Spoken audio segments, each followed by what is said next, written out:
الله الرحمن الرحيم. الحمد لله رب العالمين، والصلاة والسلام على أشرف الأنبياء والمرسلين سيدنا وحبيبنا محمد وعلى آله وصحبه أجمعين، أما بعد.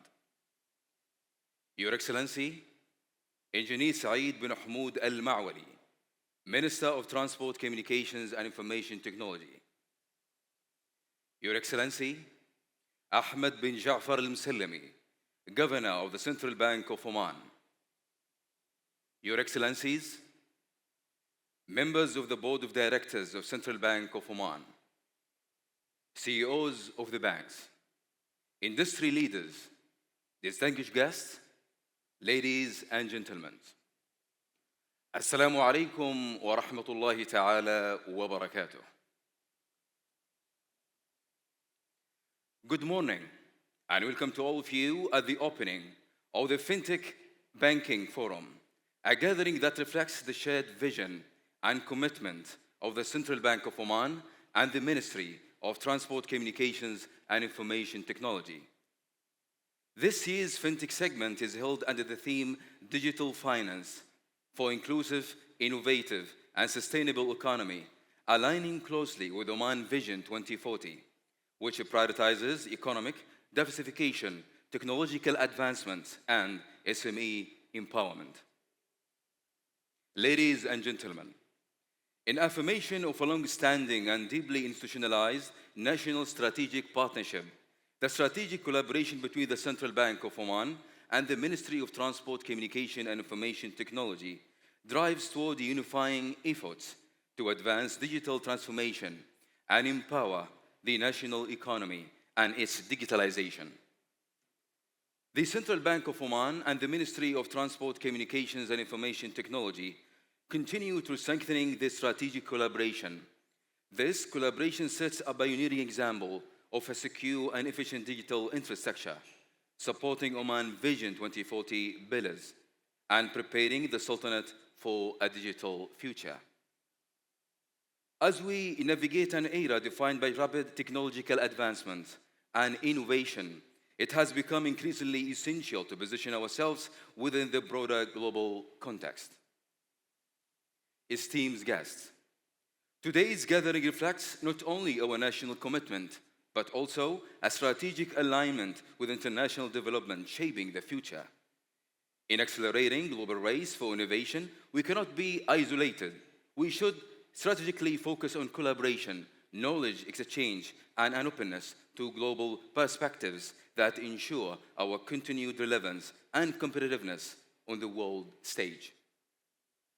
This forum embodies the commitment of the both institutions to enhance integration between the financial and technological sectors and supporting innovation in banking and financial services.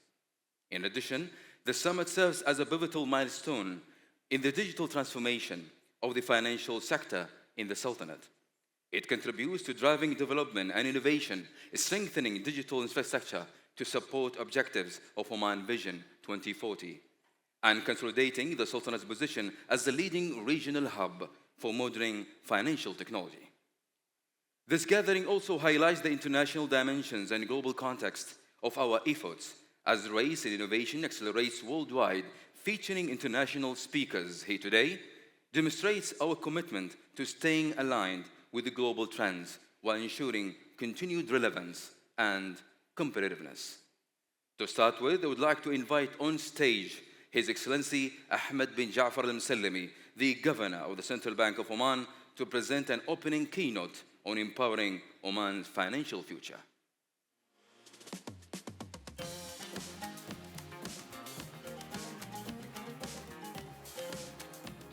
Bismillahir Rahmanir Rahim. Your Highness Sayyid Nader bin Nasr Al Saeed, Your Excellency Engineer Saeed bin Hamoud Al-Ma'wali, Minister of Transport, Communications and Information Technology, the guest of honor today, Your Excellency Dr. Saeed bin Mohammed Al-Saqri, Minister of Economy and Deputy Chairman of the Central Bank Board of Directors, Your Excellencies, members of the Board of Directors of the Central Bank of Oman, chief executives, industry leaders, distinguished guests. Assalamu alaikum wa rahmatullahi wa barakatuh.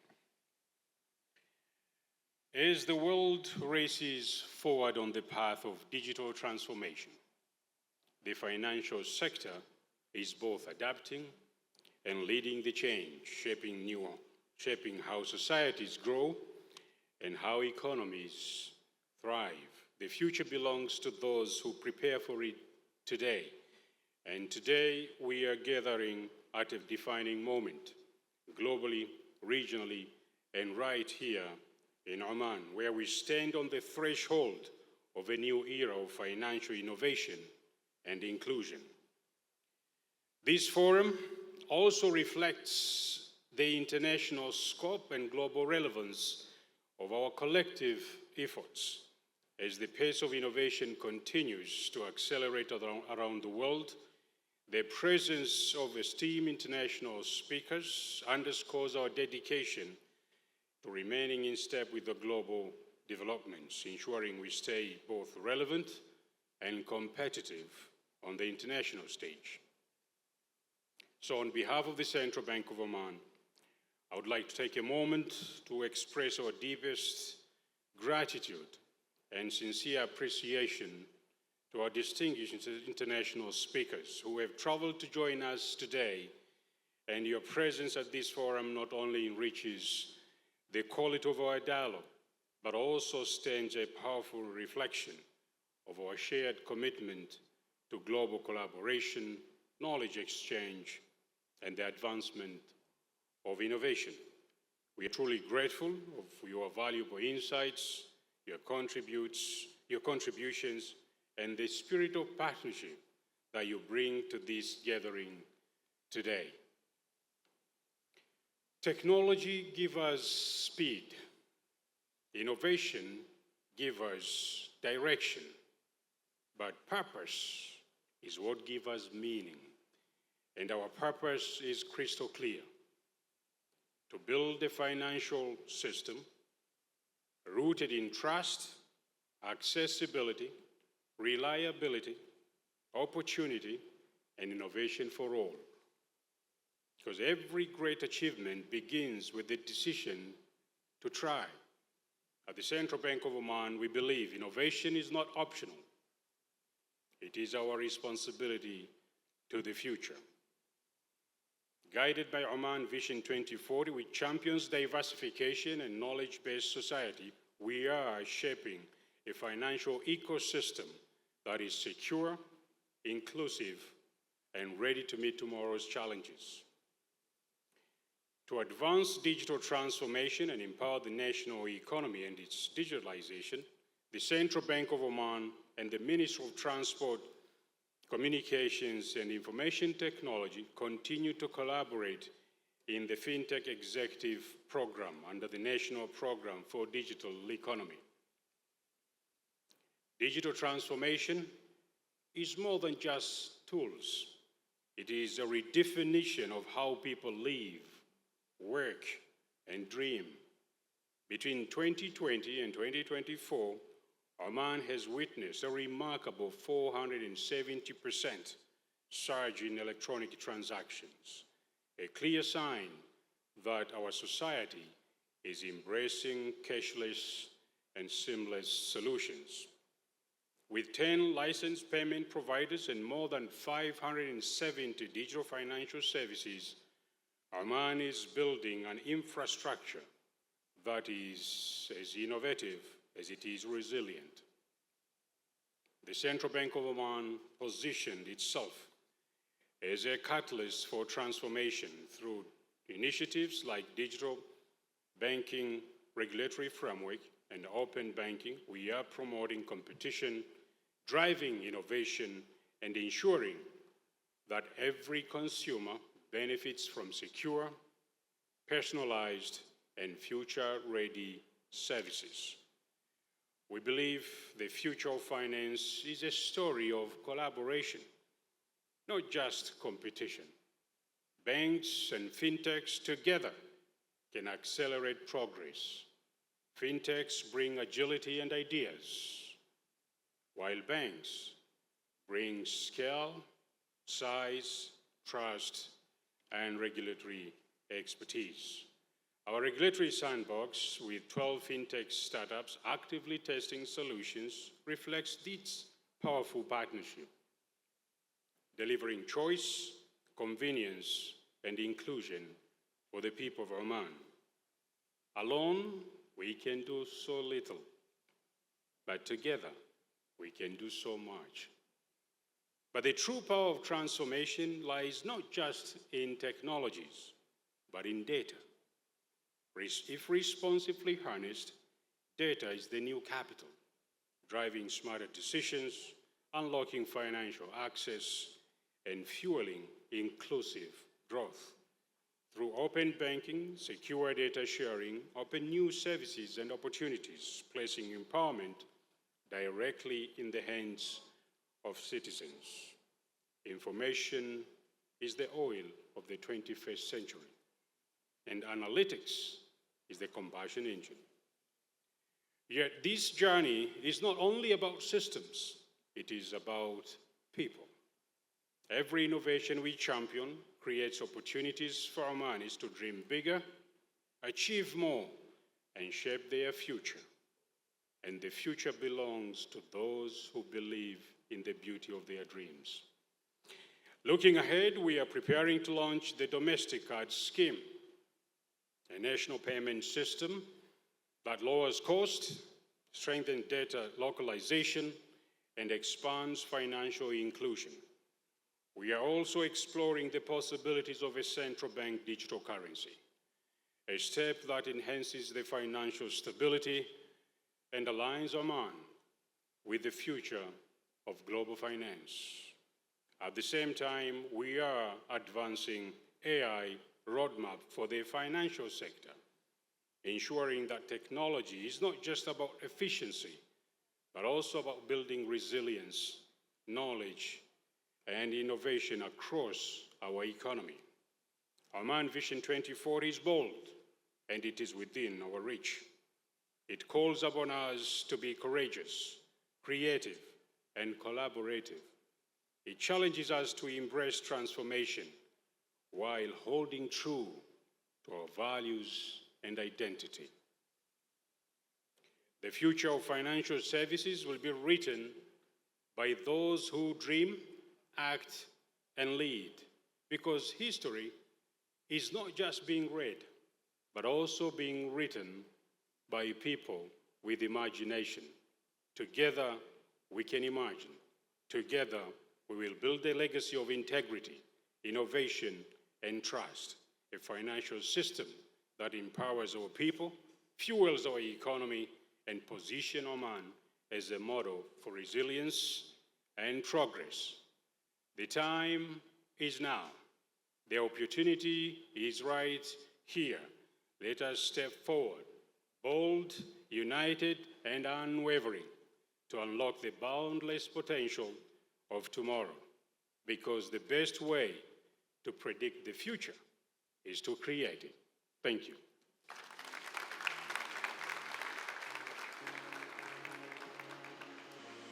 Thank you, Your Excellency, for that insightful and forward-looking address, a great way to set the tone for today. Your Highness, Your Excellencies, ladies and gentlemen, next we have a presentation titled FinTech's MENA Landscape. This presentation will give us a comprehensive overview of the current landscape and emerging opportunities. Please welcome Namir Khan, Chairman of MENA FinTech Association. Let's give him a round of applause.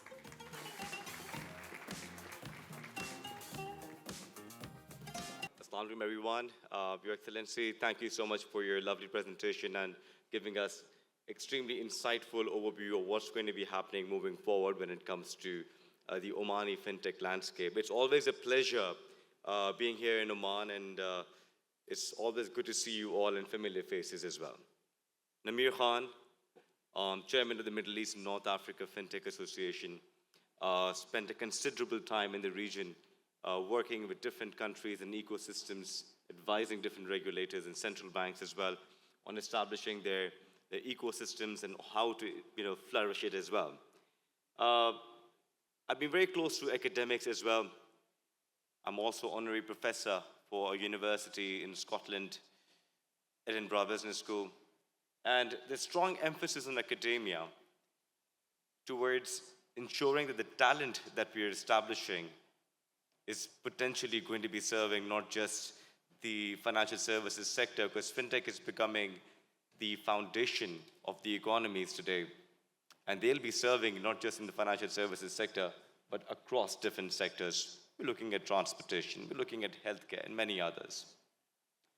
So, as I mentioned, I'm going to be very quick in terms of just laying down what is typically what we're looking at right now in the region. What are some of the 8 key sectors when you're establishing and when you're building up your ecosystem that we should be looking at? And what is going to be building up a fintech nation? So, as mentioned, it's not just a sector, it's a strategic opportunity.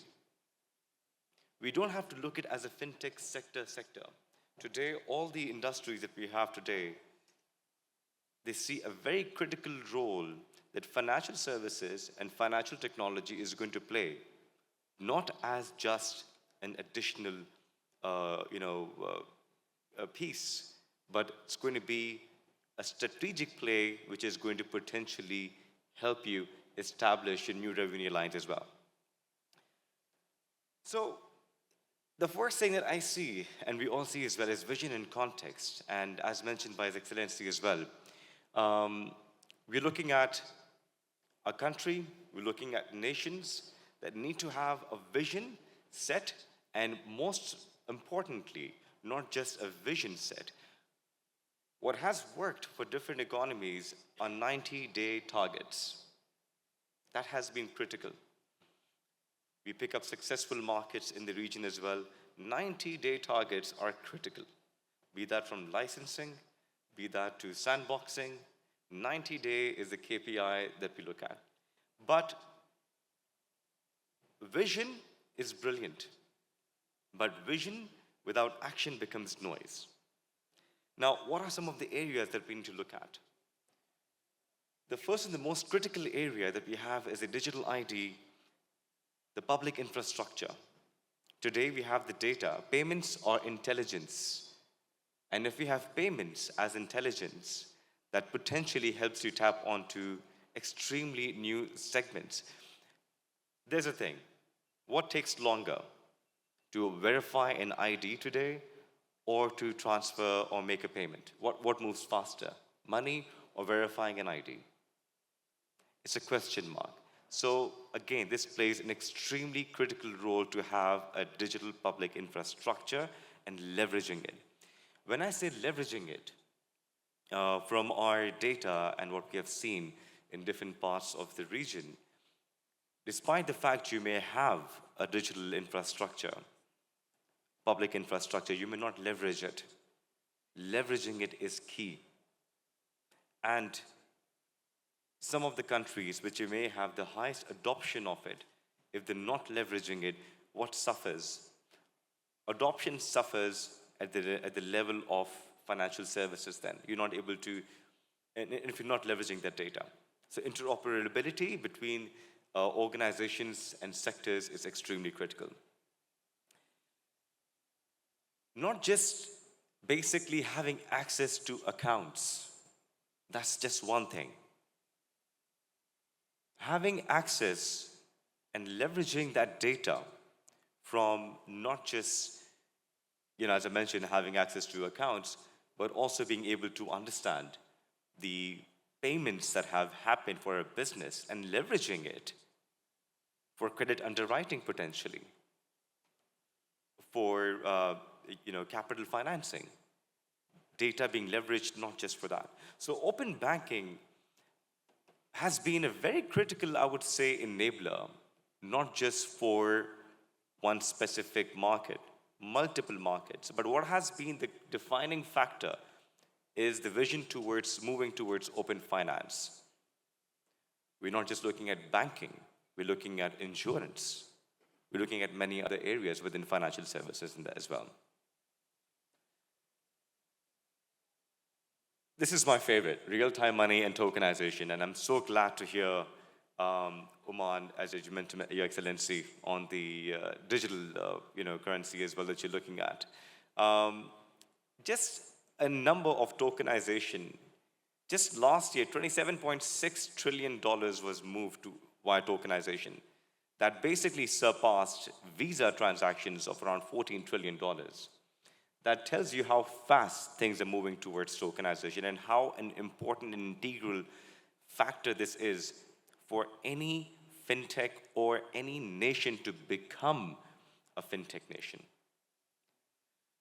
Now, domestic settlement. Now, I was in Hungary a few months ago, and I was having a conversation with the central bank. The conversation was that we've had our instant payment rails for a while now, but we haven't really leveraged it. Whereas the Middle East has started the instant payment revolution, where majority of the countries have not just basically announced it, but they're leveraging it. It's beneficial for the economies itself. Instant settlements, merchants receiving payments not in 3-4 days, but instantly. The conversation I was having in Hungary with the governor was as simple as this. Listen, Namir, the payments, we have had our instant payments, but we cannot scale it because the banks would not want to basically move towards instant payments, and there was a lot of push from the schemes as well, with all due respect, not to basically leverage instant payments. But I believe that when it comes to a national interest, instant payments is extremely critical, and I'm so happy to hear that it's happening in Oman now. SME credit engines. Today, there's a $250 billion credit gap in the region. In the region I'm talking about. And this is such an interesting side for me. I personally invested into some of the SMEs in the fintech sector. I'll tell you why, because if you would find unicorns in the market today, or upcoming unicorns, SME is the segment. An extremely, extremely critical area is SME. Now, if we can underwrite credit in seconds, which we can today, as you can see, the reason why we have layers is we have also discussed open finance. That means access to data.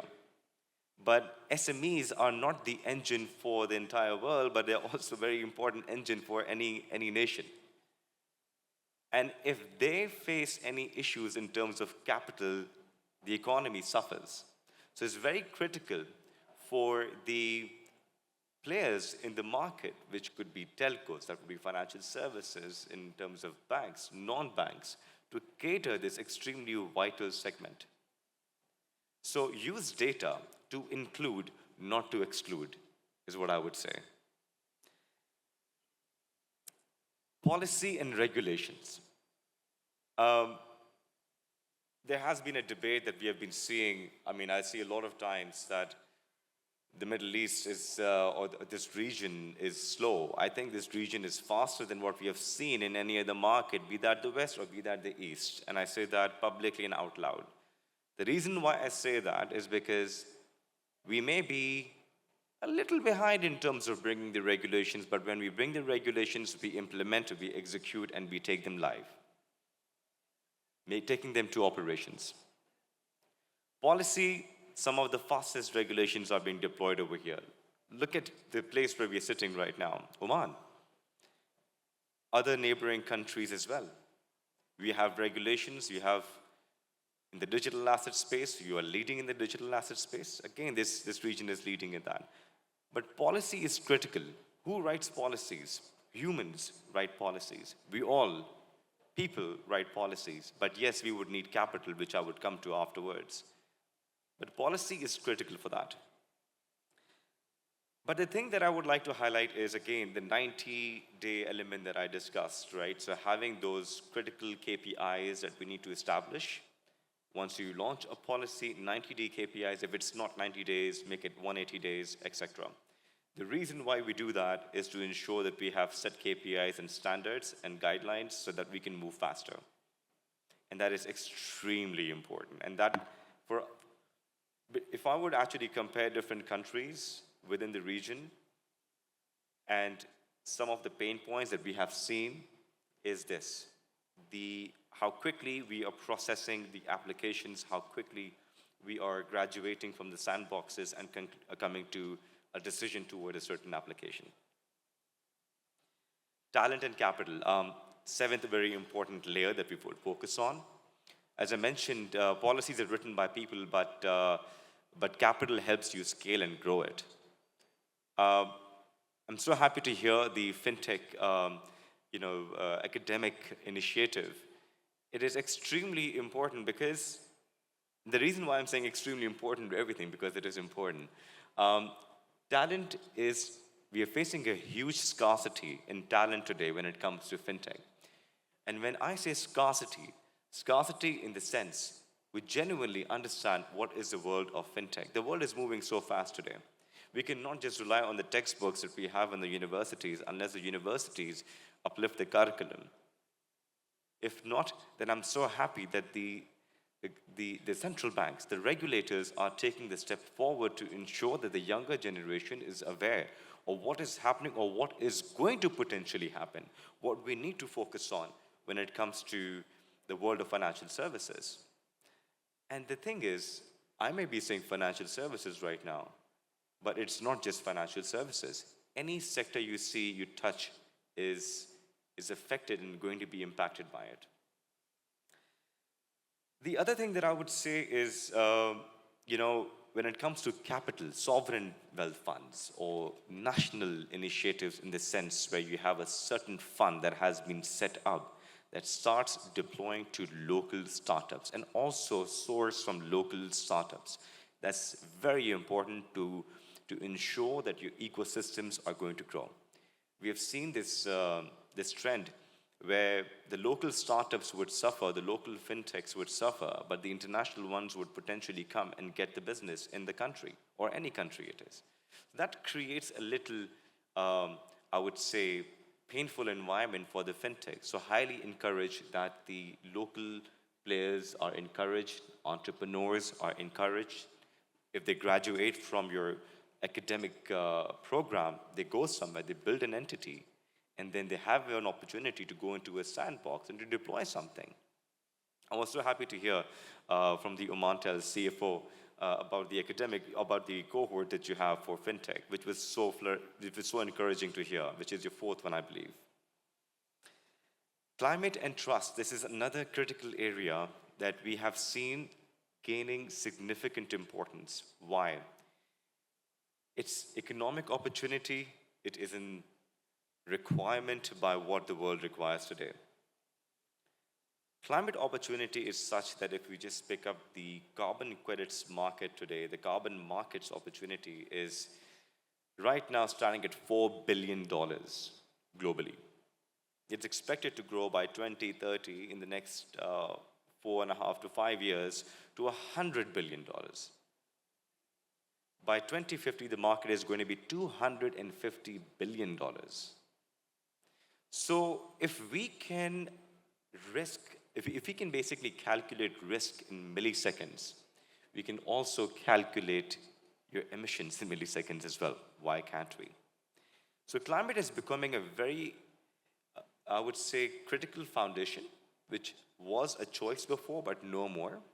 You pick up any large organization, any financial institution, any large MNC, wherever they're operating, they have a mandate by either the global headquarters or by the national targets.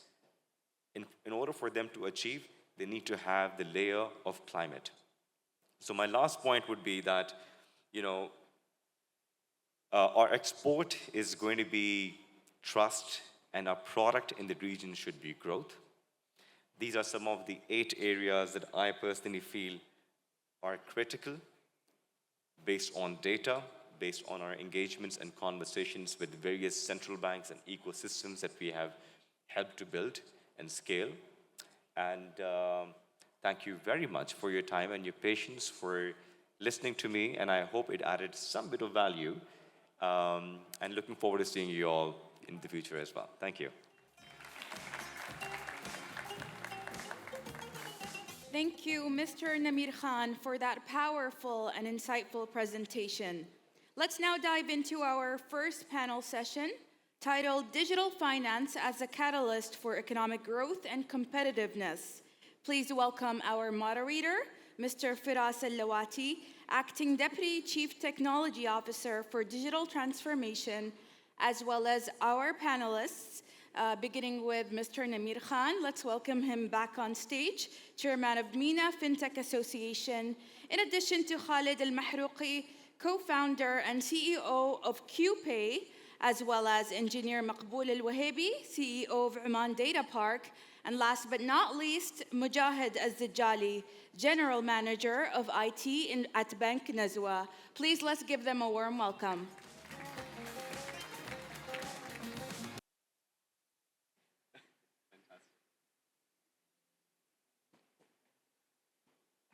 Bismillah ar-Rahman ar-Rahim.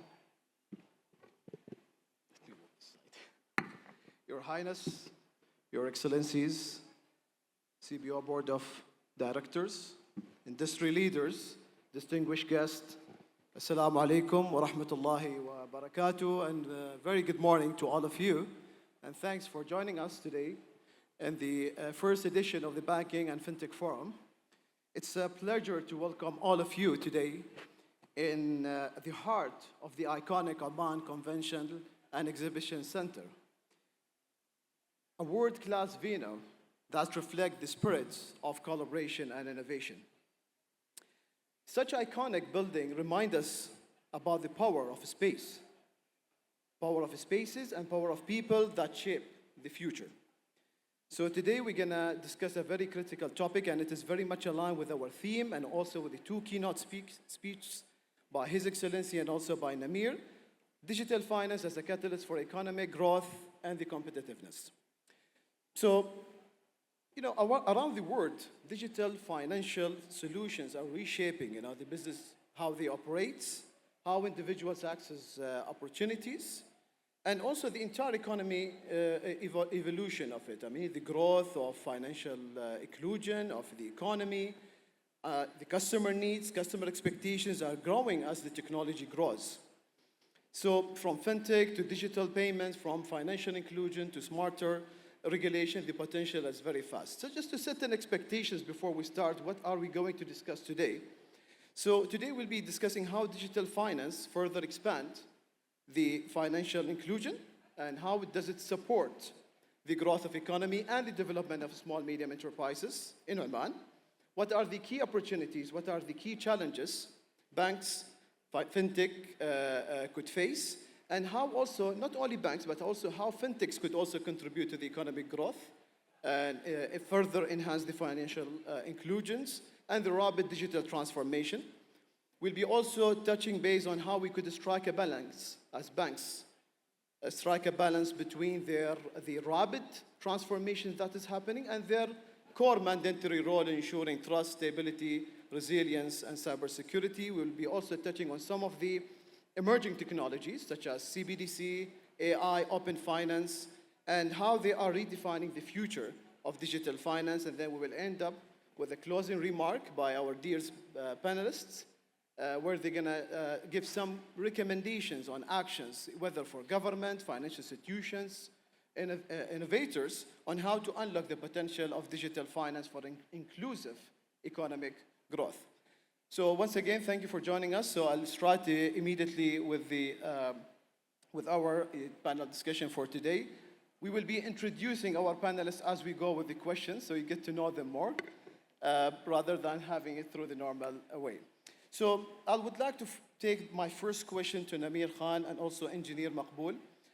When we look into the MENA region, and particularly in Oman, digital finance is increasingly seen not just as a technological innovation, rather it is a strategic layer for an inclusive economic growth.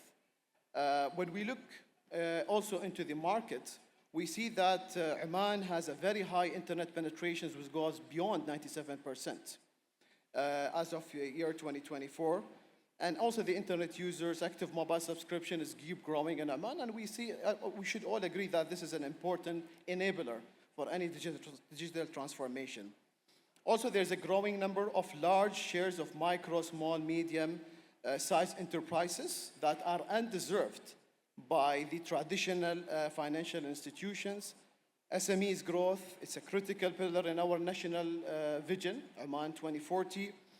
So from your perspective, how can digital finance support the growth of economy and further expand the financial inclusion and support the growth and development of SMEs in Oman? And how does this align with the goal of Oman Vision 2040? After you, sir. You start. Oh, yeah, start. Thank you. Well, I believe that you touched a very important point, which is close to my heart as well, financial inclusion. How fintechs can help the economy grow. As I was mentioning before, is the SME and micro SME segment has been a market and has been a segment that has been quite underlooked in various parts of the region. And if fintechs are given the opportunity with the right framework and regulations, that eventually not just basically creates more economic opportunity, but helps this important segment of SMEs and micro SMEs to grow. I'll give you a small example. We have a $1 billion gap in terms of financing on a daily basis, the cash flow ones, just in Dubai, 1 billion. And it's huge because the credit payments is still like 30 days to 90 days or even more at times. How can a SME survive in that, or micro SME survive in that environment? So you need financing for them. And for them to be able to leverage such sort of facility, the infrastructure needs to be there. And then the infrastructure over there, you go a step back, is, okay, they need instant settlement. You need the instant settlement rails for that, so that they can receive it. You need data from telcos, or you need data from financial services to be able to quickly do the credit assessment or the risk assessment of that specific micro SME. For that, you need to leverage your open finance infrastructure. So, by and large, I feel that fintechs can contribute significantly, not just to the sector itself, which is I'm talking about micro SMEs and SMEs, but also towards the wider and broader GDP of the country as well. Because if you have successful fintechs being established, you're also creating an opportunity for international investors to potentially inject capital into this market.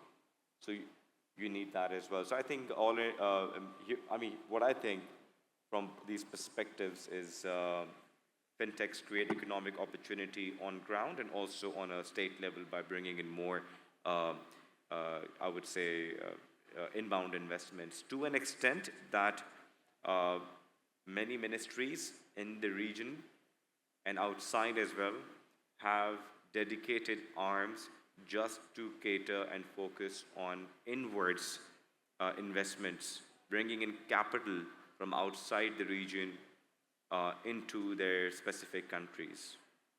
Thank you.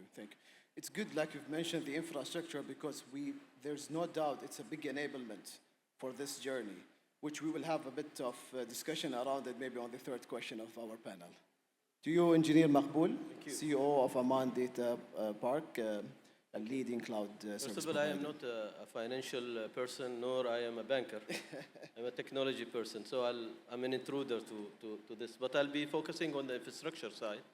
And actually, digital finance is a large sector. It's worth around $450 billion today. And we are projecting that this will grow into $1 trillion by 2030. So we're talking about a CAGR of 16.1 or 16.2% year on year. So there is some money there. There is a great opportunities there for either SMEs and large corporates, be it financial institutions or even telecom sector. As you rightly said, Namir, they both hold the majority of data today. So in the digital financial space, there are 4 elements that sets the make or break of any financial or digital finance ecosystem within any nation and its contribution to the digital economy. And those four starts with basically the financial literacy within the nation itself.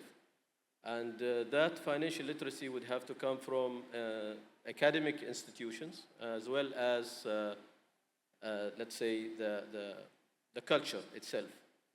So that is one core element that will even boost or basically blitzscale the digital financial ecosystem. And the second aspect is more towards the readiness of the infrastructure itself, be it from a telco providers or be it from a data center providers. And that is where we, Oman Data Park, and the like of Oman Data Park comes on the picture. And there is a huge pressure on us as we speak in order to make sure that our infrastructure is ready to provide or to basically make it easy for digital finance to accelerate at the pace that we wish. And on the infrastructure space, I think from a telecom provider, from a telecom infrastructure perspective, we are there. We are at more than 94% plus in terms of penetration. We have in Oman the best infrastructure, I would say, in addition to the submarine capabilities that connects the world through Oman, be it north to south, east to west. We have more than 20 submarine cables today, lands in Oman and from Oman to other nations. And that in itself is a great opportunity for all of us to capitalize in order to attract, again, financial institutions worldwide, the like of Alibaba, the like of Apple Pay, and the like of others. And from a data center perspective, I think we have the data sovereignty aspect. We are attracting, we have already Oracle Cloud infrastructure in place. AWS is there. We are in the process of attracting others, hyperscalers, such as Microsoft and Google. We are in talk with them as I speak. And that will actually make it easy for those digital or fintechs to host themselves. In addition to that, we are also in the process of making our GPUs ready, which is basically will be in some sort of way required. I'm not saying it's going to be required for all use cases, but in some use cases, we would require GPU capabilities. And I think as I speak, in Oman today, we do have the A200 GPUs. If you know what I'm talking about, the A200 from NVIDIA is the latest model that NVIDIA manufactures. We have them in Oman, and we have them in our data centers in Oman. So you can tap into them. And we are not saying it's going to be enough. We're making sure that we will have enough of those. There are some restrictions worldwide, as you can hear. There is geopolitical tensions around them, but then in Oman we are very much on the green zone, and I think we are good to go. And that is, so the infrastructure side is the second aspect. There is also a very important aspect, which is the cybersecurity aspect. And that is, a lot of these fintechs or users of fintechs are having this trust around fintech. So for me, I would do my transactions around fintech without having to care how and what means do I have from a security perspective in order for avoiding anybody to tap into my accounts.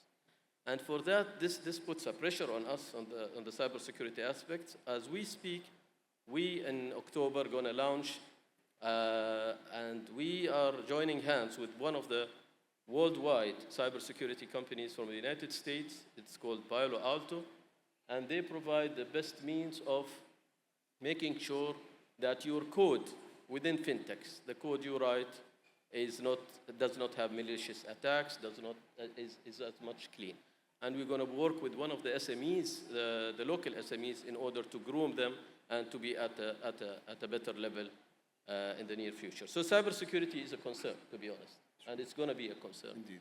And the final aspect is the regulatory, of course.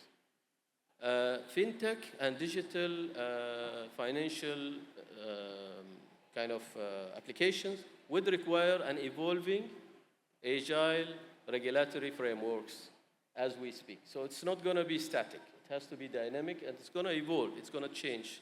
And I think the central bank is doing a great job on that, and they honor that aspect. So with those four in place, I think if we materialize those as much as we can, then our SME fintech ground will blitzscale quickly, and there's a great benefit around it. Appreciate Engineer Maqbool. I think there are lots of efforts, great efforts is going on in terms of building the infrastructure that will enable the digital finance to grow in Oman, inshallah.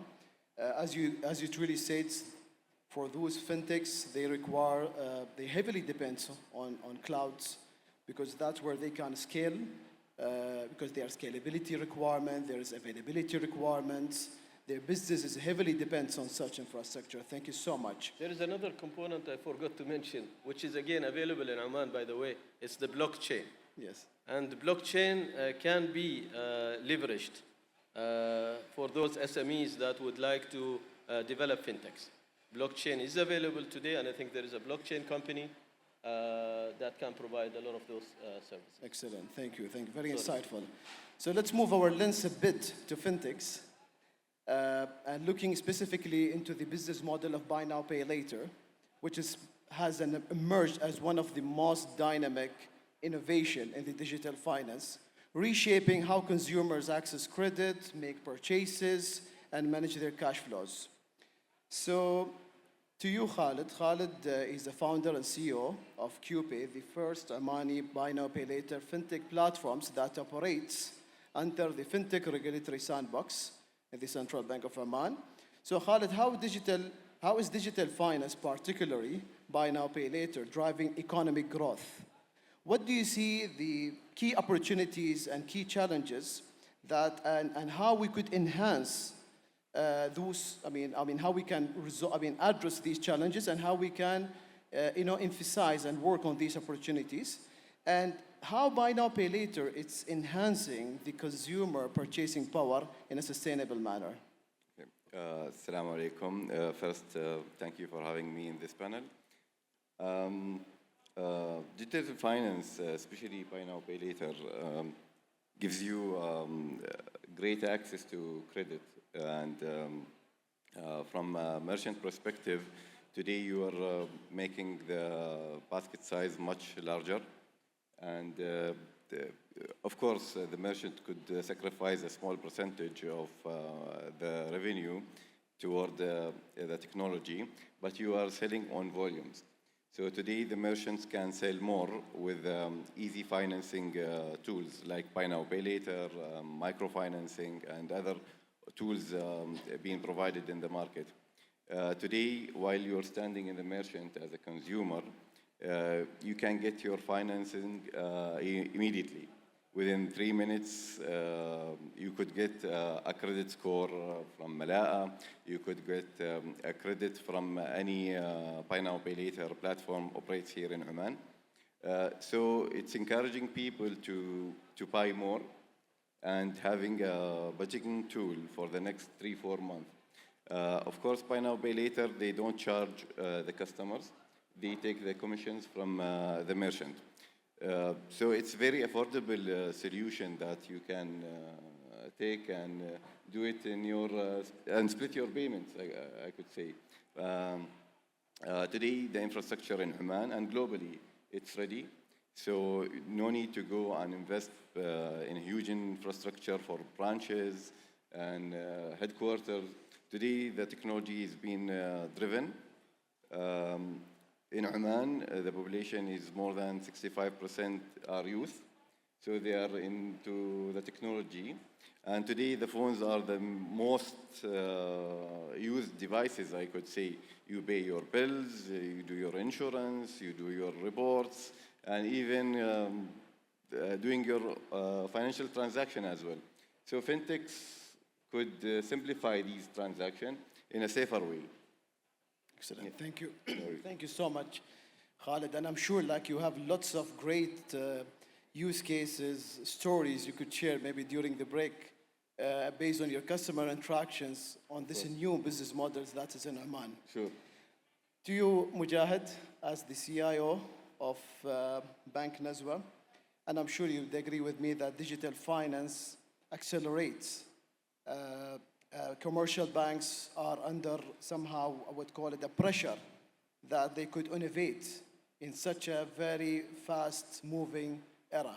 At the same time, of course, you need to also balance or strike a balance with your core mandates when it comes to stability, reliability, operation resilience, and cybersecurity protection. So how do you see banks striking this balance between the rapid digital innovation and also the responsibility that you have as a commercial bank? And also from your perspective, what are the regulatory gaps that currently could hold back the growth of digital finance and how we could address these gaps?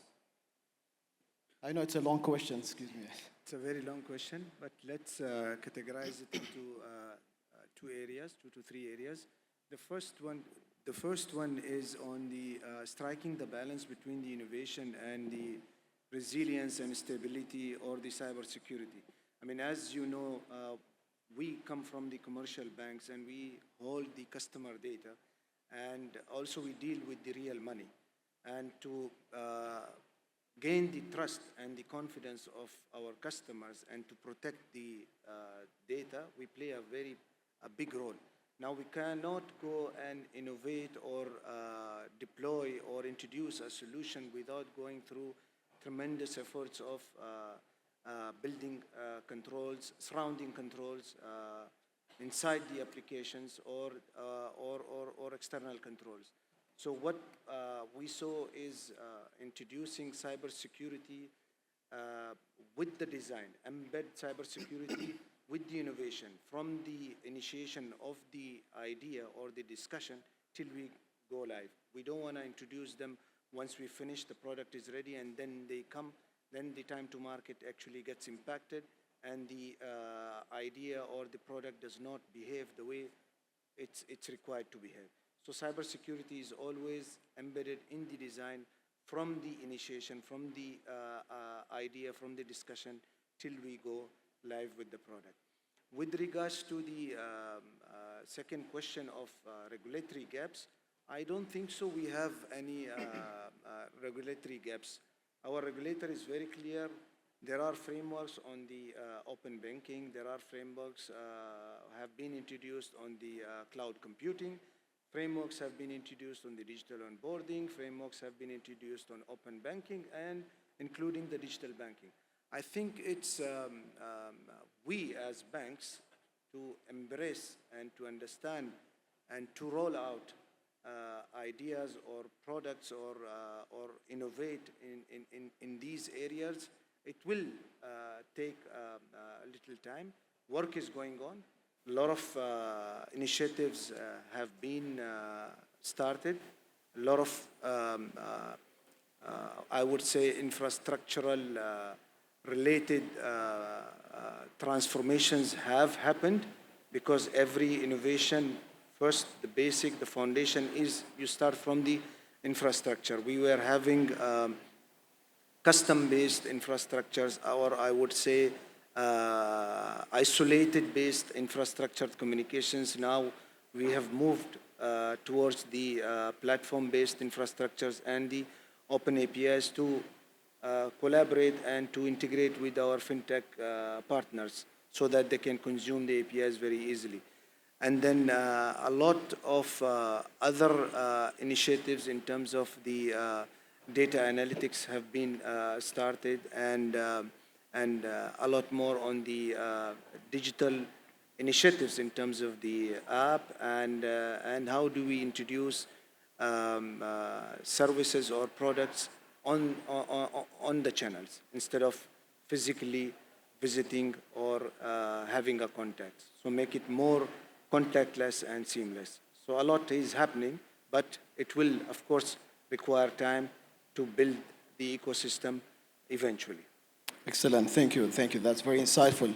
as you stated, all these regulatory frameworks that was issued definitely, and it creates lots of opportunities in our market in Oman. And you touched on the infrastructure, which direct me to go back to Engineer Maqbool. You know, since digital finances continue to evolve, cloud infrastructure has become the backbone. From fintech to platforms like AI-driven banking solutions. But then we see that in some markets that there are some infrastructure gaps. There are some infrastructure limitations, and that could be due to connectivity issues, maybe compliance issue, maybe scalability issues. And with all these limitations, of course, that will be limiting the sector growth when it comes to potential digital transformation and digital finance and innovation as well. So what infrastructure gaps do you see that are currently holding back the growth of digital finance? How can specifically AI play a role in here in order to empower banks, fintechs, to accelerate and to meet their strategic agenda in terms of moving digitally? Thank you. I think in terms of, you are asking the wrong person, and I cannot say we have gaps while we are actually mandated to provide whatever readiness in the infrastructure as possible. But then, I'll be very transparent. Today, I think نحن قطعنا شوط طويل. We have been building all these layers, be it in the data center, be it in the connectivity when it comes to اتصالات and telecom, be it on the cloud infrastructure. Now, when it comes to cloud infrastructure, I think that is where we are mandated to provide the best cloud infrastructure that fits fintech from two aspects, from the scalability, resilience, and also elasticity, because that is where fintech can become economical, because it's all about economy here. Fintech companies would like to minimize their operational cost and their capital investment over multiple aspects, and one of the major aspects is the infrastructure side. So we're trying to minimize as much as possible the cost to a level where they can start seeing a good gross margin, and that gross margin would take them forward.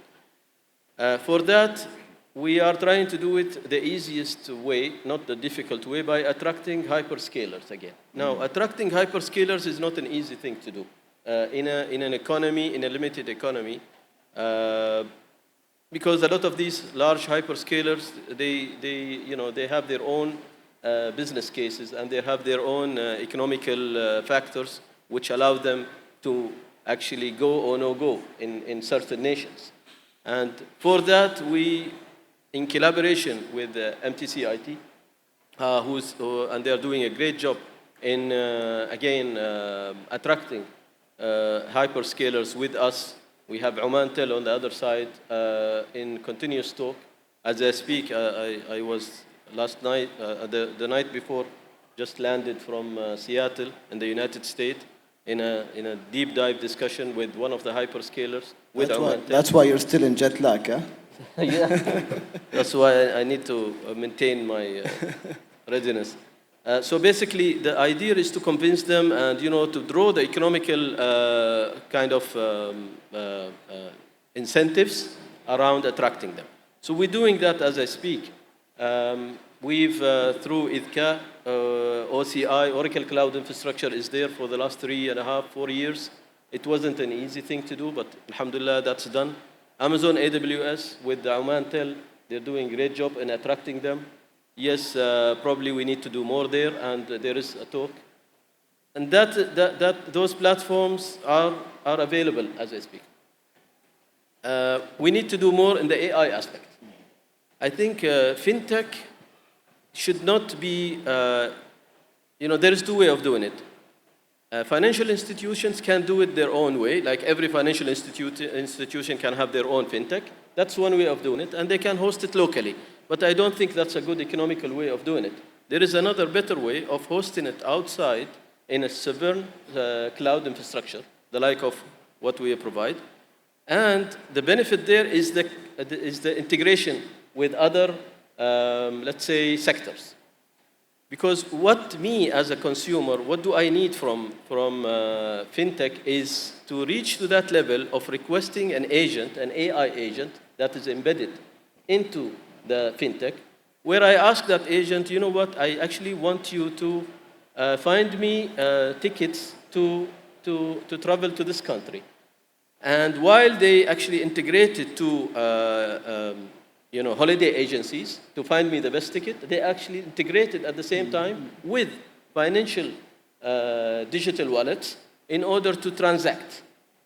So it's not about transacting or maybe transferring remittance. No, the value can be actually amplified more in a way that me as a consumer can benefit across multiple, let's say, sectors. And that only can happen through cloud. Hosting it on-prem might not help you in the long run. That's why having it in a cloud environment, a sovereign cloud environment, where data residency is mandated, is the way forward strategically. Of course, that will also have to come with cybersecurity element into it. So the focus here is on the AI agents that we need to embed within our fintech. And I think that is an opportunity as much as a challenge, because we have a skill set issue here. Yeah. But as we speak, I think that's an opportunity for SMEs to tap into, where AI companies can start developing AI agents to get themselves integrated to the Well said, well said. Thank you, Jim Mahmoud. Exactly, even with the global AI market is experiencing a rapid expansion, it's expected to exceed $1 trillion by 2030 in one of the study papers I was just reading while I'm preparing for today's session. So, we're running a bit of time, so we will try to be شوية كذا shorten our answers because we're really out of time. To you, Namir, what are emerging technologies? In what ways, emerging technologies like CBDC, AI, open finance, redefining the future of digital finance, and how it is also impacting the economic growth? I think redefining would be, I'll pick up only one, cross-border. The major focus for major of the countries right now is, making cross-border more and more efficient. If I would look at future of finance, that's the main conversation that's happening. Excellent. Well done. Short and sweet. Very short, because that's what we have seen. But one thing, since I have a little bit of time I would take, is small time, is when you were mentioning that infrastructure is hindering the growth of fintech. I would have a different view of it. I say that the onus is not just on the infra provided, onus is also on the fintech sector.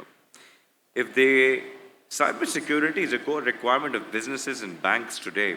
If you cannot comply to it, don't expect the banks to just implement you in 3, 4, 6 months.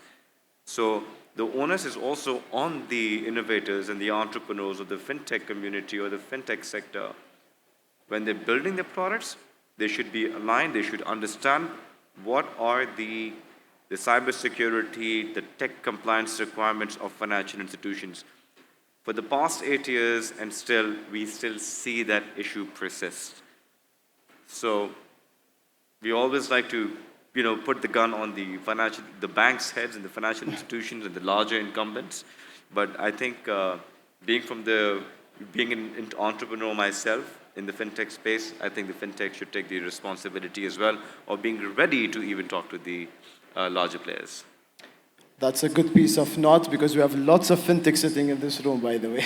Good. Excellent. So, because we're running out of time, I think I have to go to our wrap-up question. So, looking ahead, we'll start with Mujahid then until Namir. Looking ahead to the next decade, how do you envision digital finance reshaping the global economic landscape, particularly in emerging markets?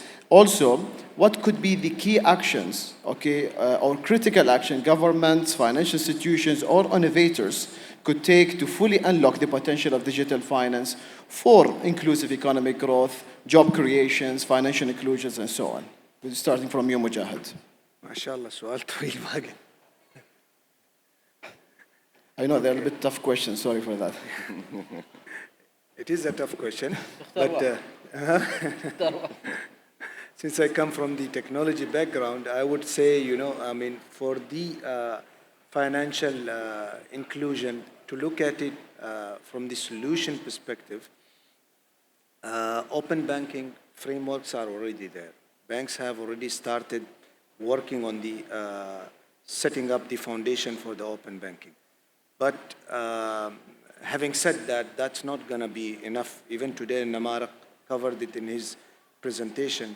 The second part of open banking is open finance and open financing, basically, and then open economy. So open financing, banks are working towards that, but still maybe in bits and bytes, commercial banks have started working on it.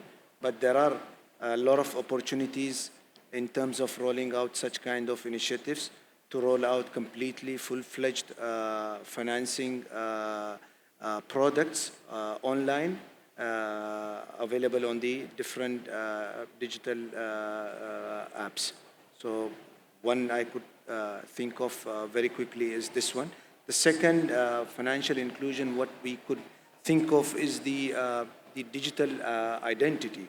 Today we lack, we don't have a proper, I would say, an agreed digital identity which can unleash a lot of other opportunities. I would say cross-border payments, cross-border interoperability, cross-border data exchanges, cross-border financing. So there are a lot of many other opportunities which can come up with the introduction of digital identity for the country, inshallah. Thank you, Mujahid. Just to make it short. First, we should know what is the difference between how the operation in fintechs and banking.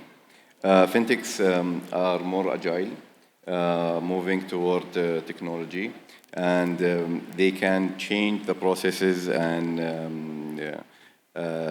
their business model very fast, not like the banks, because the banks have certain hierarchy, certain process and governance.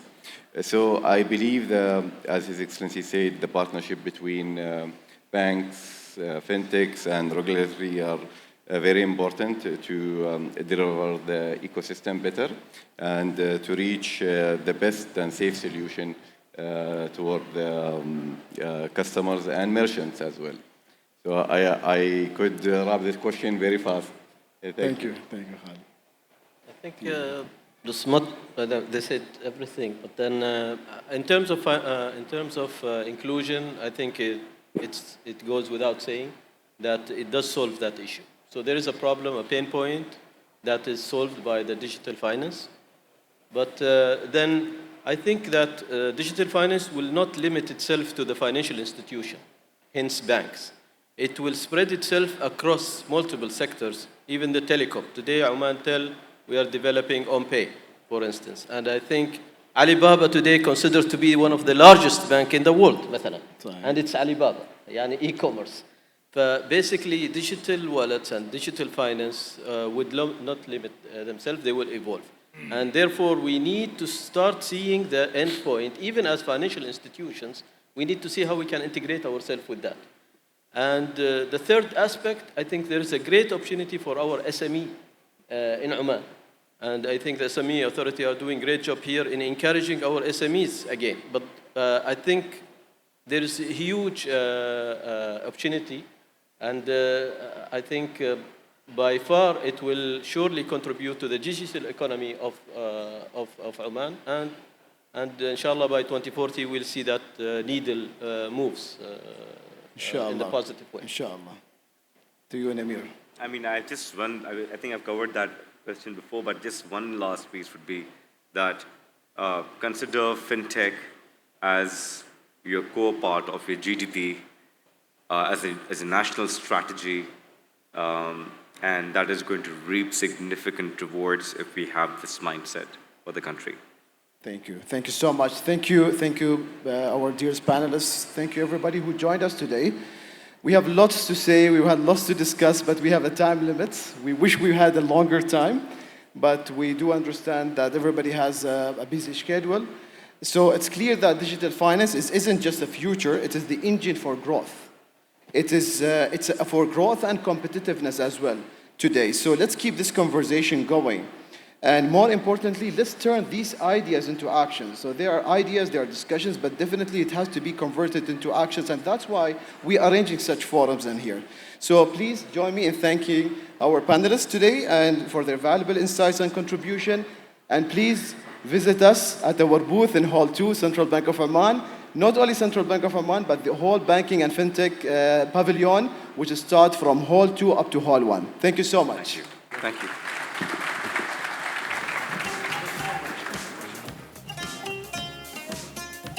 Thank you to our moderator, Firas Al-Lawati, for that excellent panel discussion, as well as to our panelists. Before we get to the coffee break, which will be shortly, we'd like to present you with a video.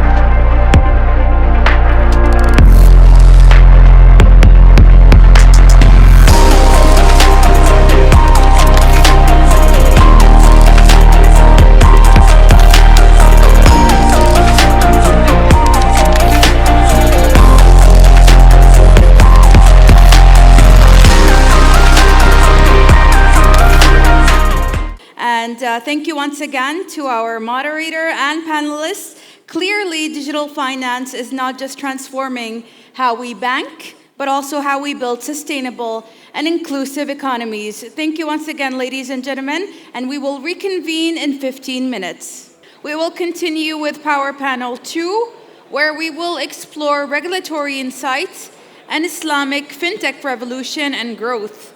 Please join me in welcoming our moderator, Sulaiman Al-Harthi of Islamic Banking Executive at the Central Bank of Oman, and the esteemed panelists, Hamza Al-Lawati, CEO of Wadi'a, Hamza Bawazir, Secretary General at the General Council for Islamic Banks and Financial Institutions, Lutfi Al-Shukeli, co-founder and CEO of HAL, As'ad Al-Kharousi as well, from Al-Izz Islamic Bank. Ladies and gentlemen, please let's give them a warm welcome to the stage.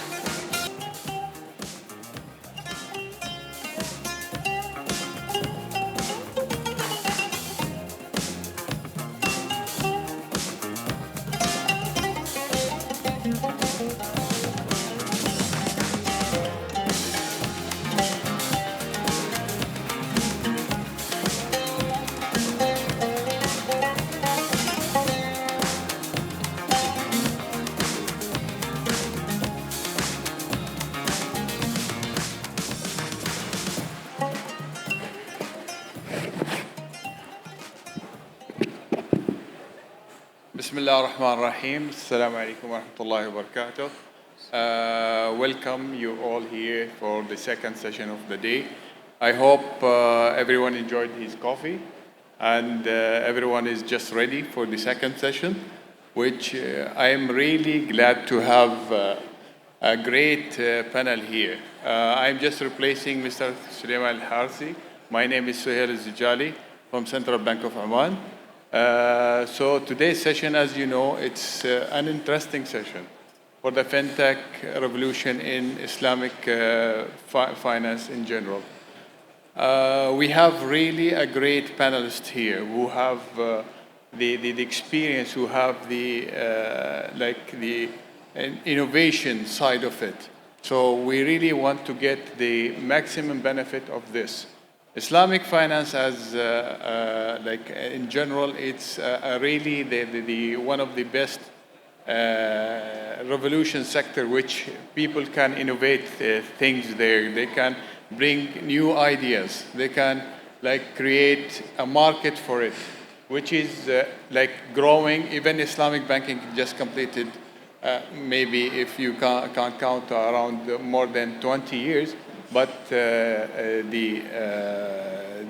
everyone can see the differences now. Where is the Islamic banking? In Oman, we already reached above 20% of the market, which is something amazing. just starting from a couple of years, 2013 till today, and we reached to that size. Definitely the fintech, it's going to improve all of these things. We are going to have an international guest. We welcome Mr. Hamza Bawazir from Sibafi. He just been appointed as the Secretary General, and congratulate him as well for that position. And we hope this session will be really fruitful session, and everyone will be getting the maximum benefit. So just to start with, maybe we will start with Mr. Hamza Bawazir, so he can give us the overall perspective of the regulatory part of the fintech. What is the new development? What is the challenges which they can see from their point of view? Then we will go to our panelists, Mr. Asad, Mr. Lutfi, and Mr. Hamza for their inspiring sessions. So, Mr. Bawazir, as you know, like the challenges overall in the region, when we are talking about organization, Islamic committees, where they're really working on this innovation, and the changes is happening so fast, where everyone, even especially the Islamic sector, have to follow all of these things. So we just want you to give us the overall perspective, and where are we today, and what is the challenges from regulatory perspective and others. So the mic is yours. السلام عليكم ورحمة الله وبركاته. بسم الله الرحمن الرحيم. الحمد لله رب العالمين والصلاة والسلام على نبينا محمد وعلى آله وصحبه أجمعين. I think fintech is the future for Islamic banking. Islamic banking was here since 50 years now.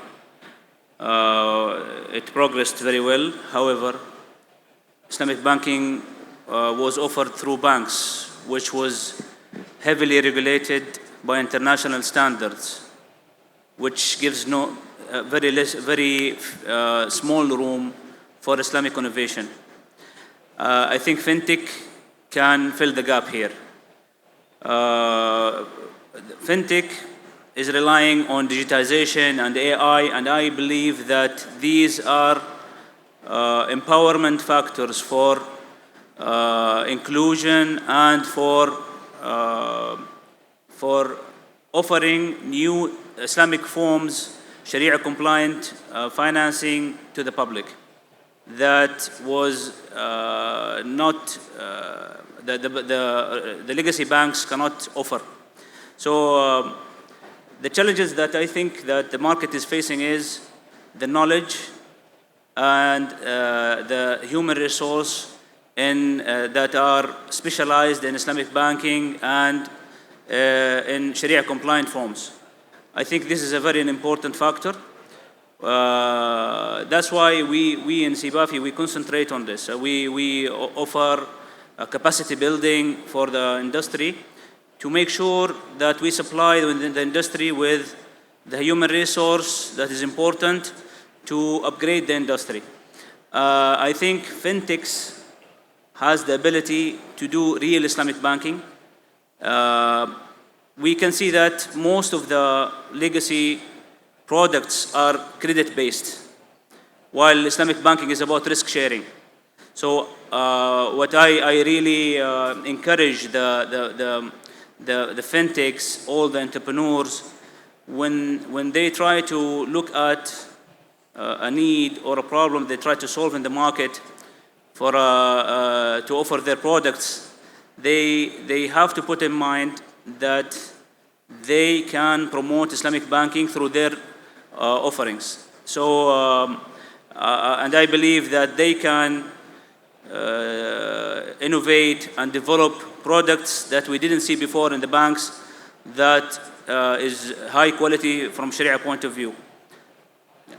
Much appreciated, Hamza. I think it's very important to highlight that the Sharia point of view of these fintech companies, which will be covered. I think even the challenges which the fintech companies and the banks are facing regarding this issue, which is, it's not an issue actually, which is Sharia compliance.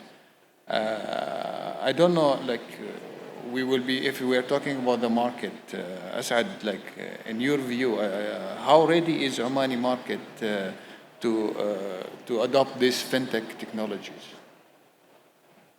شكرا سيد جزاك الخير. I think it has been highlighted a bit in the previous session that from infrastructure and readiness perspective, Omani market is very much quite ready, and we have crossed lots good milestones when it comes to readiness. We have the sandbox, regulatory sandbox in place.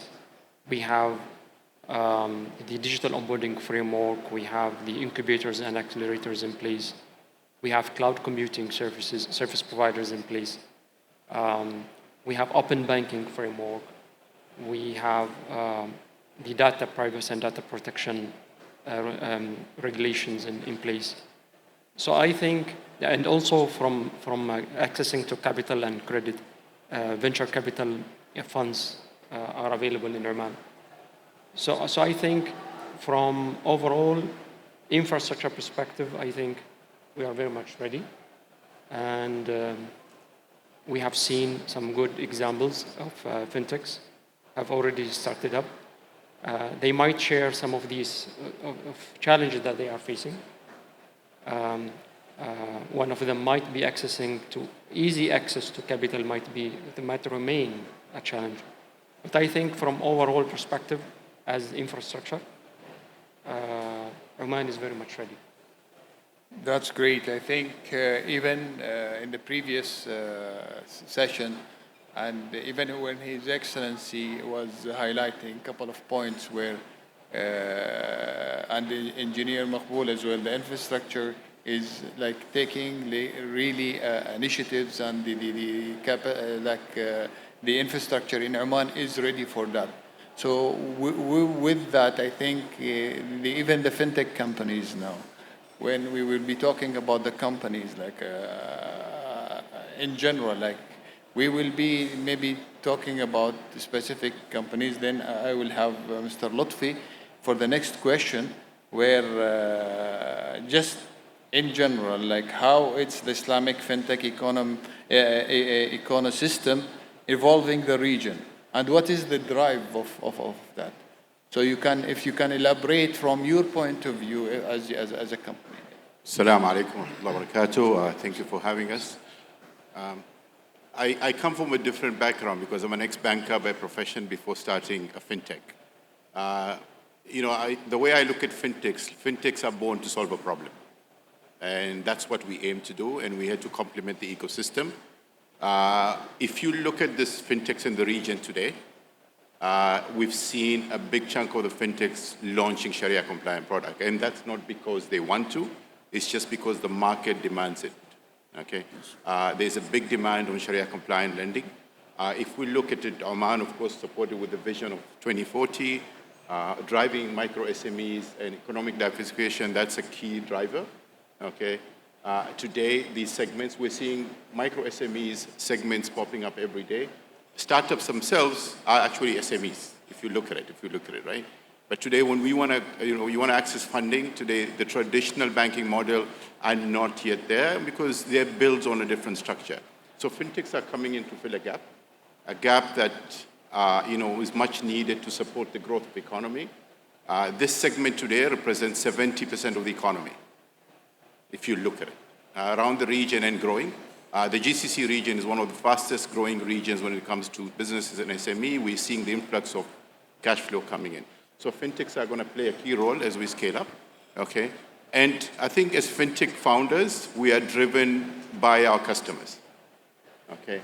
We are not, we're actually being challenged by our customers every day to be innovative, to reach to where we are. Embedded finance is the future in the way, and that's what we are building. You look at embedding finance, people want accessibility. They want money when they want it, okay? They don't want to go spend time in a queue anymore. We've got a youth that's almost about 60% of Oman. Remember, they've grown up with a mobile phone in their hand. They want everything to be done in less than 5 minutes.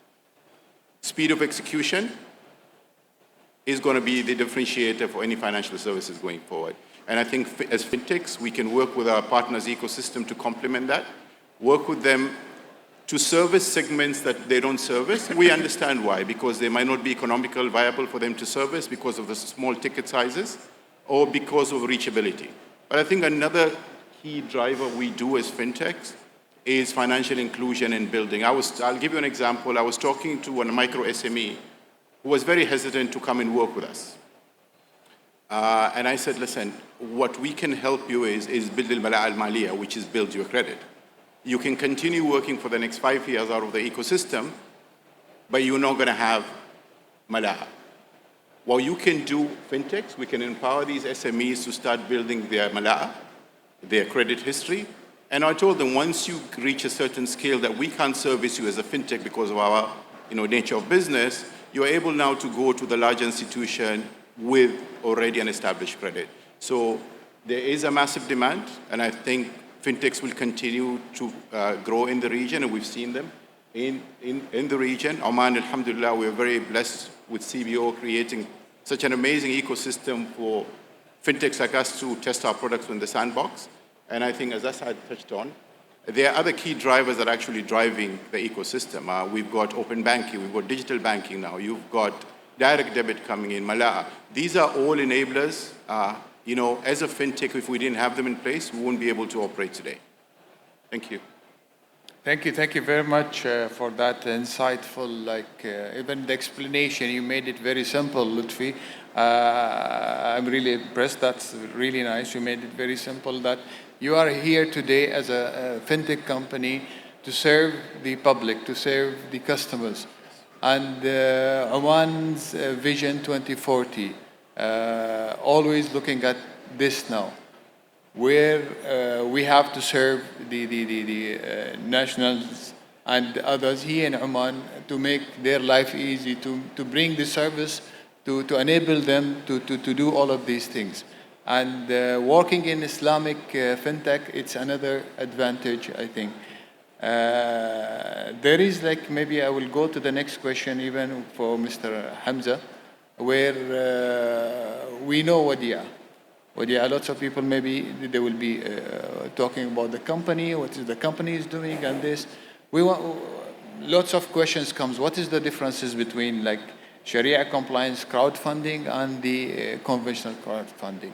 Maybe you can elaborate more on that from that perspective, please.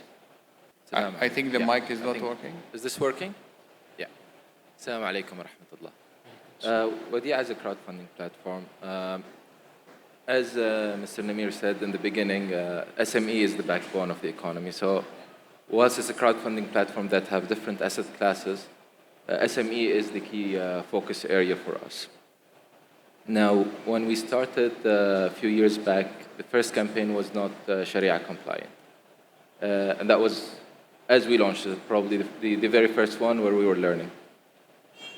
And the notion was always being Sharia compliant adds more restrictions, makes things heavier, makes things tougher. What we came to see is actually the opposite. So yes, there are a couple, maybe minor restrictions. One is when you do Sharia compliant, the risk and reward needs to be shared. The other one is there are a no-go zone, so you cannot finance certain industries or certain companies. But that's not necessarily bad. That's probably actually good for the society as a whole. What we found, the good side of being Sharia compliant is the society wants it. Whether it's the investors, whether it's the companies, they all seek Sharia compliant financing. And this is probably the strength of this region, where people care about these values, they care about being Sharia compliant, and therefore fintech provides the solution they need, especially when it's Sharia compliant. I think the difference is, yes, there are minor restrictions. Being in with the risk and reward needs a bit of education to the public. People are used to secure collateral, no risk into this equation of investment. But that element of risk add the social awareness, social education on what the economy is doing. So positive as well. And on top of it, being Sharia compliant actually makes both the companies and the investors who finance these companies involved and supportive. So I think overall there is a positive element of being Sharia compliant.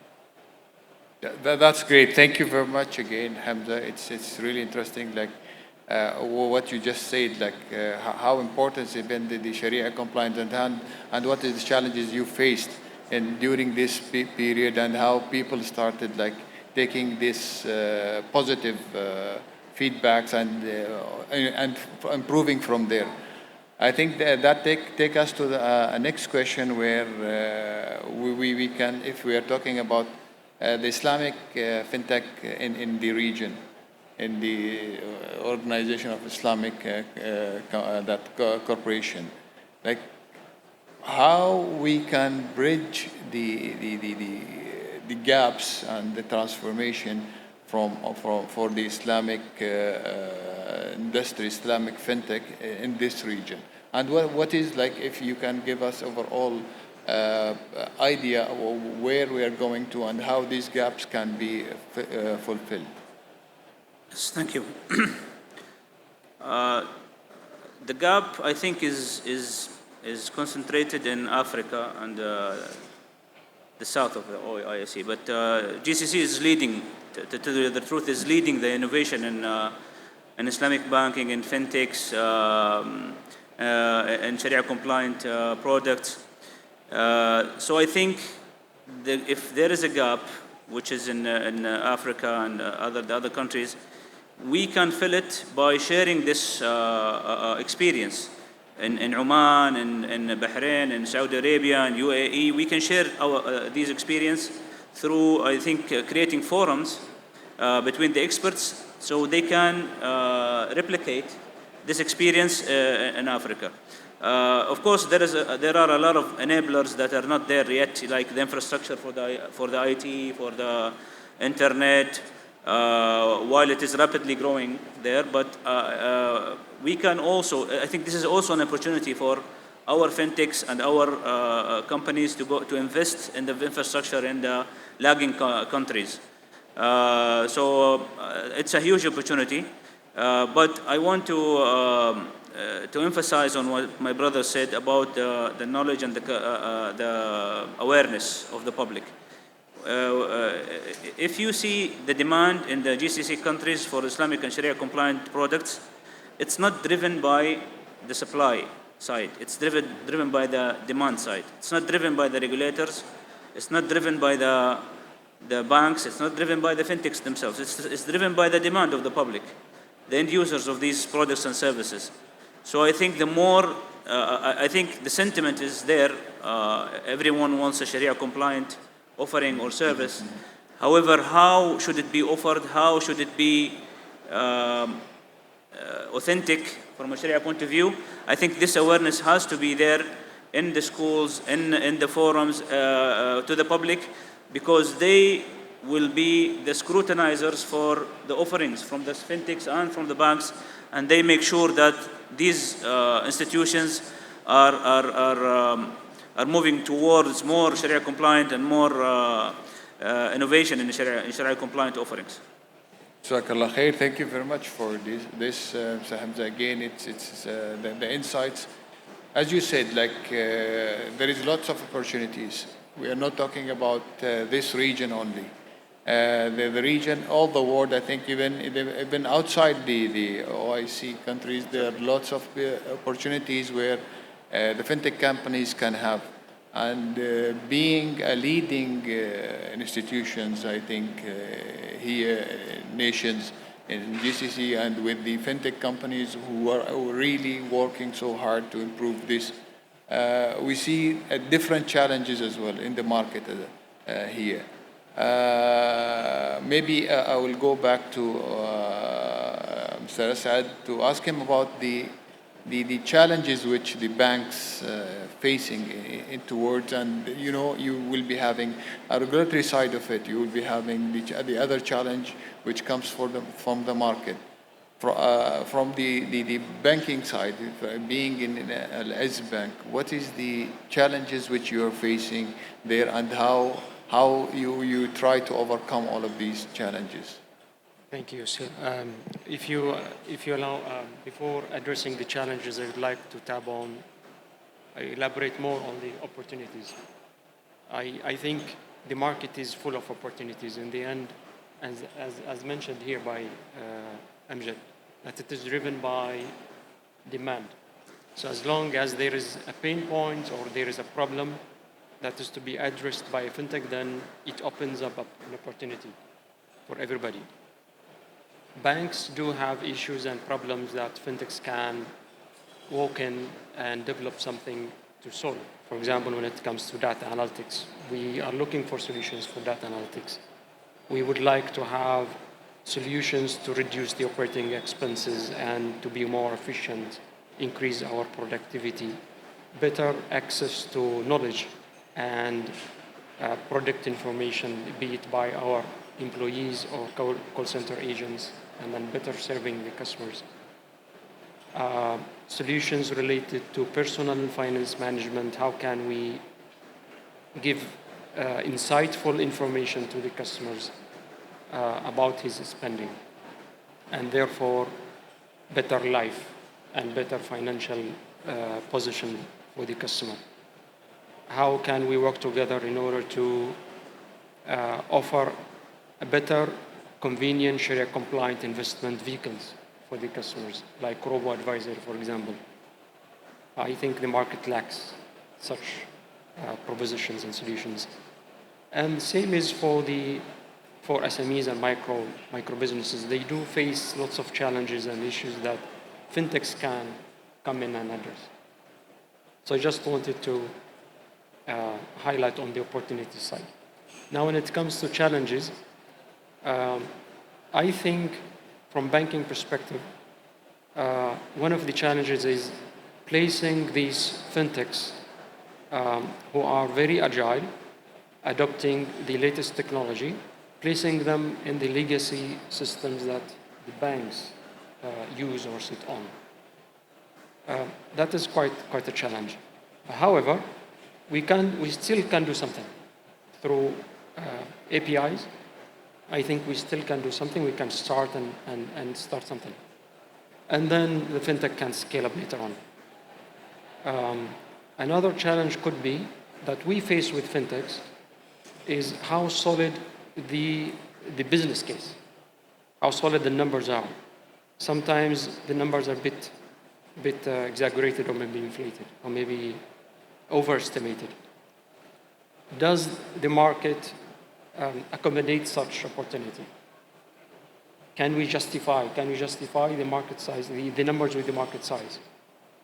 What is the future of this partnership? All these questions come to the table when it comes to partnering with fintechs. Also, cybersecurity is a big concern for banks. Banks have built a good reputation in the market. They are heavily regulated by the central banks. And we are not very much confident and sure about this fintech that has just started, maybe 1 year, 2 years old. So this places lots of concern to the management of these banks. Another concern is the customer data privacy. Although we have the frameworks and law in place, but what about the readiness and infrastructure from fintech side? Because fintech is mainly fronting the bank, and the bank is at the back side of the entire proposition. So all these concerns come into the picture. And also, another concern from banking perspective is who owns what? Who owns this risk? Who owns the customer? Who owns the customer onboarding, the KYC risk, the compliance risk? Who owns the credit risk, if it is a credit-related proposition? And then the reward against that risk, the income-sharing model that can be agreed with the fintech. All these issues are on the table, and we have explored some of these partnerships, but have not came into realization because of these challenges and because of these risks. Another challenge is, I can say, is banks also do have their own transformation roadmaps in order to meet the strategic objectives, their own strategic objectives. And also, on the other hand, we have regulatory-related initiatives mandated by the central banks that we have also to implement and meet. So all these form a list of challenges and concerns for banks. Nevertheless, we believe that we complement each other. We believe that fintechs can play a significant and pivotal role when it comes to creating value to the end customers, be it individuals, be it corporates, or be it SMEs or micro businesses. They can help us jointly create a better value for customers. Thank you very much, Saad. I think you covered pretty much lots of challenges here, which even the bank have, where towards the fintech companies and the fintech companies, the challenges they are facing as well. It's always the collaboration which makes things better. There is like challenges, upcoming challenges. I think this is just, I cannot say it's a beginning. It's always there. It's being there to be transferred from normal banking to these fintech solutions and others. It's a challenge where even the banks will be adopting their systems, and the regulators have to adopt the regulations where they can work together in the future. Thanks again for that insightful thoughts. With that, maybe I will go back to Lutfi regarding something similar to that. How and what regulatory frameworks, from your perspective, which can shape the Islamic fintech in the region, being the market, you know the market, and what is the challenges? I think you will be not looking only at Oman's market. You will be looking more in the region itself. So from that perspective, we want some hear from the fintech companies. Thank you. I'll take that question in two parts. There are challenges when it comes into expansions to different markets. Remember, every regulatory environment has its own regulation. And I think as a fintech, that's one thing that sometimes we find, when we move from Oman, alhamdulillah, we've established, we've done well. But what we're seeing now, it's actually a positive in the region. I'll give you an example. I've seen an application of another sandbox in the region that says, if you are already in one of the sandbox in the region, then there's a fast-track trajectory to get into the sandbox. So I think that trust between regulators is coming in, and that's very positive for a fintech like us. Remember, as a fintech, we're very agile. Cost is very important to us. Time to market is critical for us. So spending longer time to go through an approval process, could cost us money, could cost us an opportunity loss. But alhamdulillah, today what we're seeing in the region is that what we call is you can actually move now from one sandbox to another, and you have that credibility because you've already done it. I think I won't take it as a challenge. I think also an opportunity. I think as mentioned here by my co-speakers is there's a demand from our customers to innovate on Islamic products. If you look at Islamic products in the region, we were restricted in the past to murabaha, musharaka, and everything. With fintechs and digital, we are really challenged every day by our customers to come up with something that is different. It should be digital. And I think, we've worked in Islamic banks, and I'm sure Hamza, the rest of us knows is one of the biggest challenge we have when it comes to Islamic banking is documentation and process. Okay. So putting that hat on now and saying, bring that documentation and process and make it digital. And that's a challenge I think is going to be there for fintechs going on. And I think there is a big opportunity for us across the region working with, partners to look at standard Sharia products and how can we innovate Sharia products. I think that's one of the things. Remember, our customers are not waiting. okay, immediately customers start comparing you with what's in the market. You know, yeah, yes, you're Islamic and you're Sharia, I would want to come, but if I go to other players, I can get the money within 30 seconds. So I think that's another challenge. I think the third challenge, I think it's not, again, a challenge is for us to develop talent to come into the space. We are finding it very difficult to find young talent to come into fintechs and saying with Sharia, you know, it's human nature. We've seen it. I would rather go into a corporate because that's what I see. So I think we owe it to the community to develop our talent, especially the ones coming out of school. And I think we could work on developing programs to go into the universities and school to talk about Islamic fintech. How can they come in? We know, alhamdulillah, for the last 3-4 days, we've seen amazing students coming in and say, you know, what can I do? What can I start? How do I do this? And that's positive to see. So I think those are the key challenges, but it's also opportunities for us. Okay, I think as Asad said and everybody said is, as fintechs, our decision making is faster. Okay, our systems don't have legacies. So we could adapt, we could develop products, go to market faster. And I think this is where we can complement our banking ecosystem partners because, you know, say, how can we work together to launch specific product for youth? Okay, the youth today have a different need from, you know, people who are buying a car. You know, if I want to today take 500 riyal, I don't want to go to a bank. Okay, can I get it quickly? And that's what we want to. So I think that's the opportunity we see.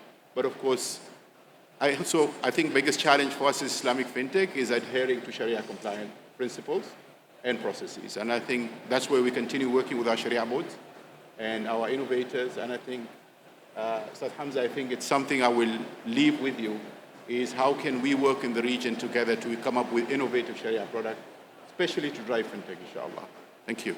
Much appreciated, Lutfi. I think the insight here again, like you highlighted a very important points where even you are saying you have to be up to date to challenge the market itself.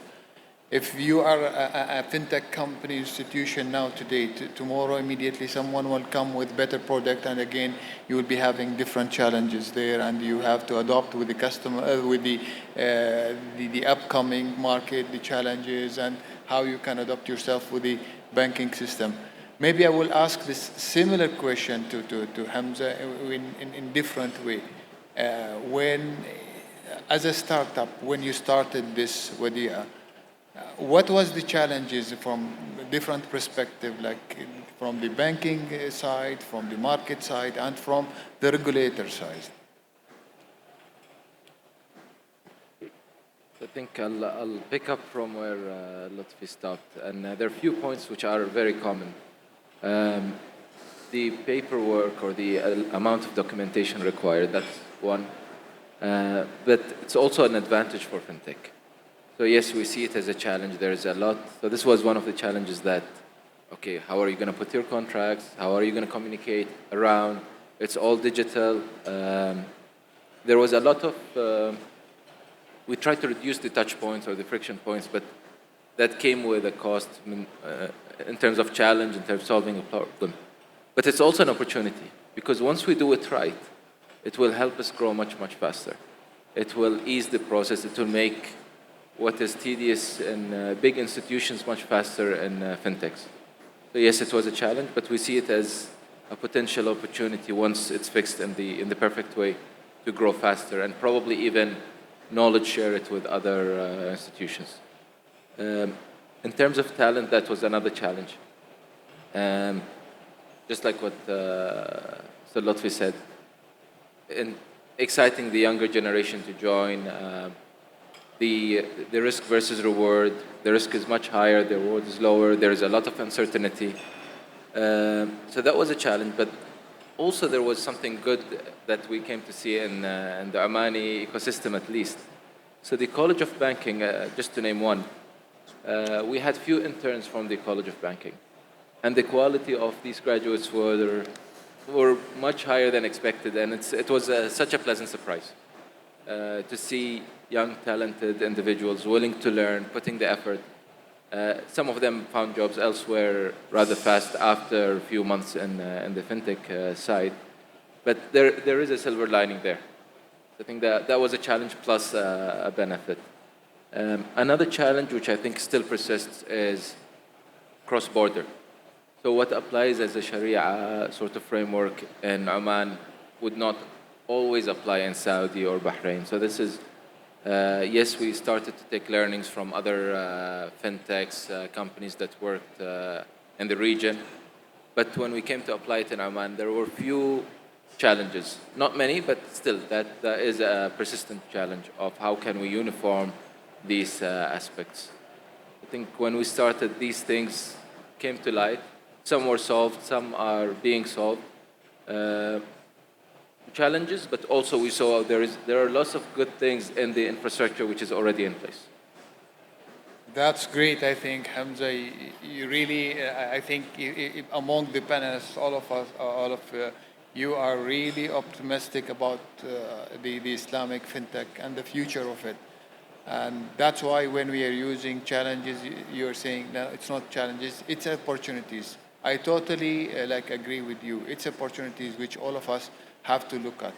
And to look at all of these things, it's the collaboration, the understanding, the young generation, what you were talking about, they have to understand. And as Lutfi mentioned earlier as well, when the kids now, they're born with the phone in their hands, with the technology in their hands, which even in maybe earlier days, people even have difficulties in reaching a book as well, not only the technology. I'm not talking about the technology. There was that time even like the book was too hard to get. Now you just a click button, you get all the information, everything is with you. Click of a button, you have a service which everyone is doing. We remember the queues in the banks to just transfer money to here, there. Now it's just a click of button to do it, to transfer here, to bank, and all of these things. The technology is enabling everyone. It's really helping the societies, helping the economy to boost. Definitely, the regulators and others, they have challenges as well. So they have to cope with the market itself. So the fintech companies, the banks, the industry, it's really moving too fast. And the regulators in that term, and I remember His Excellency was saying even, like we have to be like ready for it. We have to move now, not later.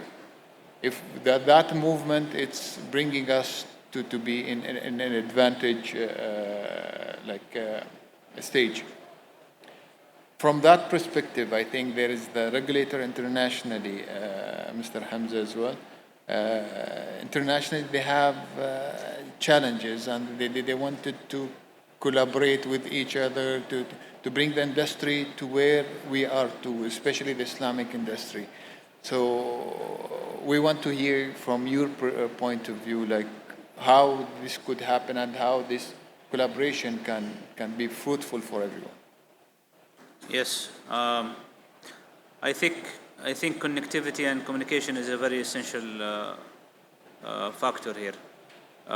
We in Sibafi, we act as an advocate for Islamic banking and Islamic finance cases with all the regulators around the world. When there is an international body issuing new standards, and they issue an exposure draft, we try to get all the comments from our members, Islamic members, of course, and we raise it to these international bodies to make sure that we communicate the voice of the Islamic and Sharia compliant financial institutions.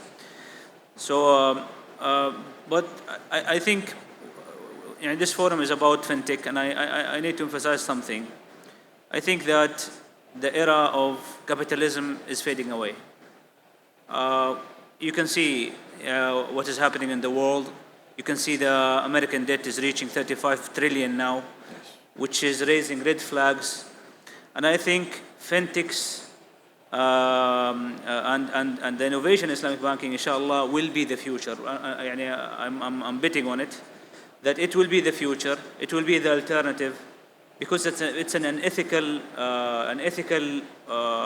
framework and also an innovative framework that does not restrict itself in a very narrow offering.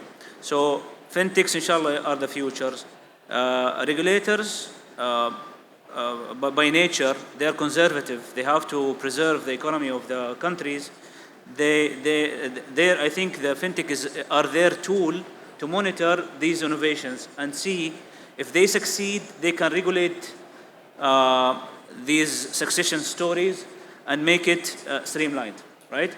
So by time, inshallah, it will become the alternative for the legacy banking, and we will see capitalism phase away and phase out, and new, more Sharia-compliant Islamic banking, Islamic finance will come in, inshallah.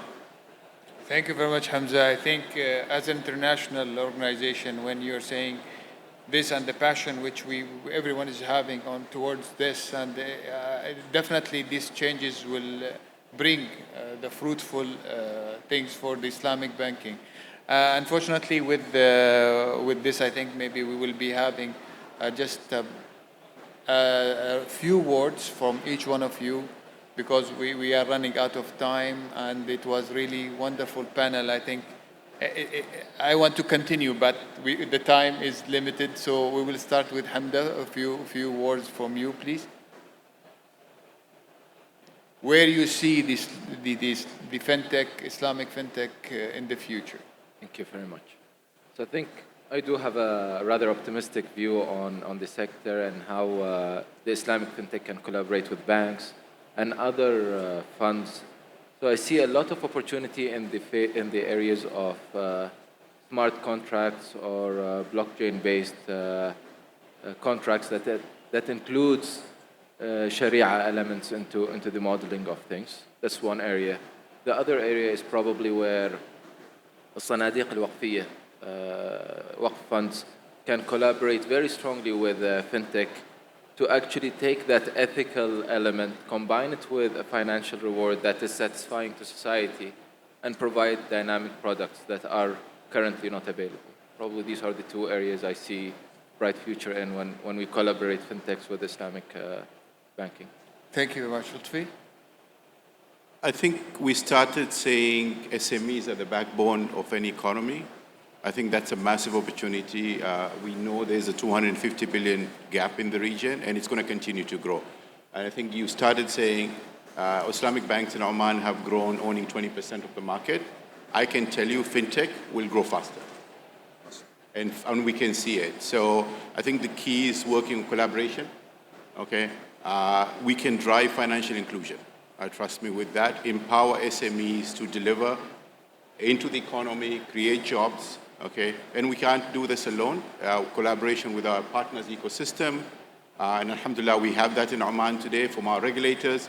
Our partner banks as well are very open to working with us, and that's what we're seeing. And the other regulation system, I think things have been discussed when it comes to the cloud computing, but I think the key comes to us is inclusion.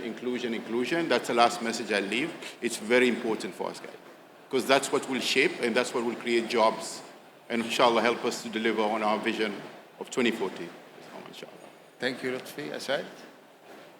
I would say to fintechs, please stay true to your ideas, inspire others, test your idea very well, test the market acceptance.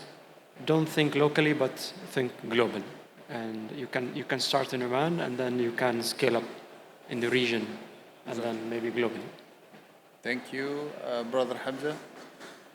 Yes, I want to build upon what Brother Lutfi said earlier about how can we advance the fintech offerings, and how can fintechs learn from the other experiences. Imagine that if we can create a forum for a cross-border forum for the Islamic countries, where the successful applications are disseminated and distributed among all the members, and they can see this successful application from a regulatory point of view, from a legal point of view, from a Sharia point of view, from a financial point of view, and it can be then replicated among the countries. we can learn from each other. So CBAFI can do this. CBAFI is a cross-border organization that are representing the Islamic countries and the Islamic financial institutions in the Islamic countries. So we can do this. We can build a forum. So the fintechs raise their voices, their concerns, and also they can put forward their experience and their applications and share it with others. So other countries can learn from and can adopt in a safe way, because the experience was there and it was successful from a regulatory and legal and Sharia point of view. Much appreciated, Brother Hamza, and I really thank you all today sharing all these insights, and it was a great pleasure for me being the moderator for this session, and I thank you all for the beautiful insights, and we see where the Islamic fintech revolution is going now, and we hope everyone been benefited from this session and taking the positivity where will be tomorrow, inshallah. And with that, I would again thank my dear panelists, and we just give them the big thanks for all of you. Thank you very much. And inshallah, we extended our time a little bit. Thank you very much, and all the best for the next session. Thank you. Thank you to our moderator, Suhail Zajali, for stepping in last minute and doing a great job. And thank you to our panelists for such a compelling discussion. Clearly, Islamic fintech is revolutionary. We will now continue with Power Panel 3, titled Payment Frontiers, Disrupting Transactions in the MENA Digital Economy. And it's being moderated by Mr. Ali Al-Jabri, Acting Deputy CTO for Payment Systems from the Central Bank of Oman, and the esteemed panelists, Abdul Aziz Al-Rawahi from OMPay, Dr. Ali Al-Shikeli, AGM, and Head of Digital Services and E-Channels at the National Bank of Oman, as well as Tawfiq Al-Lawati, CEO of Friendly Pay Oman. Please let's give them a warm welcome to the stage. Assalamu alaikum. Good morning, ladies and gentlemen. Welcome to Power 3 panel, Payment Frontiers, Disrupting Transaction in the MENA Digital Economy. The payments and fintech landscape in our region is changing faster ever than before, and powered by innovation, supportive regulations, and raising customer expectations. We see a new wallet, instant payments, and digital-first services becoming part of every day. Our national instant payment system has been spiking over the years, and this year it was a substantial increase in the digital transfers, where, in a monthly wise, we reach more than 30 million transactions, totaling value of exceeding an average monthly of 1 billion Riyal Omani.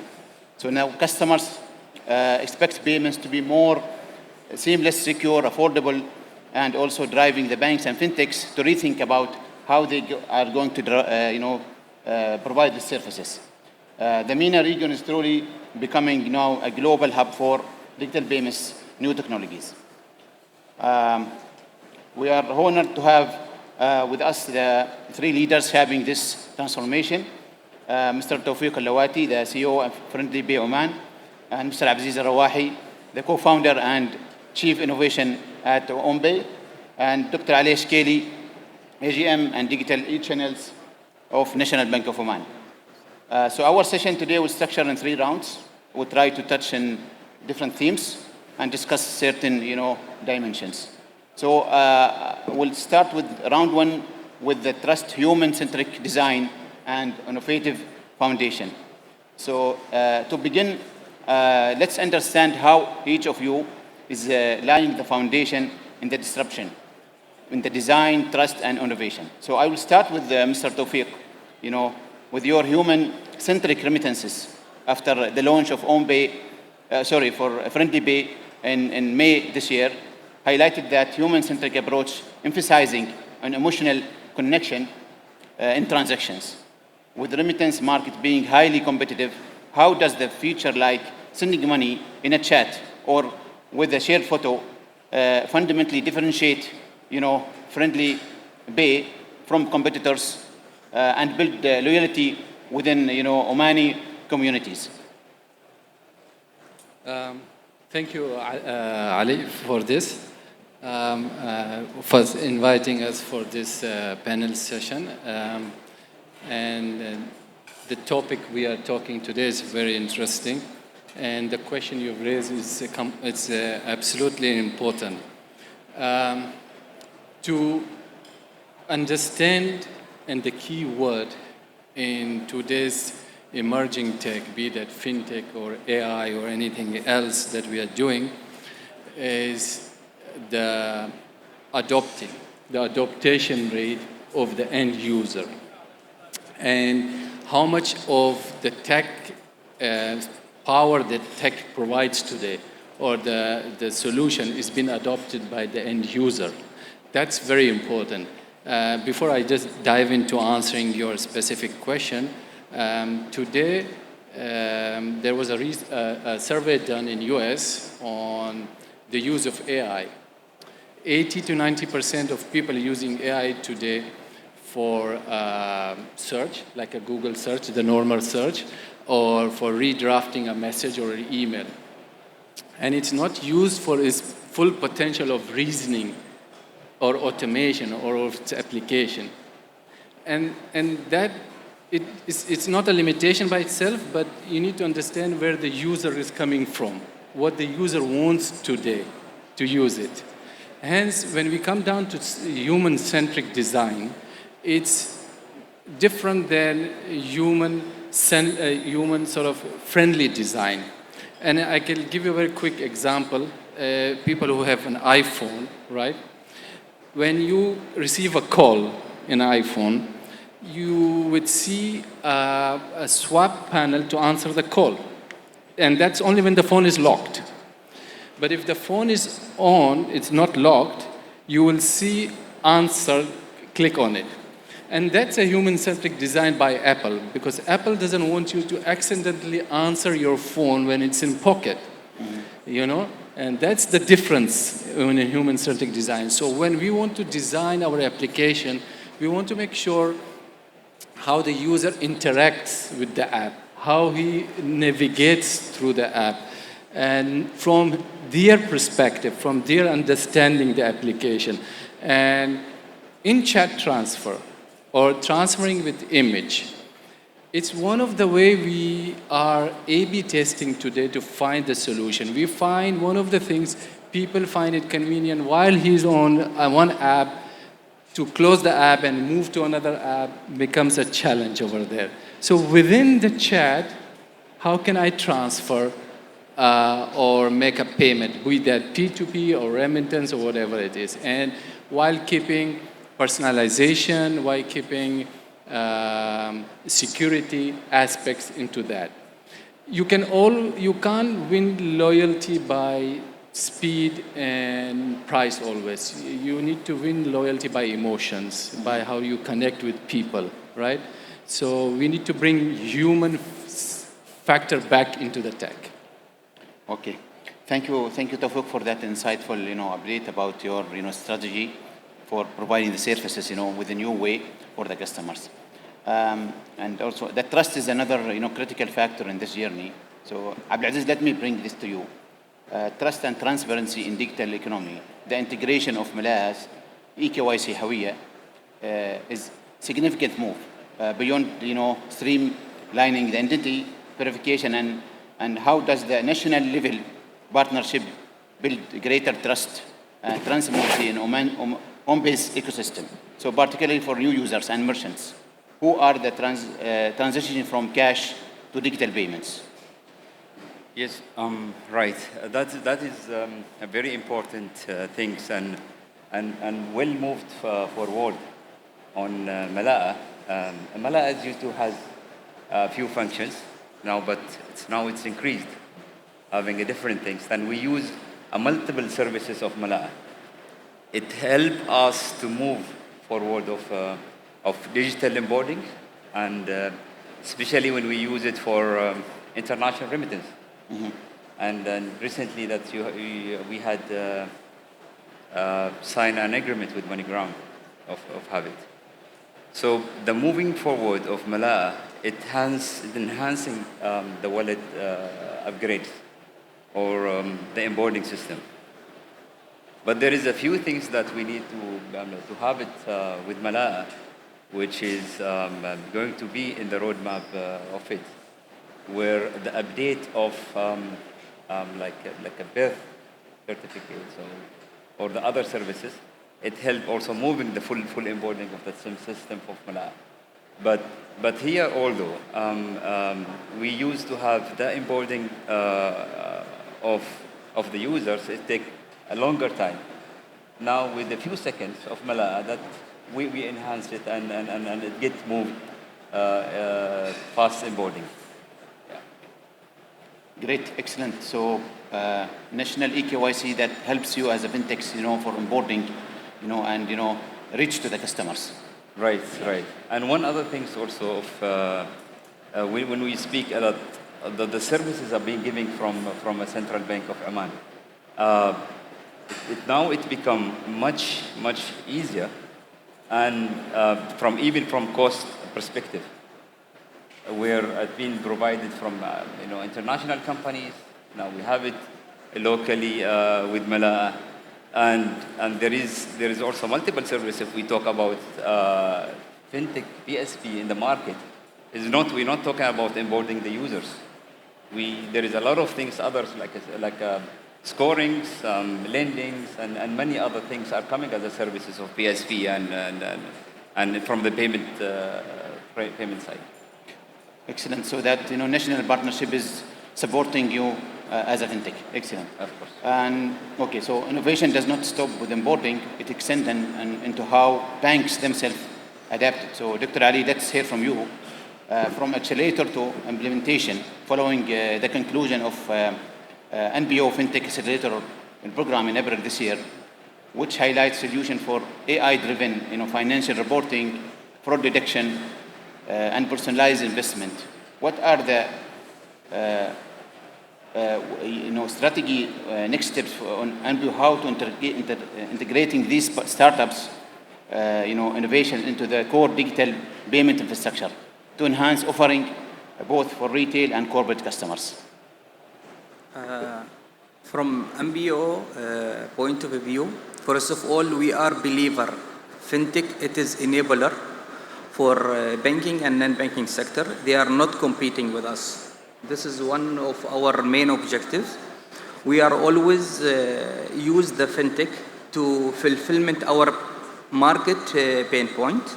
Then from that standpoint of view, we can accelerate it where we are going, either locally or internationally. MBO, we launched our accelerator this year, last year actually, and this year, inshallah, we are going to establish 5 licensed entity who are running in the market with the full solution, with ecosystem, where we lead them from ideation to product to development to study the market, financial projection, and how can expand it in the market.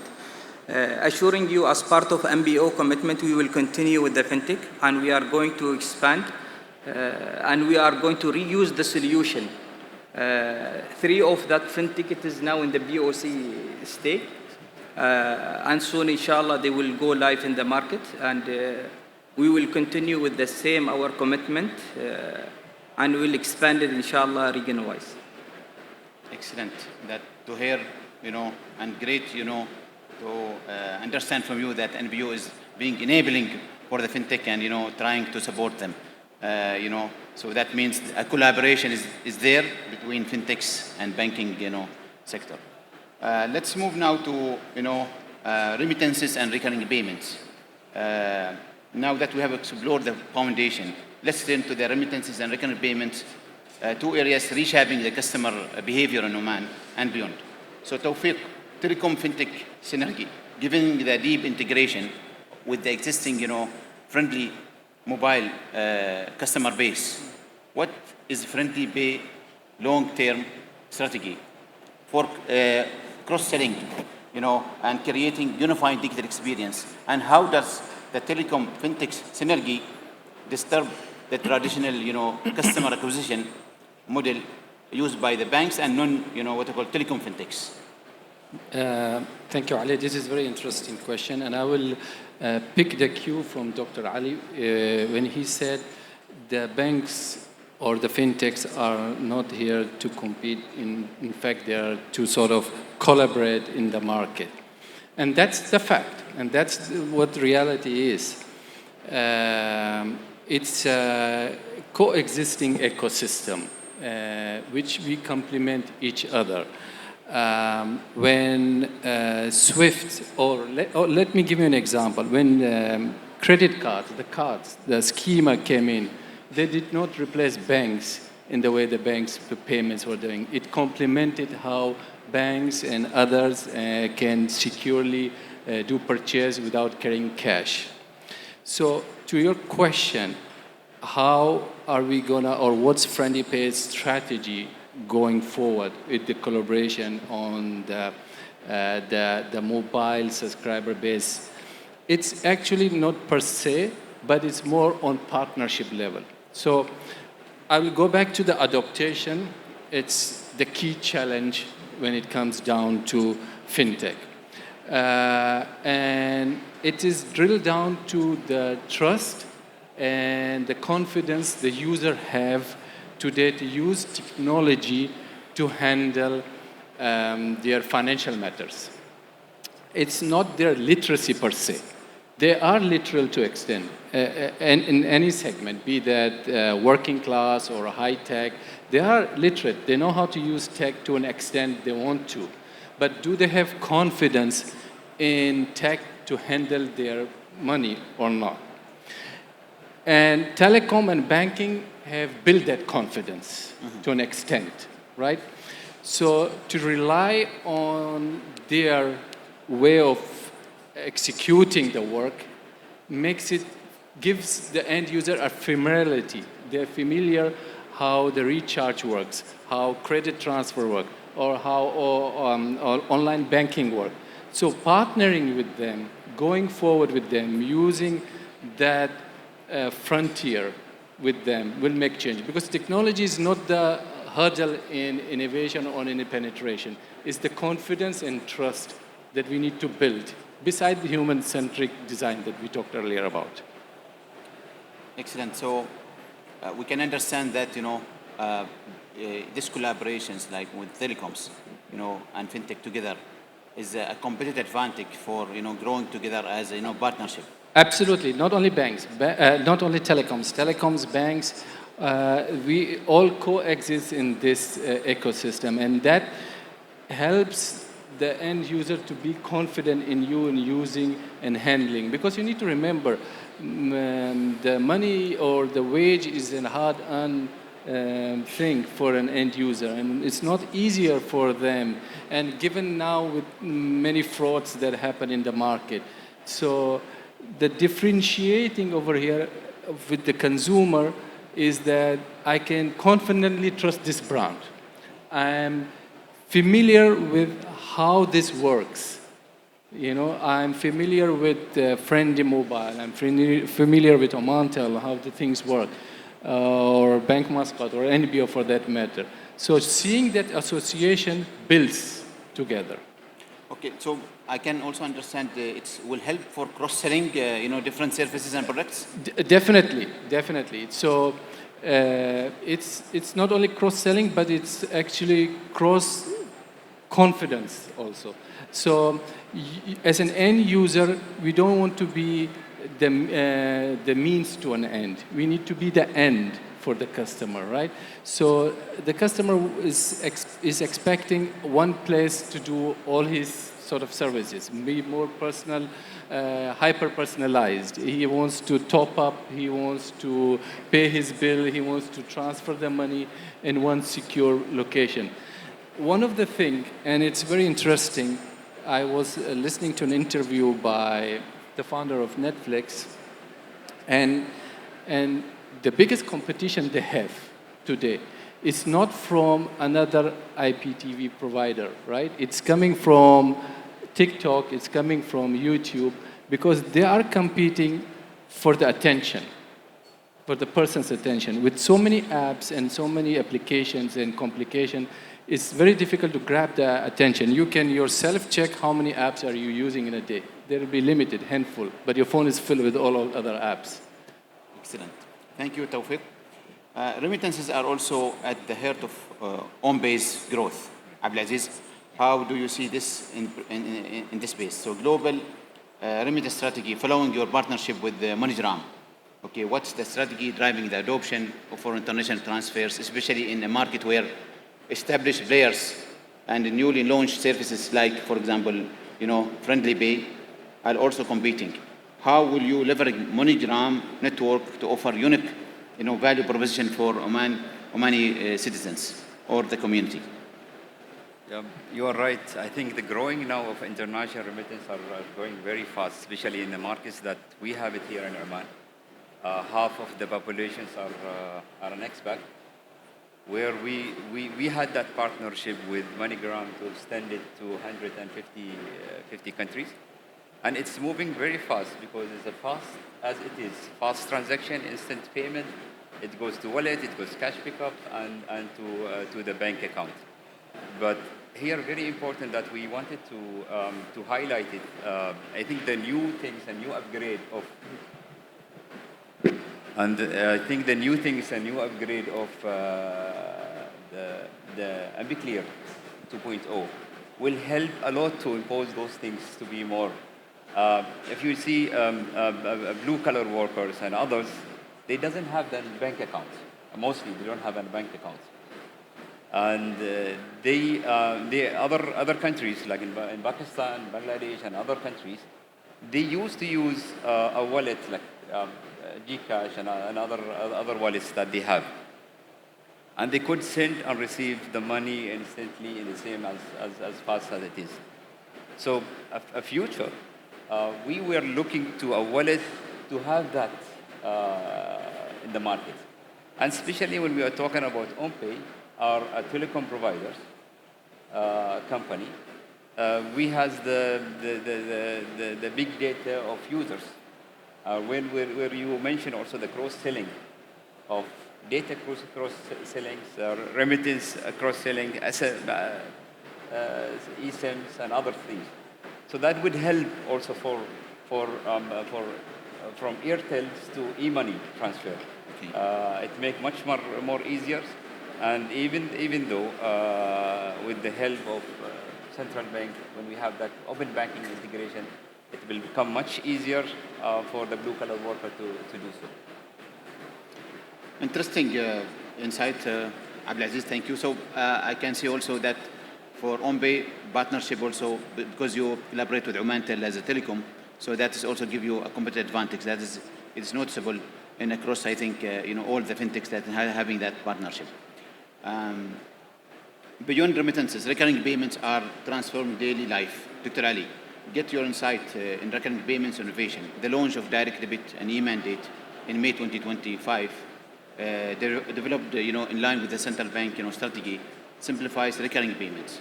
What has the initial uptake been like, and what does this play in NPO strategy to move customer from traditional manual recurring payments and repetitive payments towards fully automated and transparent digital ecosystem? Before I'm going to MBO strategy from simplifying the payment processing, I believe His Excellency's presentation was explanatory itself, where from 2020 to 2024, we migrated 471% of cash transaction to non-cash transaction. That is give us indicator. We are in the right direction in Oman. This is in line with the CBO initiatives from 2020 again to 2024, where it is enable the financial institution to simplify the payment processing and to simplify to the end user. If we go back to the payment history, where we start from the zip-zap machine with the vouchers, till it's come to the post, EMV, then we moved to the contactless NFC card, then it came mobile payment. I think we are, as a country overall, or a regulation point of view, we are in the right direction. From the MBO point of view, we have slightly little bit different. Our accelerator or our strategy to enhance the payment solution for the end user by all means, and to use our capability where we are tackling the customer pain points. Recurring payment and e-mandate, it is going to add value for the country overall, and it is going to tackle or to resolve the main problem for entities. It is either corporate or government, and it will be simplify the end user journey. This is going to help another initiative, which is in the pipeline, to migrate the check. Today we have a lot of check processing. E-mandate direct debit, it is going to support us. It's going to enhance our operation, our efficiency, our productivity. We will get space to serve customer more, to digitize what is demanded by the customer, and to ensure that we are in line with Oman 2040 vision, where we are going digital. Thank you, Doctor. So far, being adopted this e-mandate and direct debit, how you are going to convince the customer to move to that? Because it's a new way of doing things. It's not like the traditional way where they sign a check and then go. So something is different. So how you are going to convince them? Actually, here it is customer experience role. It is required, and this is our one of our initiative. Whatever we digitize it, we revisit it 3 times. This is one. And we try to simplify it. Whatever the error we build it from phase 1, we try to enhance it phase 2, 3, 4. So this is one. Number 2, I am not going to highlight what is the penetration of our payment through digital channel today, but assuring you we are in the highest. We migrated majority of the transaction from the legacy branches through the digital, and we build that confidence to our end user. Again, there is our own approach to migrate the check processing from the branch level or from applying check to the direct debit and e-mandate. Excellent. We are eager to see that. I think, Doctor, one thing need to be there also, and when we talk about e-mandate, other player has to be in the market. Agree. Yes. It is from issuer and acquirer. Right. It is not working from one bank side. And I believe some of the banks, they are almost ready. Right. Yes. And the main player in the market, they are ready. And I think the rest, it will be ready soon, inshallah. Okay. So it's the ecosystem has to move towards that. You are right. Even though we have been noticed that the fintech who are in Oman, they are ready from this capability point of view, from the integration. And this is one of the indicator to us. The e-mandate and direct debit and recurring payment, it will be success in the country. Excellent. So, okay, let's move to the round 3, which is the future competition, ecosystem, growth, and disruption. So finally, let's look to the, how the fintechs and banks will compete and collaborate in the future. So future-proofing features. The digital payments landscape is evolving rapidly. What's on-friendly pay product roadmap beyond the initial launch? How you will maintain your competitive, edge to adapt new technologies and to convince customers also to move maybe from traditional banks to the fintech? True. So the features, products come and go, right? So you'll have features that are maybe advanced on their time. It's not their time today, for example. But what is important is relevance is the key. The relevance and the familiarity. I'm familiar with this. Is it relevant to me or not? Hence, on Friendly Pace agenda, what we're going to do in coming year is to build on the 2 important challenges that users have today. Is adopting the technology or solutions is provided, and building confidence and trust. So whatever the product we are going to work on and in pipeline, it's going to address this specifically. It's going to address how easy we can make for people to adopt, how relevant our product is on their today's need, and that relevance goes beyond him needing to send money across or internationally. It is, why is he sending? That relevance is important. The purpose of his sending the money is important for us. And is the solution familiar with them to use? We launched, you need to remember that we are 3-4 months old. We launched in May. But because this is our philosophy in our building the thing, we have gained more than tens and thousands of users within the 3 months, right? Because we are trying not to catch up with the innovation every time, but to be relevant for today. That's the idea. And to build confidence. Within that, we discovered a lot of things we thought we knew, but we didn't knew. So one of the key challenges is onboarding and simplified eKYC.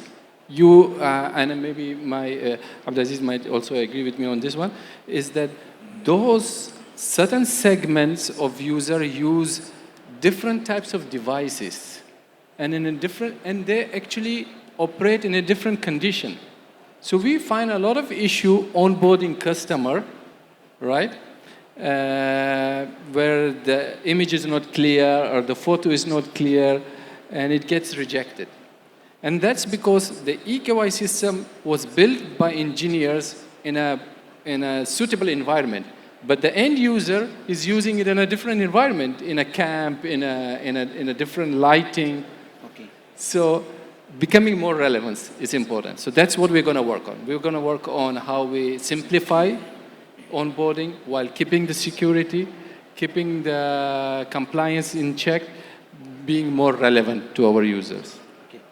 So onboarding is one of the important what we have discussed. Course. Yeah, but how you are going to maintain your customer base and continue transacting with you? So this is it. So once you identify what are, today the tech and the fintech has emerged in every segment of the market.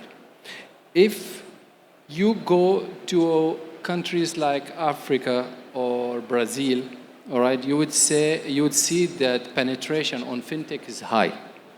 It is not because the tech is advanced or the innovation is advanced. It's because the need is there compared to security and safety. There is no substitute to security and safety. Today, in our part of the world, security and safety of handling cash is not an issue. So the consumers always have substitute. They can use ATM cards, they can use bank cards, they can use bank local transfer, they can use exchange house for money transfer. There is alternatives for them.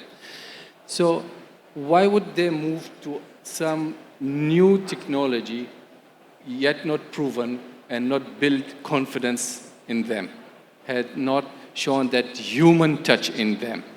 So ideally what we're gonna do is that how we're gonna maintain our base and how we're gonna grow this base is by connecting with our users. For an example, in Friendly Pay, customer is not a statistic. We don't see it as numbers and statistics. We see them as person. 1 equals to 10. So if there is one customer having a complaint, it's as if hundreds are having a complaint. We personally take in charge of this one. We need to make sure that we are there, and the user needs to feel there is a human behind. He needs that human touch in this. And that's how we're gonna, that's how we plan to retain and build. And I think it's working well for us because we are getting a great momentum going forward, more than what we expected. Excellent. Thank you, Tawfiq. Abdulaziz, let's shift to the merchant ecosystem and OnBase, role in this. So building the merchant network, OnBase expanding its rank of merchant services, including QR code, NFC. What specific challenges are Omani merchants, particularly SMEs, facing adopting digital payment solutions, and how on-base solutions different from traditional, maybe, banks in facilitating this transition? Yes, in regards of a QR code payment, we're still behind that. Okay. there is already an advanced tools to make the payment. Like when we talk about tokens, tokenizations, cards, many things are simplifying the payment and processing the payment. I remember one thing is that when I'm standing in the queue, others are tapping in the card and going tokenization, and I'm still searching for the QR code to make the payment. Yeah. That's give much time to do. Correct. But still there is, when you go in anywhere, like I've been to Salala, Harif, there is a lot of kiosk, a lot of shop, they're using and asking for numbers, transfer, yes, to make the payment. And there is heavy use there to use it. And we still have that also. And we have in OnPay a free fees, a free charge of transferring and making the payment through a QR code. And we're still giving a lot of offer, but still people are not adopting to that point. What I believe need to be done in the future, if we have something similar to be a tokenized on MBCSS or the new card of domestic card, we have it from central bank, that it give a more also enhancement things to do. And I will add one point here. When we talk about simplifying the KYC, I have been to China, and they do the KYC in the immigration itself.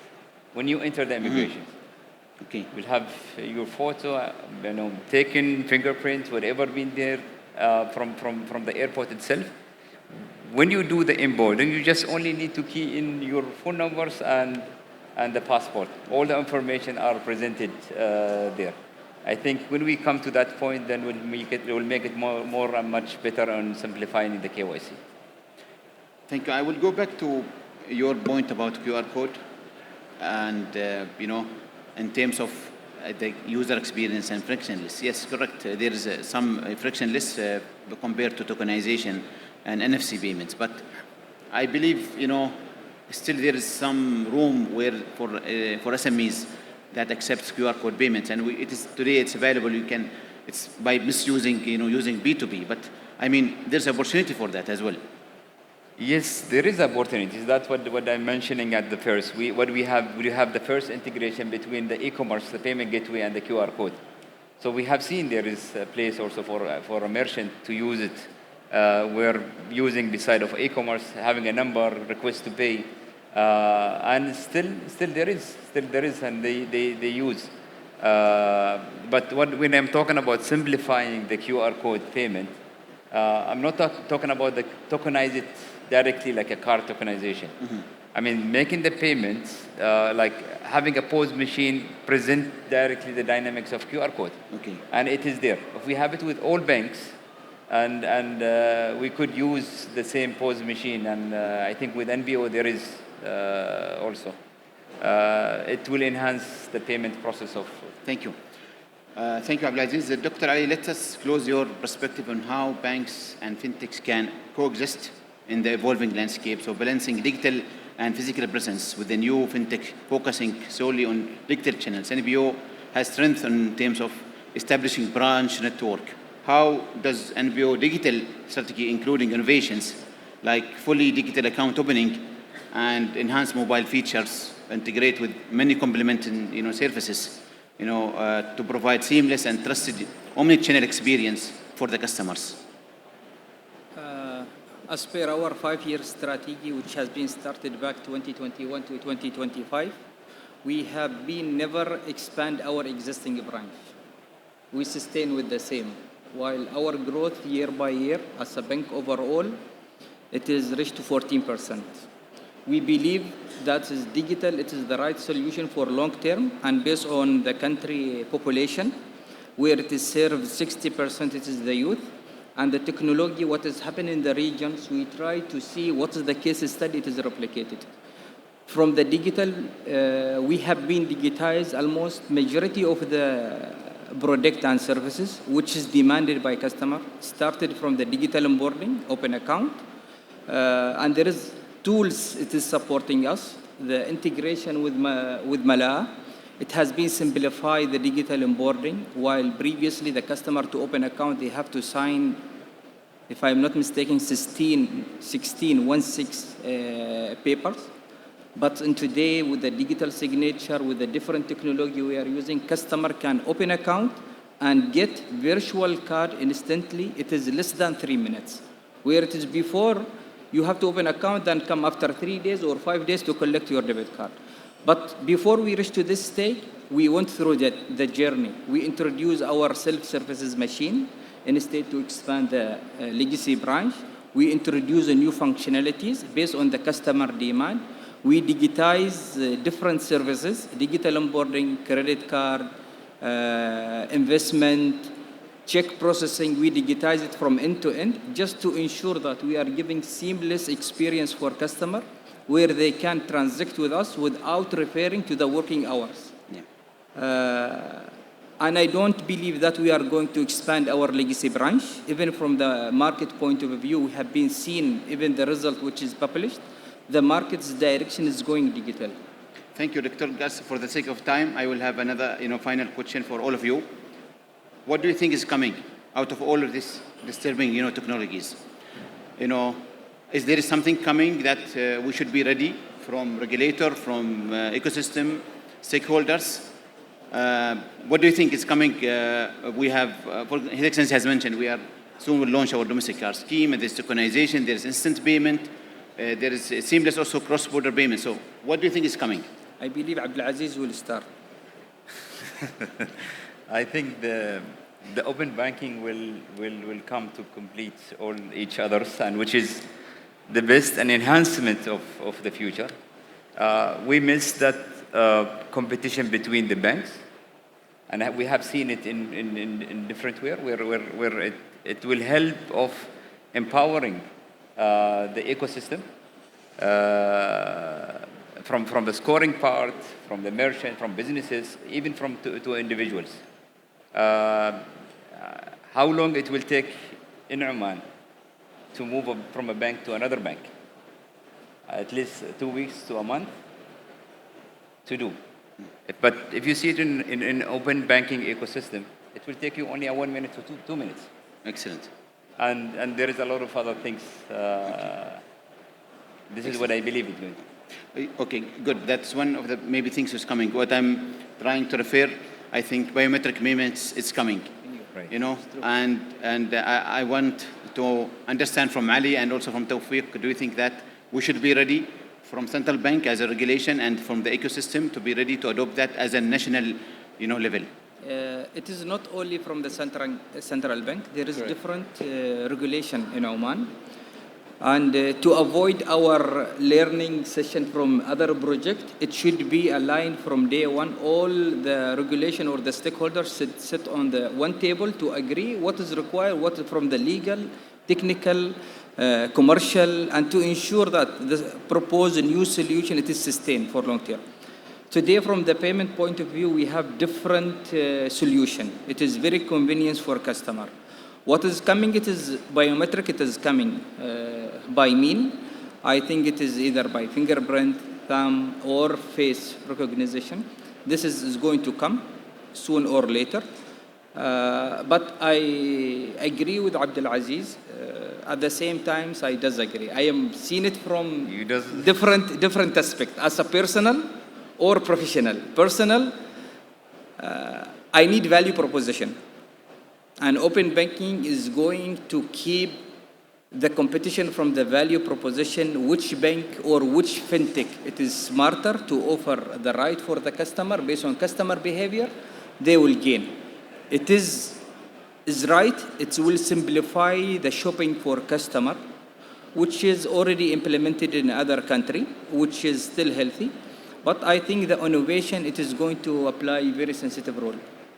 when we talk about open banking, there is another. It's true. Yeah. Tawfiq, you want to add anything?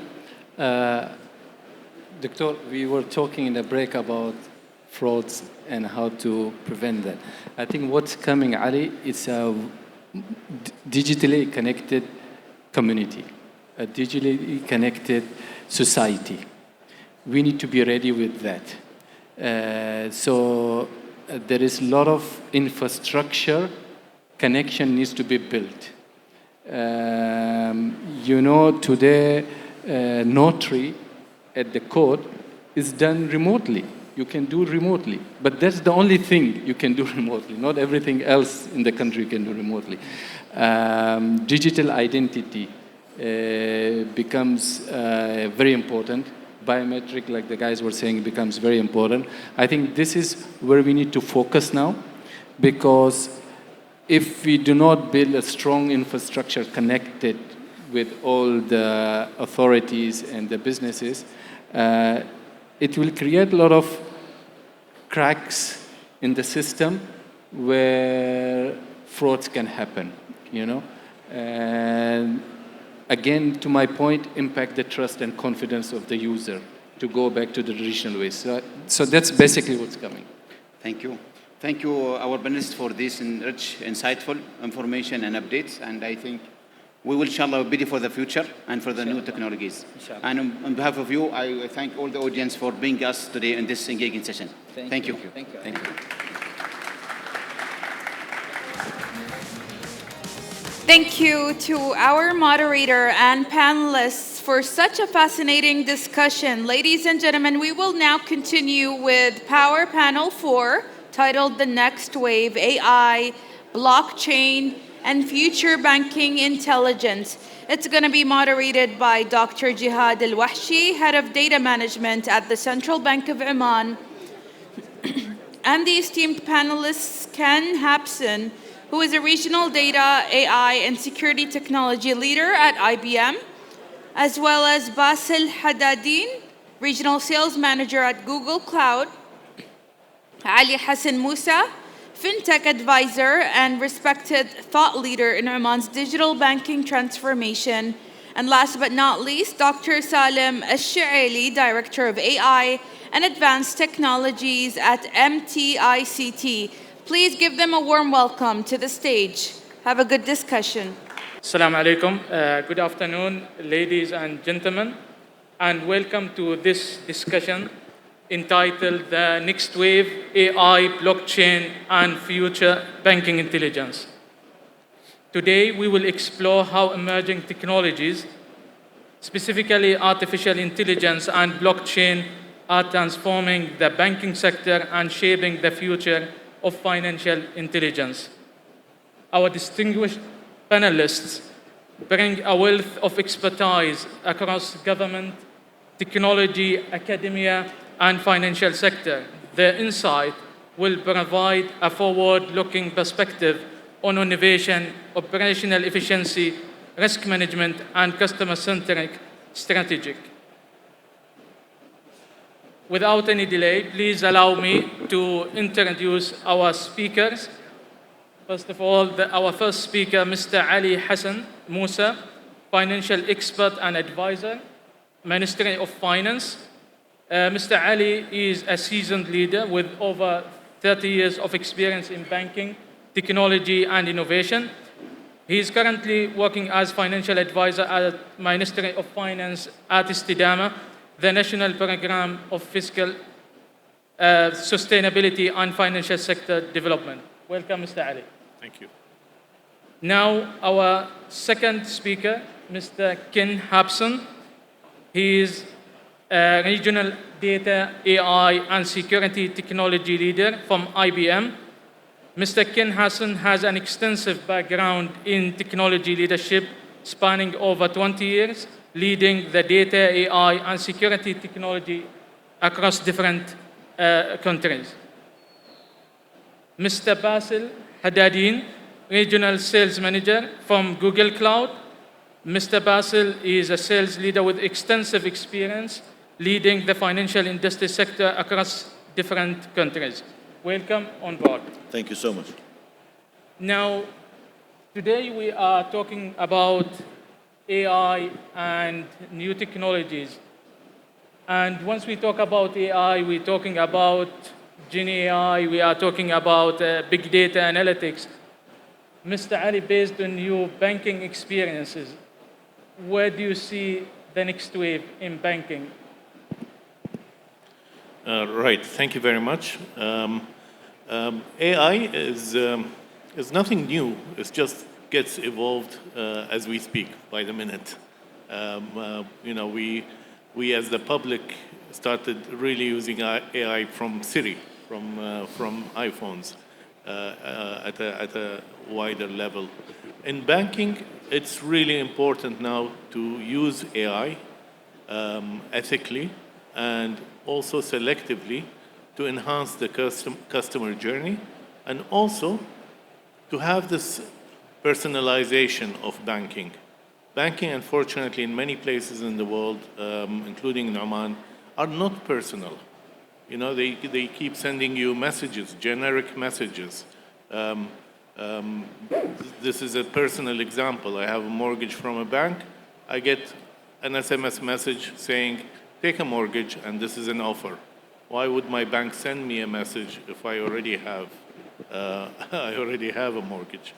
I've been banking with a bank here for, God knows, 30 years or less. Every time I put my ATM card, it asks me what language. I'm never going to change my language. It's always the same. So why do they do this? So there, you know, it really needs, these are simple examples, but you know, AI can really improve the personalization services to me.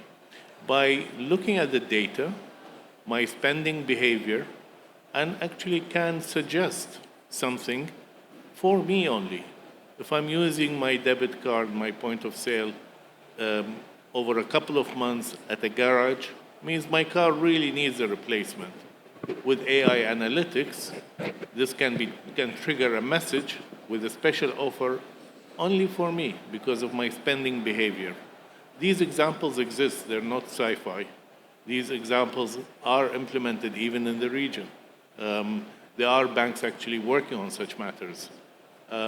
So AI is about really making it simple, making it frictionless, making it very personalized banking services, and also to enhance the human capacity. So for example, there is a fintech based in New York. They have a product called Kakisto. This layer, it uses open AI engine, and then it has a layer of algorithms, and the bank or any institution can tailor-make this product or this software as per its needs. So for example, Emirates NBD is experimenting with it. It's using it, or it can use it, for having the same answer to the customer at any touch point. What happens with us is that if we call a call center, or if we walk into a branch, we may get two different answers for the same question. Whereas with using this software, you can, the branch staff, the call center agent, you know, the chatbot, use the same algorithm and provide the same consistent answer to certain question. So there's no duplication, there's no confusion. And it also enhances and expedites the on-the-job training. So when you have an employee, normally you take them through training for product, services, customer service, etc. But with this, it's on-the-job training because the staff learns from this software while it generates answers. So there are many, many applications of AI in banking that can enhance the journey of customers. Thank you, Mr. Ali. Now, what do you see the biggest challenges that facing Omani banks to implement these new technologies? Okay, so before talking about the challenges, we need to look at to talk about opportunities as well. Opportunities as well, infrastructure. So to have all these, to utilize all these new technologies, you need to have an infrastructure of payments, for example. The previous session was on such matters. So in terms of payments infrastructure, Oman is up there. We have state-of-the-art infrastructure that keeps upgrading frequently. It's run by the Central Bank of Oman, so it includes many services like the real-time gross settlement system, which is now linked also to GCC countries, automated clearinghouse payments.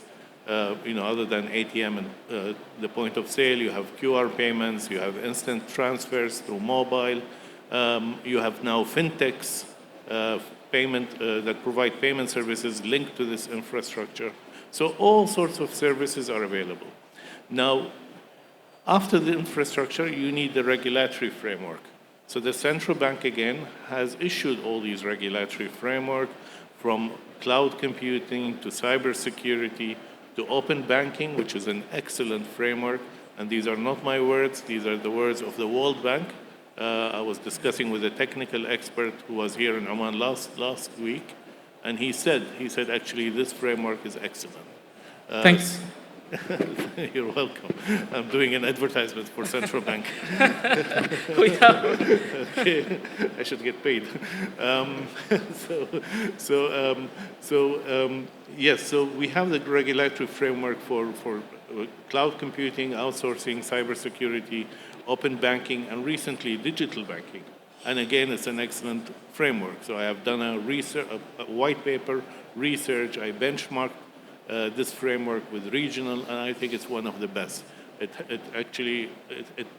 has tiered capital requirements, so it's a lower entry barrier, lowers the barrier to entry. So if there is a digital bank only with deposits, for example, will require a lower capital, and so forth. Other GCC countries do not have this. I think Qatar, I heard, is actually going to copy our digital banking framework, but don't quote me on this. So we have the framework. Now the opportunities come for banks, for fintechs, because the ecosystem is there. And the challenge is now how to accelerate the deployment of open banking. Because if we just leave it with the infrastructure and framework, the application, the impact might be really slow. And that's the key challenge. So the answer to this is that we need to have a number of initiatives. And we are working on one initiative with Central Bank, with Ms. Ghada, with Invest Oman, to create that opportunity for accelerating fintech and open banking. Thank you, Mr. Ali. I would like now to hear the perspectives of Mr. Kin and Mr. Baz. Both of you have working in different financial institutions. What do you think, what do you see the next wave on the banking industry? What challenges and opportunity do you see from the technology perspective? Mr. Kin? Sure. Thank you for the question. So if we look at AI specifically, the opportunity that AI brings, before talking about AI, let's take a step back and talk about data, right? The better the data, the deeper the data, the more richer the data, the better your AI will be, right? And if we look at industries, arguably you can say that the telecom industry carries the most data in the world, and second is the banking industry, right? They carry a lot of data, but it's very vast and diverse data. So if we look at KYC, knowing your customers, right? The banking sector has an opportunity to really build deeper, closer, personalized relationship with their customers. I think that's the opportunity that is coming with the power of AI. You can look at your customers, not only looking at their spend, but looking at their lifestyles, their behaviors, and so on. So if someone has gotten married, they're about to have a child, you may have all this data with you already, right? You can propose to them different types of packages for that stage of their life. So it builds a more trusted relationship. And what IBM did was we interviewed close to 3,000 major clients around the region, and we found that in the Middle East specifically, over 82% of consumers still say that they usually buy and build relationships with vendors that they trust. So when a bank comes in and builds that trusting and close relationship, it's not just an indication of building a closer relationship. It actually can drive huge business for the industry. So I think that's a great opportunity to bank on. Thank you. Mr. Basil, talking about the new technologies like cloud computing, how do you see the potential of such technology in accelerating the adoption of new technologies like blockchain, open banking, open finance in the Omani banking sector? Yeah, thank you so much, and thank you for having me along with the fellow panelists. So, as you mentioned, I mean, regarding the opportunities that you've mentioned, there are a couple of things that we see in the financial industry today. We see a lot of opportunity in personalization, as the gentleman mentioned, and of course, inclusivity, financial inclusivity. We cannot just focus on a limited segment of the population. Today, we are talking about inclusive finance and embedded finance, speaking of open banking. So today, without the right regulation and having the right framework to regulate and make sure how we are sharing this data. Today, banks are sitting on a gold mine of data. So if the bank is leveraging and utilizing this data, Mr. Ali wouldn't face the issue of receiving another message to offer him a loan. So cloud computing and advanced technologies such as AI and blockchain, it will help create more transparency, more inclusivity, and of course, easier way to connect your different silos and your different, I would say, data points or data silos that you have within the organization. So if I want to today offer an open banking or embedded finance, I need to make sure that I'm leveraging every touch point, as Mr. Ali mentioned. So today people ask us in Google, like, I want to know what you know. And I tell banks, you know more, because whenever I'm paying something, whenever I'm moving with my mobile application on my mobile device, it's moving with me. It knows where I'm going. I'm talking to the contact center, my chatbot. In order for these solutions to work, cloud computing, it provides all this, and it provides you with the connectivity and with the tools. But you need to leverage and make use of them.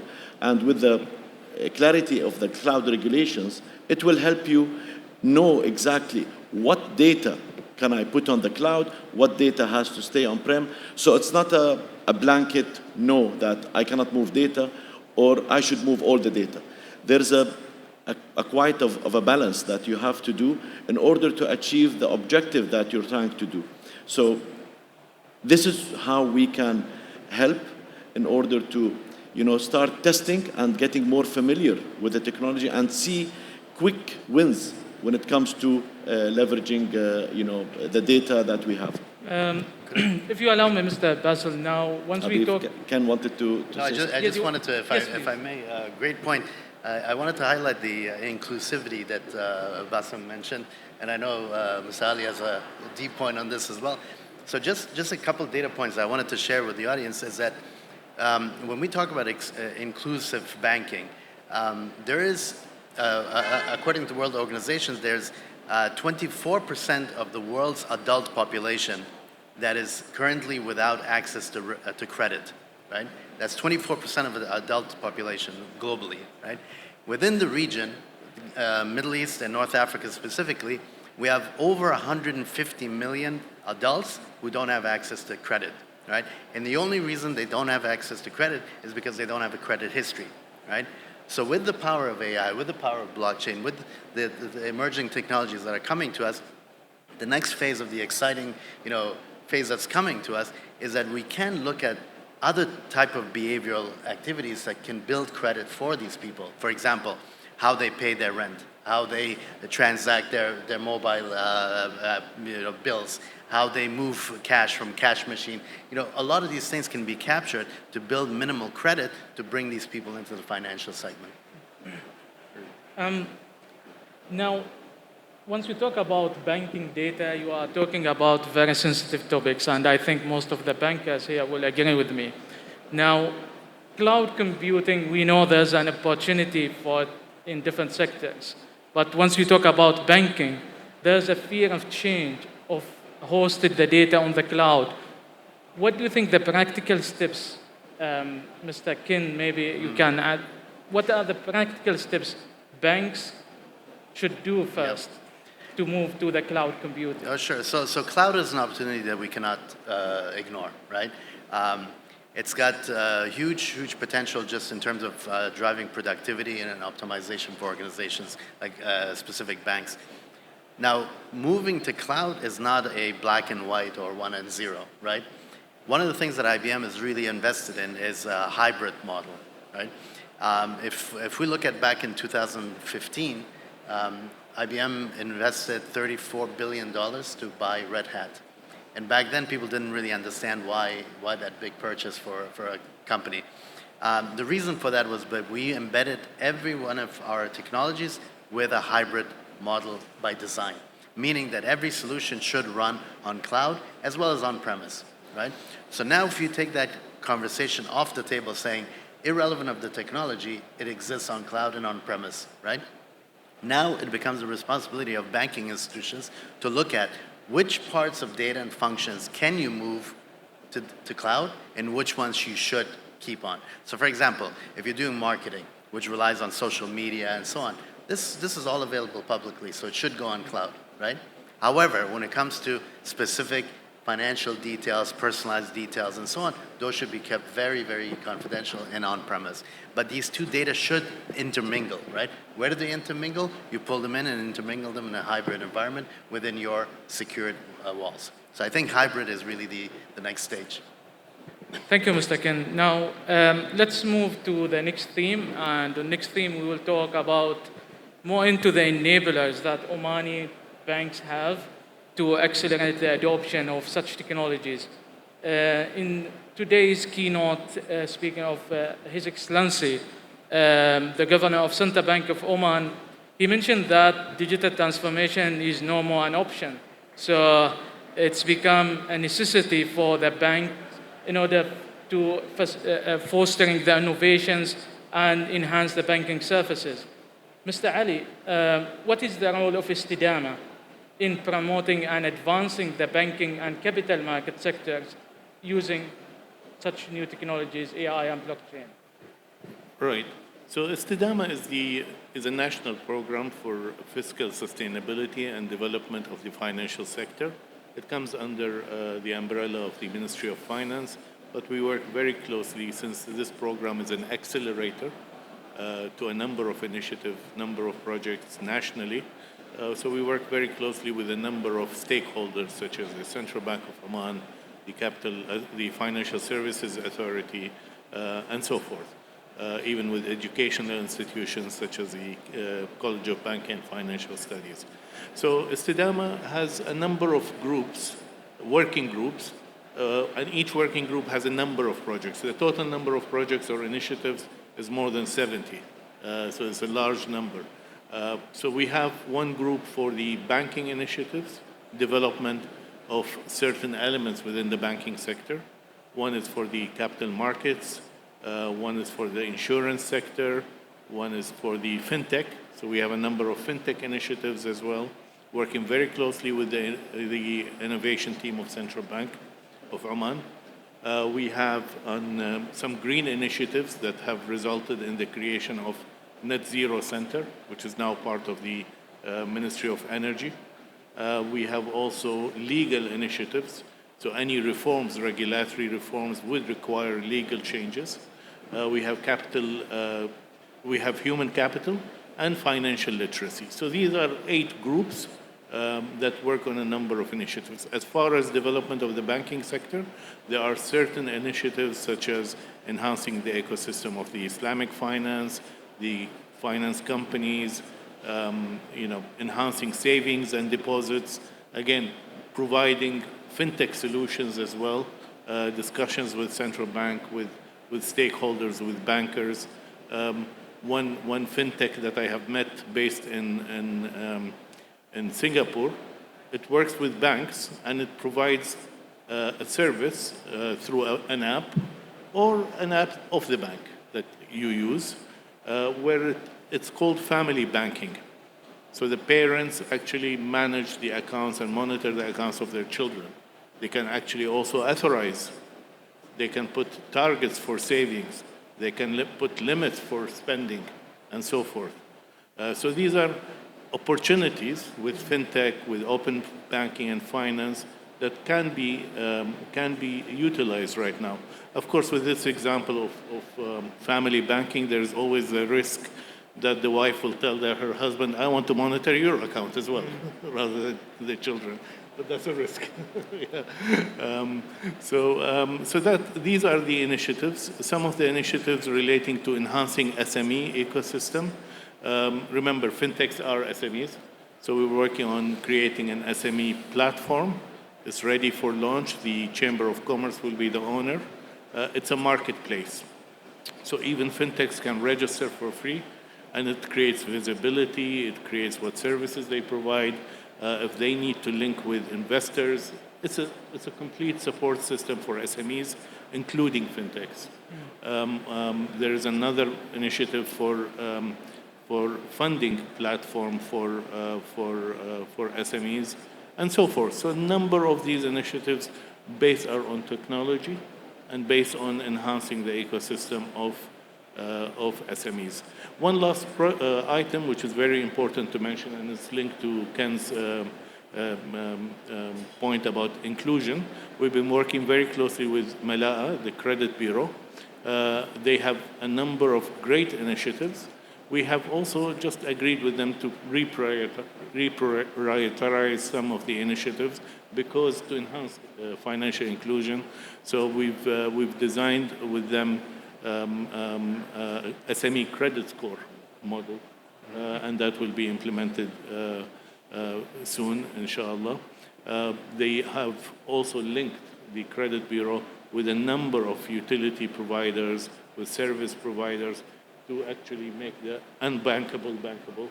So that's work in progress, and they have achieved, I think, almost 90% or 95% of that.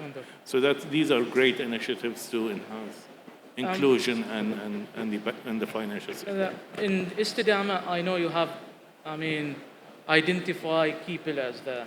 So where's the education and talent management? So the one working group is capacity building. Capacity building. So we've been talking to the College of Banking and Financial Studies to enhance their model and offerings. There is also a program for new graduates to make them more employable. So the team there with this group is working very closely with the Financial Services Authority, with Central Bank, with Ministry of Labor, and with College of Banking. Thank you, Mr. Ali. Now, Mr. Kin and Mr. Basil, we hear a lot about banking intelligence, and everything's become intelligence. Yeah, AI intelligence, food intelligence, I don't know. So once we talk about banking, how do I define the term banking intelligence from technology perspective? And what functionalities and capabilities you as technology providers, you offer to the banks in order to achieve this intelligence? Yep. So it's a great question, and to be honest, it's not a one-size-fits-all, right? So depending on what bank and what size you are and what's your reach in your region, but I would break intelligence into two categories. One is the internal intelligence. There's the ability to help your employees, the people operating the institutions, the banks and so on, to do their job better, right? So that's building internal intelligence.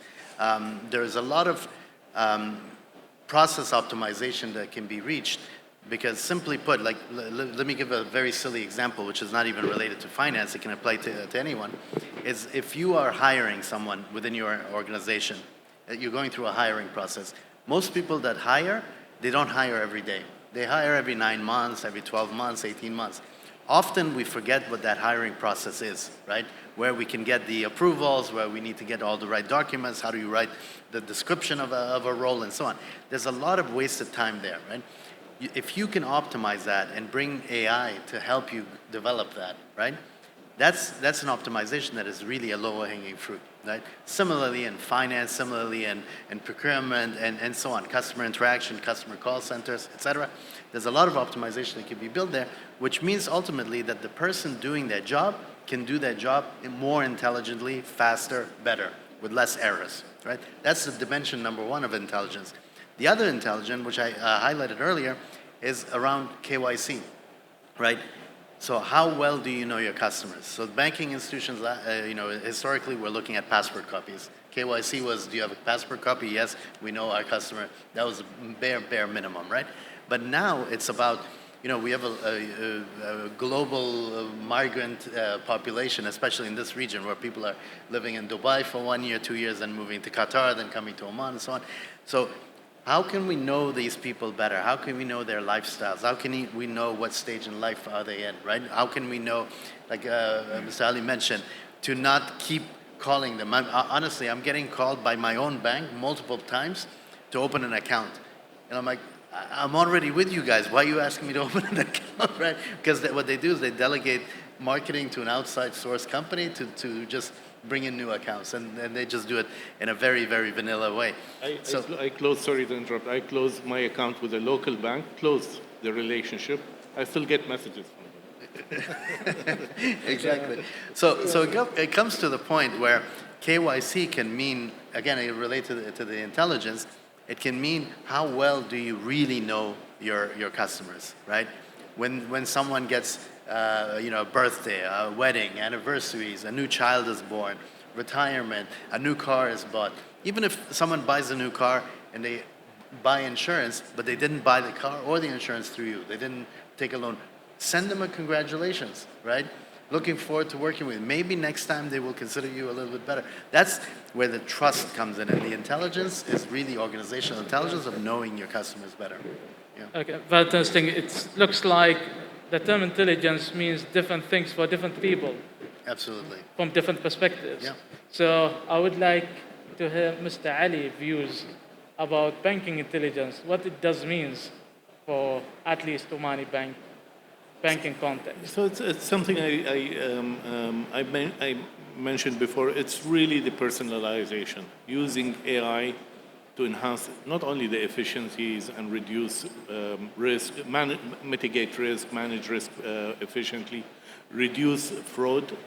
So there are a number of applications, but the impact to the customer is through hyper-personalization. But remember, banks, why do people keep money in the bank? Because banks are trusted as a safe place to put money, right? So as Ken mentioned, we have KYC, we now have KYB, Know Your Business, eKYC, eKYB. I think it's important with AI is to have EKAI, is to know and understand the algorithms. It's really important to do that. That's the next phase, is for the algorithms of the AI to be transparent so that the trust continues by the customer. Thank you, Mr. Ali. Mr. Bassel? If I can just add something, and I know Mr. Bassel will add to this as well, because I know Google has a lot of impact here. But when we talk about trust, right, the trusted AI, earlier I mentioned that the banking industry has the most data, right? How you use that data can either help build trust or it can really break trust, right? So to Mr. Ali's point, to be very, very transparent and to share, to say this is how we're responsibly using your data for AI, right? And to allow people to opt out, to not make it a default, but bring them along in the journey. And I think Google has a lot of impact on that side as well. Thank you. Mr. Bassel, I think in today's speech of His Excellency, he mentioned about the upcoming initiatives of open data, open banking, open finance, asset tokenization. So to what extent do you think the cloud technology can help banks to achieve such initiatives? And what are the concerns associated with using cloud specifically for such initiatives? Thank you. I would like first to just to come and add to what the gentleman mentioned on the intelligence. So we all know that the more data you have, the more intelligent you are. But to be really intelligent, you need to use this data at the right time and at the right context. So having the right platform to leverage your data and making sure that internal employees or employees who are interacting with your customers know exactly all the data relevant to what they need to answer their customer, or as simple as, understanding their internal policies within the organization. And here I don't want to focus only on banks. If I want to talk about insurance today, and back to your point on the open banking and tokenization, etc. Today, the business and the lifestyle that we are living, consumers, they demand to see their bank or their insurance company or their fintech everywhere they are. I don't need to go to the bank. The bank needs or has to come to me. So this is where, as a consumer, banks are competing today with the help of building the right ecosystem of the fintechs. They are reaching their customers wherever they are. As Ken mentioned, if I'm moving from one country to another, maybe my bank cannot afford to be in multiple countries wherever I am. But there are certain fintechs who are digitally enabled, and they're more lightweight, if I may say, to be there with me and connect with my banks. Having the right platforms in terms of open banking, digital banking, and tokenization. Open banking will help us be everywhere. Tokenization will help us leverage all the tools. I mean, we've seen tokenization in payments. So I think in the previous panel, one of the gentlemen mentioned that we moved from cash to debit cards, credit cards,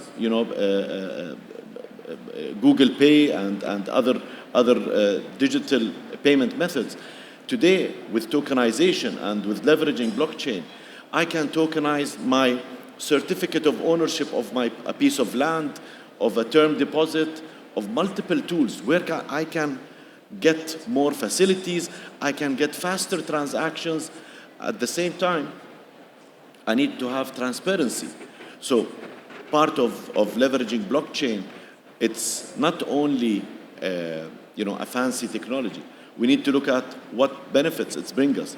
It brings us more transparency, it brings us more security, and at the same time, faster operations. So previously in payments, we used to see a check being cleared in 3-4 days. Nowadays, it is within the same day. And technically speaking, it is within the same minute, but just to do the right validations, it is within the same day. So it's all about the business objective. What are we trying to solve? This is where we will have all these new technologies come in and be adopted for the right reason. I mean, we've seen metaverse. It's been a big hype, but people didn't find the right use case for it.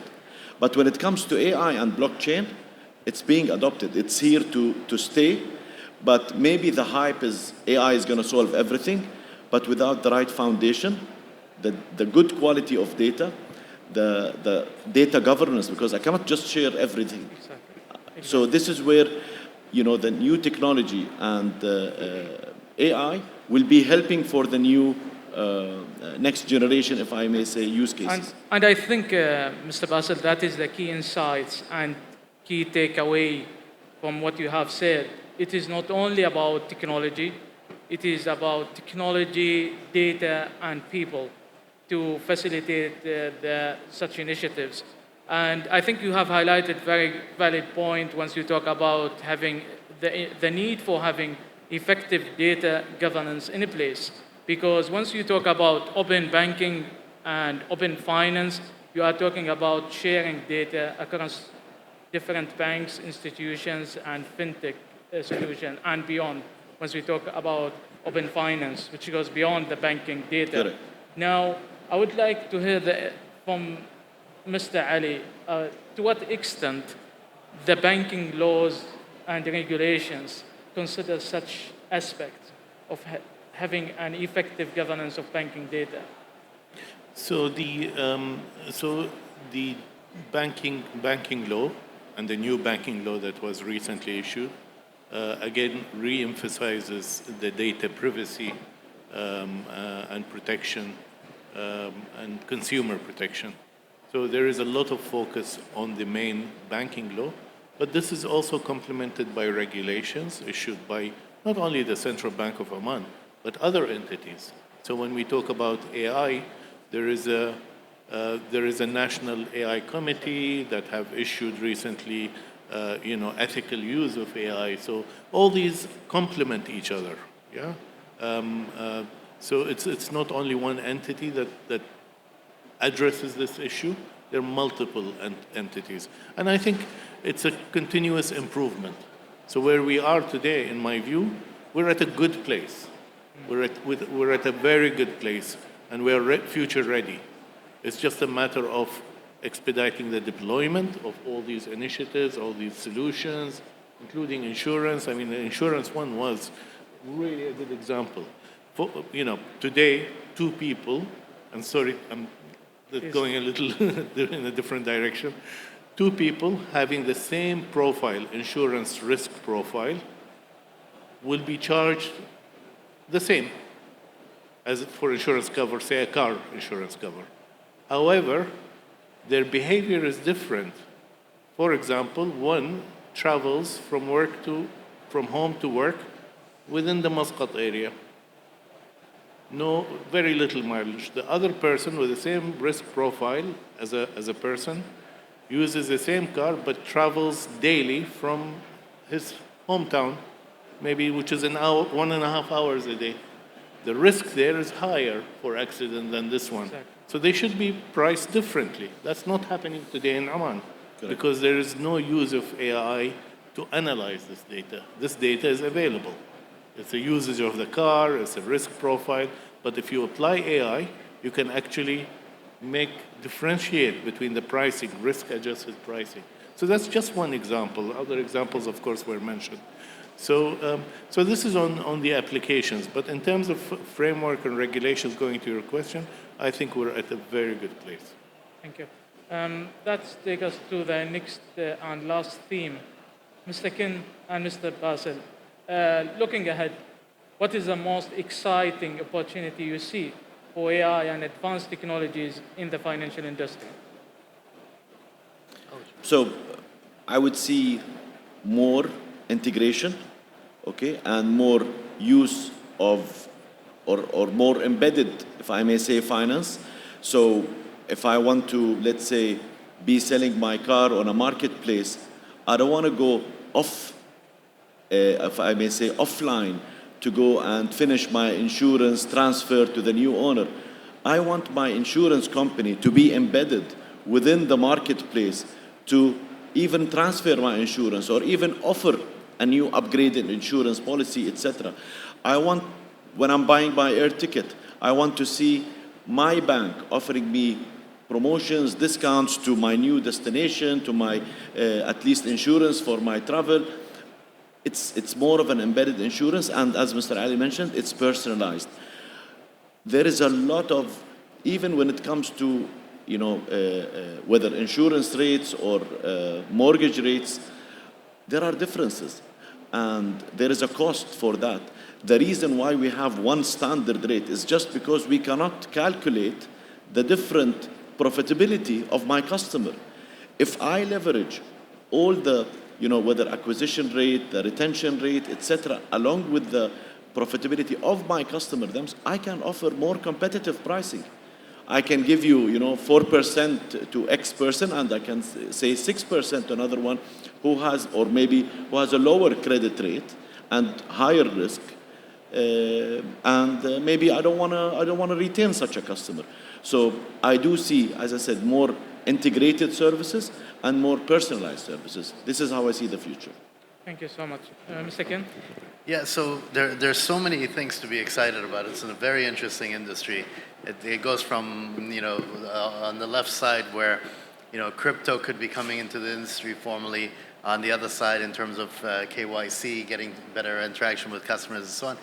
But I think that there are three areas that excite me the most, and these are more internal focused.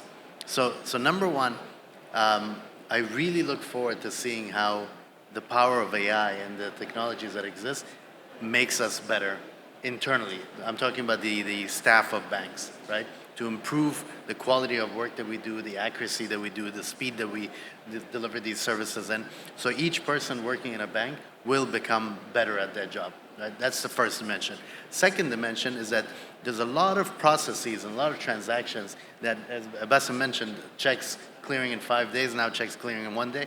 A lot of opportunity for optimization. And I see that, you know, roughly 70 to 80% of a lot of transactions or transactional tasks that happen today within the banking industry will be extremely, extremely fast, right? Almost instantaneous. And the third is that I want to really see how AI really shifts the industry, but I see the opportunity that AI shifts with people in the middle. Right? So I don't want anyone to look at technology like AI as something coming in and it's going to improve something and it's going to be a standalone. It's not an email system where you install it and it takes over a certain task. It's going to have people in the middle. And with that, it goes back to my first question about intelligence, right? How we will become individually much, much more intelligent with the power of AI at our disposal. So these are the three things that really excite me. Thank you so much. And I think we have a few minutes to conclude. And I would like to give the opportunity for the panelists to conclude with key remarks and insights to the audience. Mr. Ali, would you? Thank you. So I mentioned this. We are at a very good place in terms of infrastructure, regulations. We are future ready. In Oman, we are future ready. We just need to expedite the deployment of AI, you know, embedded finance, as Basil mentioned, lifestyle finance, AI deployment for the good of the people in the company, for the good of the customers, hyper-personalization. We're going to see lots of changes coming up. We're going to see new platforms such as DeFi, decentralized finance, on top of whatever we have. So things are going to change. We just need them to change faster. Second. Yeah, so one of the thoughts that is always on my mind is, you know, when we look at different technologies, we mentioned Meta earlier, right? I mentioned crypto and so on. So a lot of these technologies are coming in, and we feel sometimes as audience members, so we're watching this technology come in, and you know, we have to adopt them at some point. But with AI specifically, it feels a little bit different. It's almost like we're in the middle, right? Because maybe everybody has access to a different flavor of it, everybody's excited about it. The reason why I highlight this is that I invite everyone to please take part, right? Don't be an audience member. Don't watch this technology come in. Whether we're talking about regulations, whether we're talking about adoption, whether we're talking about responsible usage, it is all driven by us individually. And organizations like Google, IBM, and others have made enablement, knowledge, training available free for everyone. So I invite everyone to please look out for these resources, enable yourself, get a little bit of knowledge, practice, because at the end you are in the game, and those regulations and policies that come in will be driven by us all individually. So that's my last talking point. Mr. Basil. So I think one takeaway is start checking, and if you don't get your hands dirty and testing things, you will not understand where do I need to start. AI is not a complex thing. It doesn't have to be complex. You can leverage AI in terms of, you know, managing your calendar, managing your tasks, understanding a simple task that would take you, you know, I mean, when Gmail introduced the autocomplete, it helped people save minutes. But if you count these minutes, it's a lot of time that is being saved. So my advice to you, leverage cloud in terms of testing and failing easy. No need to go buy a new equipment. No need to go invest in infrastructure. Cloud is there. Leverage it. But most importantly, start working on the skilling, as Ken mentioned. There is a lot of available courses, free of charge, available to you, because whenever you use AI or whenever you use any technology, if you don't know how to operate it, troubleshoot it, and secure it, you will not be able to achieve a good outcome. So start today, leverage whatever is available to you from whether cloud technology or training courses, etc. Get a quick win, let people feel and have a touch of the impact of how AI is helping me. It's not there, it's not the Wild West. This is something that we can leverage today and make use of it. So start identifying your first use case that you want to test, and let's, as I said, do it together, all of us. Thank you. Very good, very good. Thank you so much. On behalf of the Central Bank of Oman, I would like to thank our distinguished speakers for the insightful discussions, and it's really valuable insights we have learned from all of you. Thank you, Mr. Ali. Thank you, Mr. Kin. Thank you, Mr. Basil. And also I would like to thank the audience for the valuable time for joining us on this session. And we would like to invite the audience if they have any questions.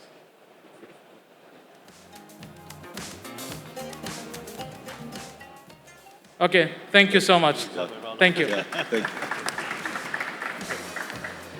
Thank you to our moderator and panelists for such a fascinating discussion. Ladies and gentlemen, we will now continue to the final power panel of this forum titled Financial Inclusion for All, FinTech Driving Impact and Opportunity. It is being moderated by Ms. Ghada Al-Kharousi, Manager of Innovation and FinTech from the Central Bank of Oman.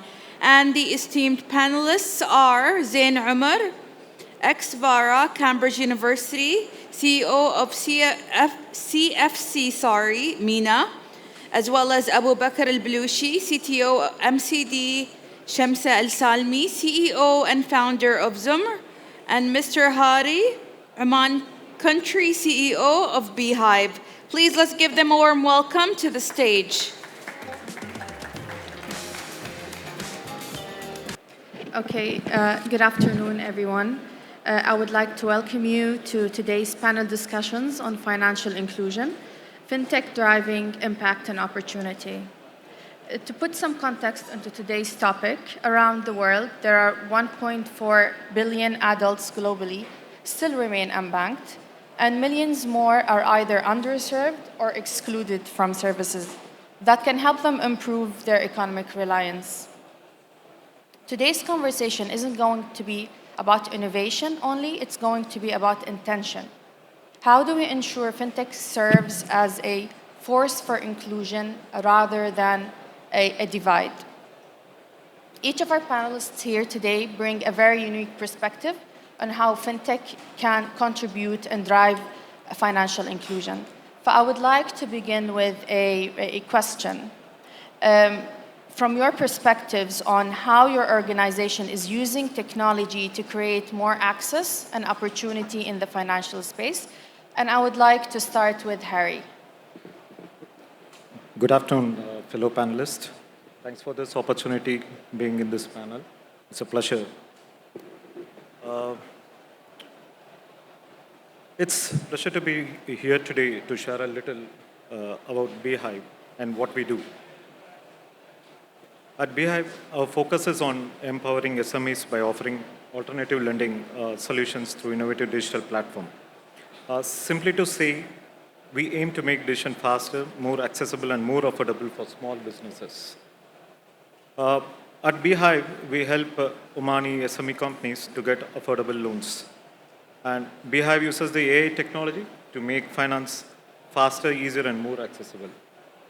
Our digital platform allows SME to get term loans without heavy paperwork or collateral. We use an alternative way to analyze the proposals by obtaining a minimum documentations. So the business with minimum credit history are also eligible to get the loans from Beehive. By using this technology, this way we are providing loans.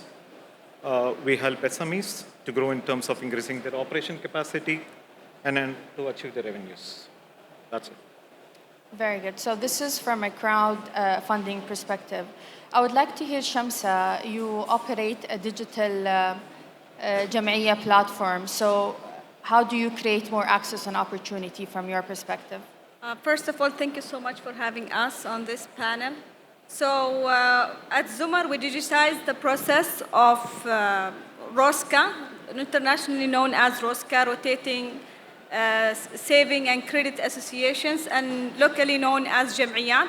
So we implemented AI and machine learning in our platform to make it easier for our client to onboard on the platform. And also, we cater the demand for the underserved individuals by providing access to the university and college students, housewives, and business owners to get credit and also to save through our platform. Very, very, very clear. And Zain, you sort of provide a very new and niche space. You're in the virtual asset space. So can we know a little bit more about your perspective? Sure. Thank you so much. Firstly, thank you for inviting me to join the panel. Now, unlike the rest of my esteemed panelists, at CFC, we don't build apps or platforms. What we build are the regulatory bridges and the trust in the ecosystem. Because financial inclusion is not only about access, it's about confidence in the market, in the regulation, and in the systems and how they work. So we work with regulators to make sure frameworks are suitable. Are they well designed to cater to the market? And then we work with the innovators to ensure that digital finance is safe and it's reliable. Across markets from UAE to Vietnam to Pakistan to Nigeria, our focus is how do we reduce friction in the regulatory frameworks? How do we ensure remittances are safe and fast and moving easily? How do we enable new solutions to reach underserved communities? So our role is behind the scenes, but the impact is visible because it's extending real financial opportunity to those who have historically been left out. And essentially, this component of being an advisory layer, of being almost a layer between the innovators like my panelists and the regulators, helps ensure a smoother ecosystem for all.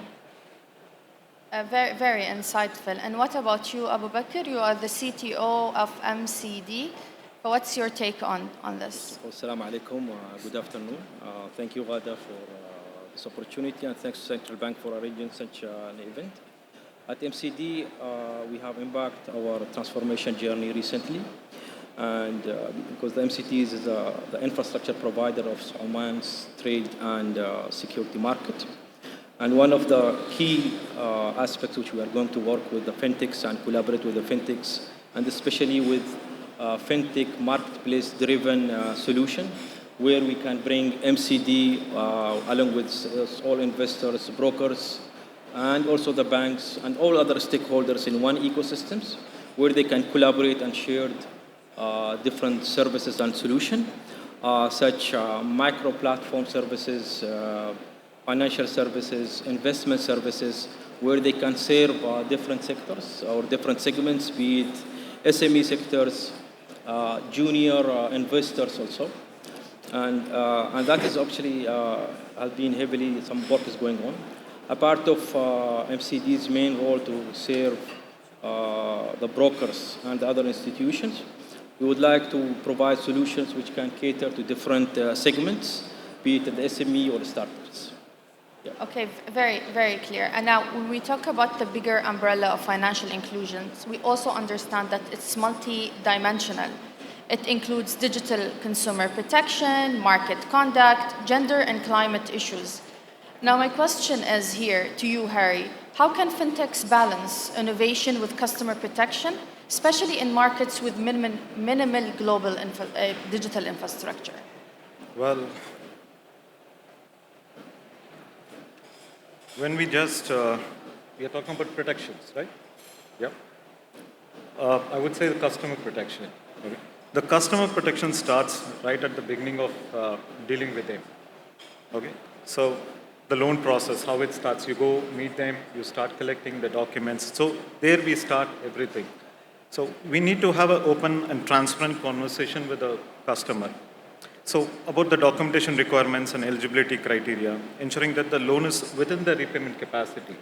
Okay, this is very much important so that you don't give a false commitment with the customer. So there, the first problem gets started.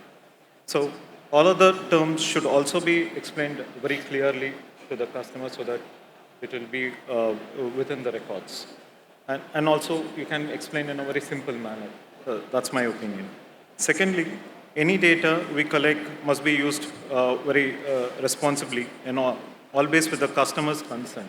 You take a consent from the customer, then you start taking the documents rather than you take it from the accountant or some other guy or third person or fourth person. So direct contact with the authorized person, that will avoid the problems. It is equally important to explain in simple terms that how this data works within our platform. So we have to explain them that these are the documents are required, then how we are uploading, how we are getting this credit parameters, then what is the eligibility is coming up. So this clear communication is very important so that we can avoid further issues with this. This can protect the customer as well as the beehive. This third is again, coming back to this clear communication is very critical.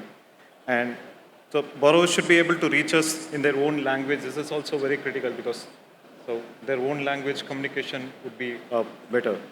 So they know if anything goes wrong, they are heard, like whatever we see.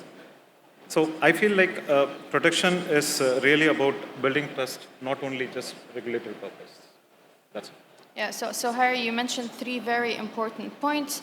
You mentioned that the customer protection or digital customer protection happens at the early stage, at the beginning of the relationship. You also touched upon the use of the data. It should be a responsible use of the data. And lastly, you spoke about the clear communication channel. Exactly.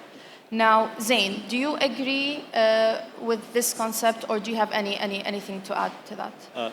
Thank you, Gada. No, I agree entirely. I think consumer protection and innovation aren't opposites. They're actually complementary. So this begins with the regulator. And when you're designing innovative frameworks, when you're allowing firms to innovate in your jurisdiction, you have to embed principles of consumer protection from the very outset. And we see that most successful fintech models, they also embed these same safeguards from the very beginning. In markets with limited infrastructure, this might mean keeping products simple, easy for the market to understand and adopt, keeping it transparent and supervised under very clear regulatory frameworks. So a large part of our role is supporting regulators build frameworks which embed consumer protection as firms innovate, and then working with innovative firms to make sure consumer protection is a core mandate as they grow.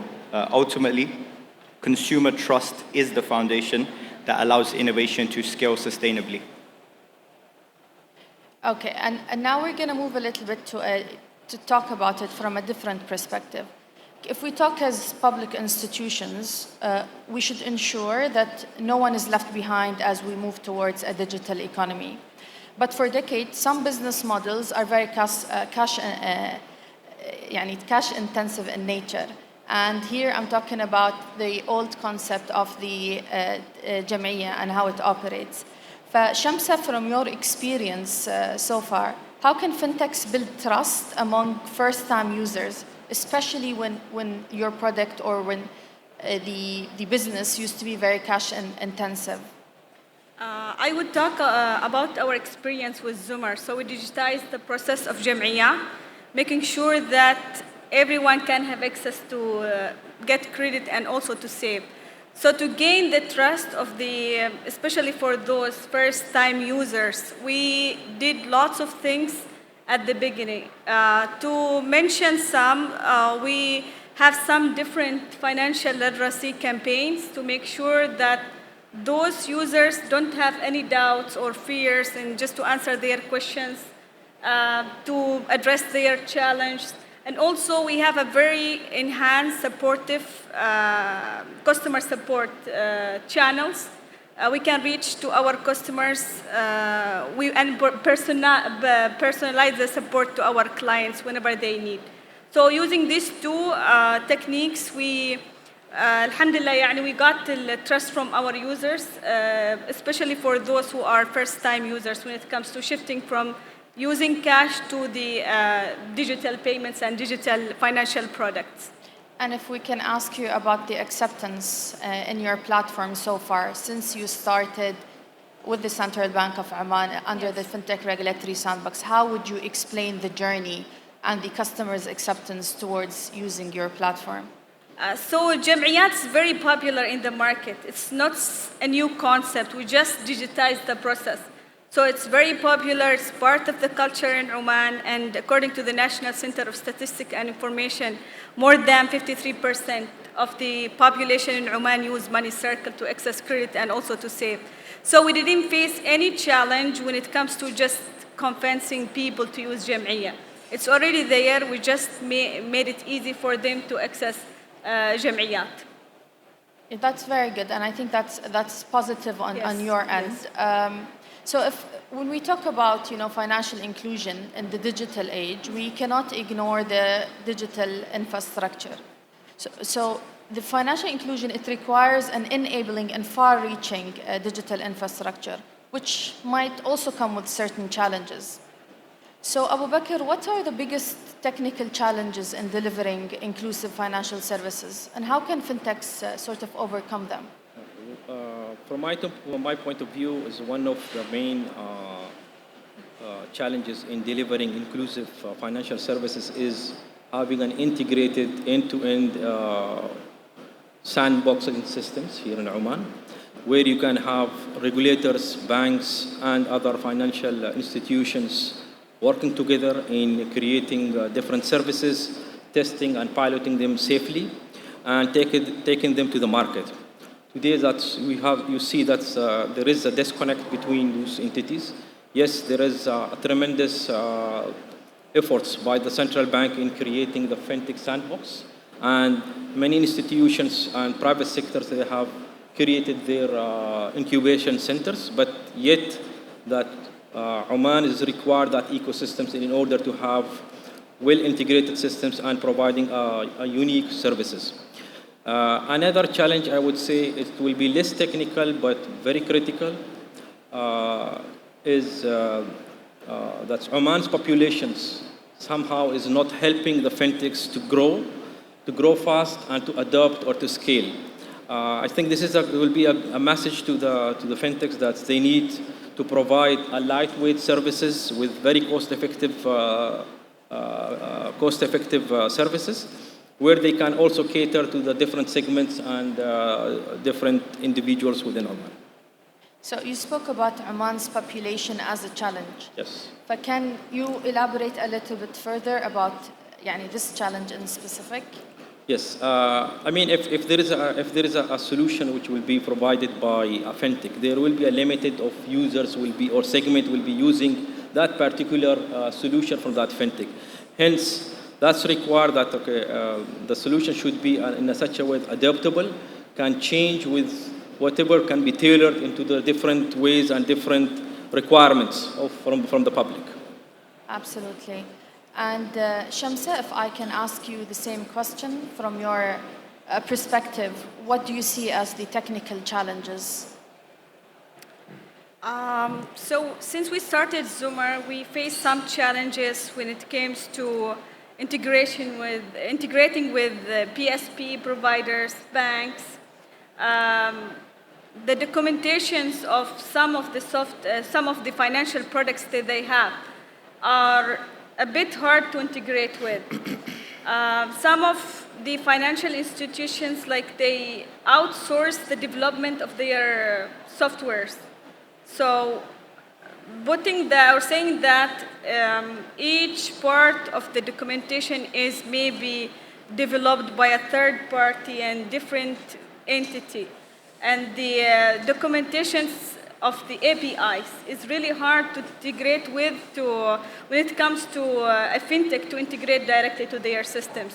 So that's from our own experience with Zoomer when it comes to technical challenges. Okay, you spoke heavily about documentations as a challenge. And if we want to sort of find some practical steps to solve this, and here we're talking about an ecosystem, what do you think are some, Harry, this is for you, what are some practical steps that fintechs, banks, and the government entities or regulators can take to expand access to financial services in Oman? This is really a game changer. Generally, here SMEs faces challenges in accessing facilities from any financial institutions in Oman. A lack of securities or lack of probably heavy documentation. So this is one of the, because probably this is all required, but the customer couldn't give it. So this collaboration works best when fintechs, banks, and government work together.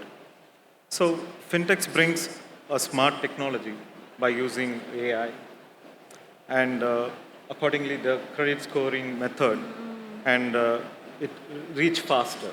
Okay. So the banks provide funding and the credibility, and the government creates a supportive rules and regulations. So together they can build a strong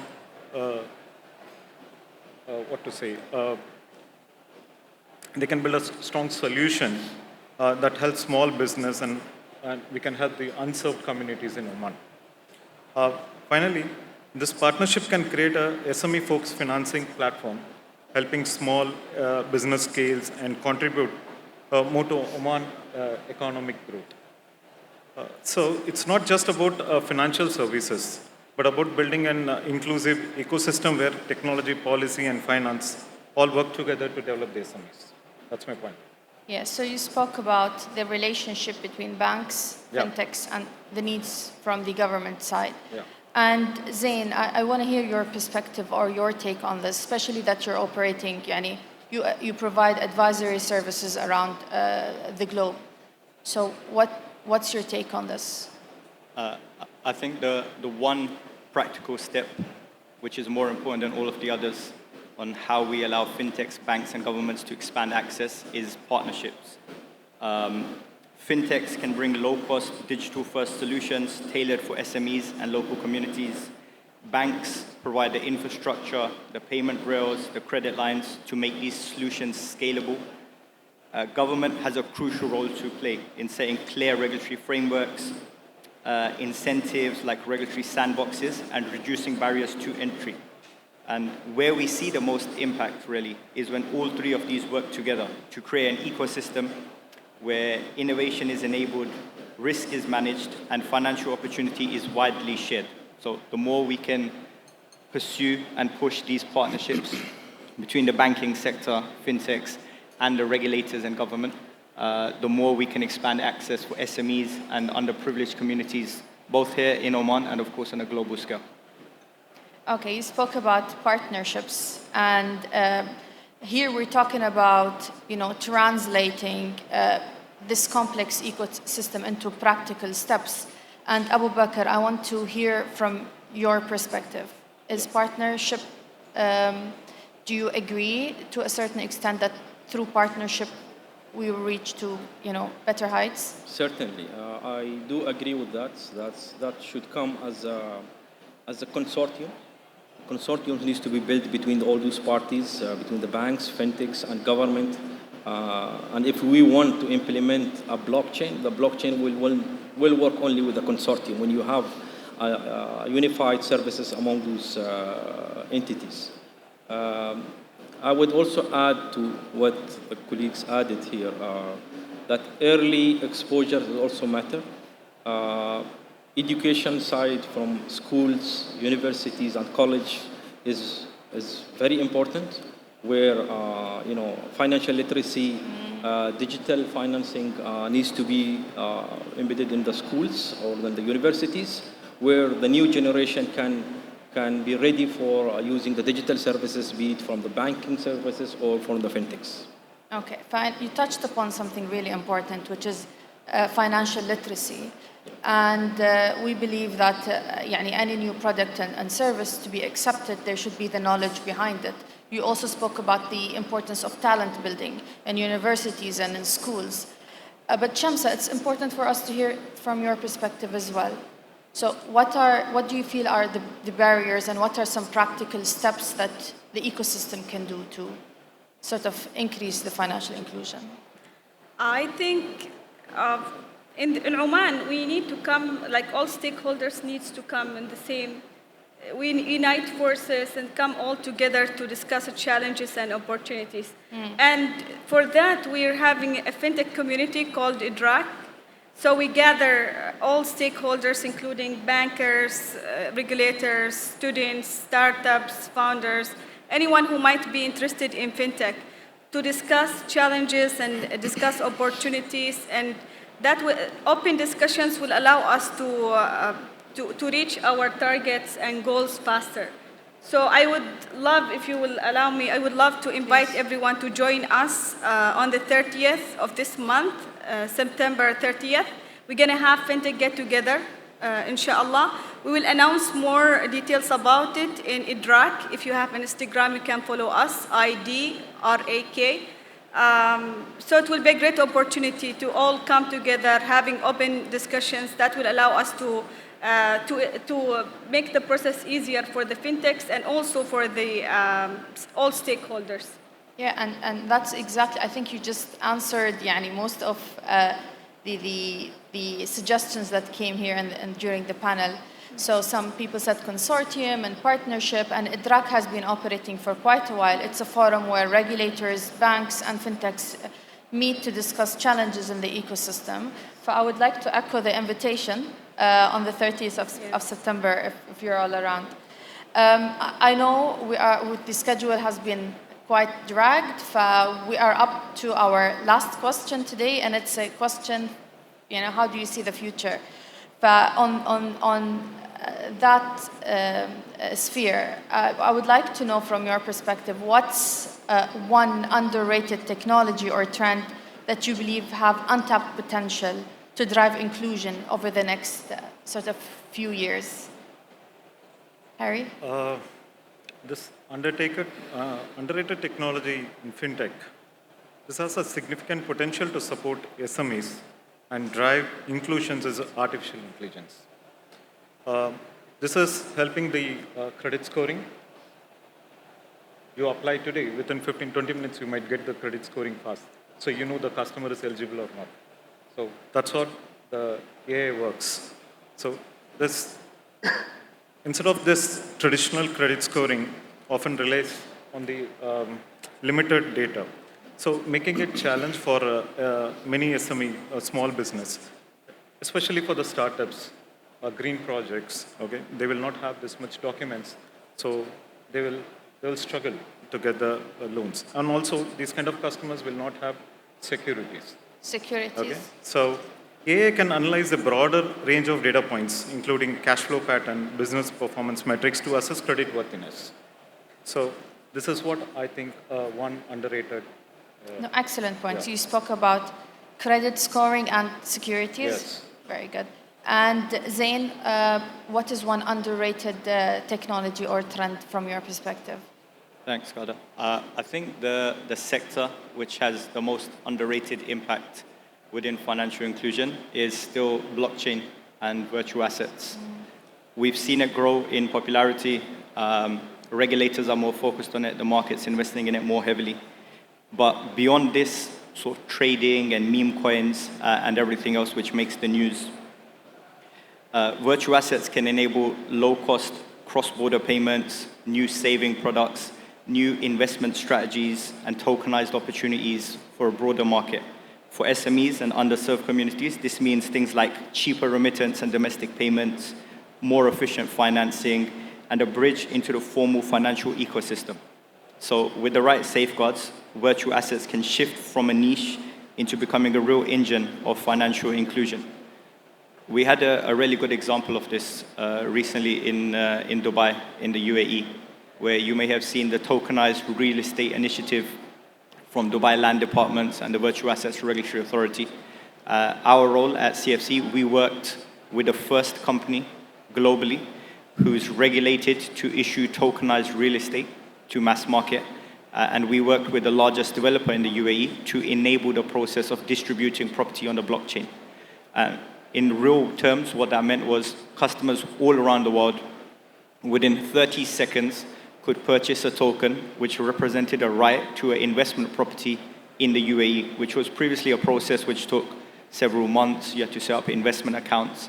So it's a real world example of how blockchain presents financial inclusion and opportunities to all.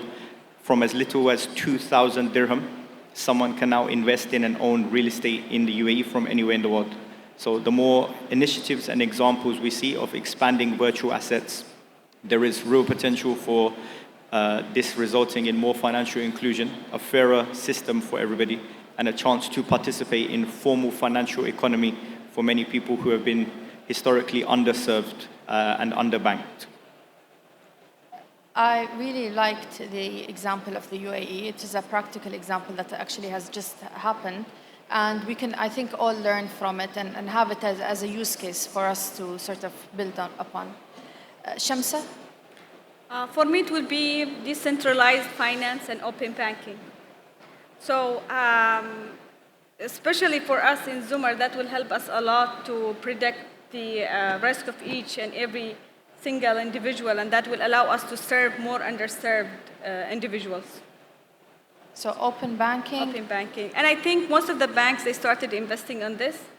But I think we need to invest more time and more maybe sources on that to make it ready and live for fintech to be able to use it from the banks and to integrate with them. Yeah, I cannot agree any less. Open banking is a cornerstone for financial inclusion. Abu Bakr? Yeah, I will talk it from Oman context. So one of the untapped, I would say, solution which we should be looking for is integrated identity solution, digital identity solution across all government entities, private sectors, banks and fintechs, utility companies, telecom companies. That's we needed because today we as an individual, we struggle or we have these all barriers of having fragmented ways of verifications, onboarding process. This all you need to be unified by having such a solution where a fintech can bring such a solution where by one click I can access to multiple portals or multiple mobile apps that will enhance the way of the people who can get financial services faster and can do also payment transaction also in a secure manner. Yeah, so you echo what what Harry was saying. Yes, exactly. Yeah. Okay, I think for the sake of time, I would like to thank you for your very unique perspectives. It was a very insightful session. And I also would like to thank the audience. I think they've spent a long day, and this is the last Superpower panel discussion for the day. So thank you so much for your time. Thank you. Thank you so much.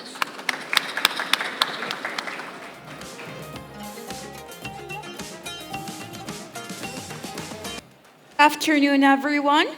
Before we conclude today's program, we would like to express our gratitude to all the speakers who have contributed their valuable expertise and insights to this forum.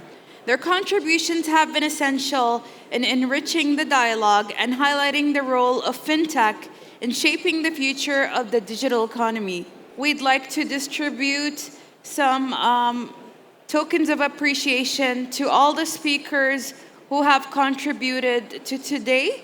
And before we begin, I'd kindly like to invite Mr.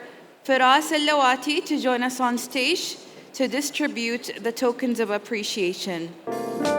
Joining us is Mazen Al-Shahwarzi, Chief Technology Officer at CBO. Please let's give him a warm welcome to the stage.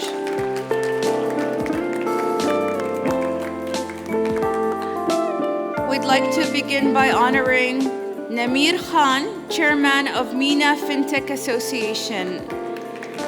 Is Namir Khan present with us, or maybe a representative of his?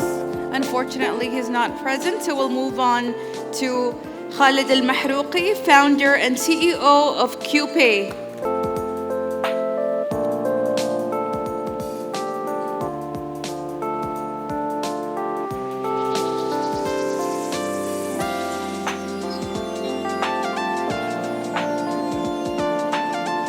Engineer Maqbool Al-Wahabi, CEO of ODP. Mujahid Az-Zajjali, General Manager of IT at Bank Nazwa.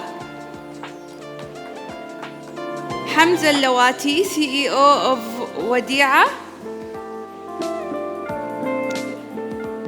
Hamza Bawazir, Secretary General of the General Council for Islamic Banks and Financial Institutions. Lutfi Al-Shikeli, Co-founder and CEO of HAL.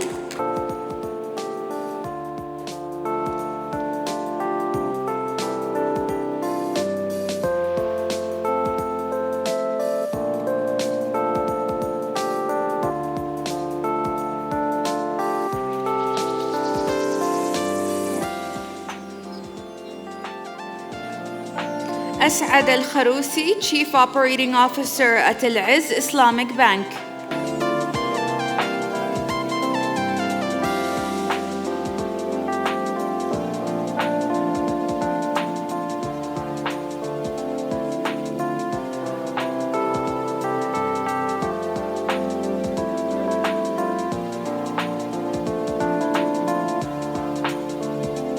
Ali Al-Jabri, Acting Deputy CTO for Payment Systems at CBO.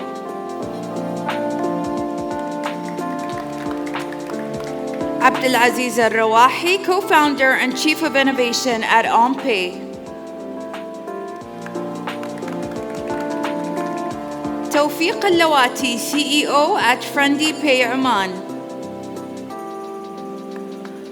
Dr. Ali Al-Shikeli, Assistant GM and Head of Digital Services and E-Channels at NBO. Dr. Jihad Al-Wahshi, Section Head of Data Management at CBO.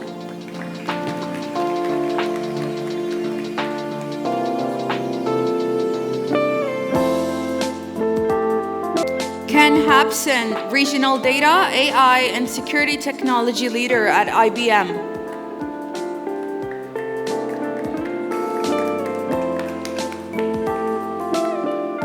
Basil Hadadin, Regional Sales Manager at Google Cloud.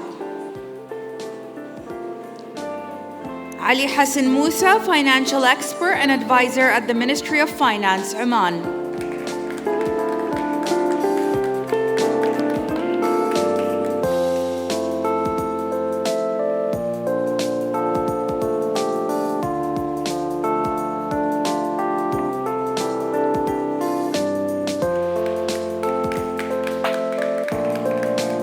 Dr. Salim Al-Shaili, Director of AI and Advanced Technologies at MTICT. Ghada Al-Kharousiya, Head of Innovation and Fintech at CBO.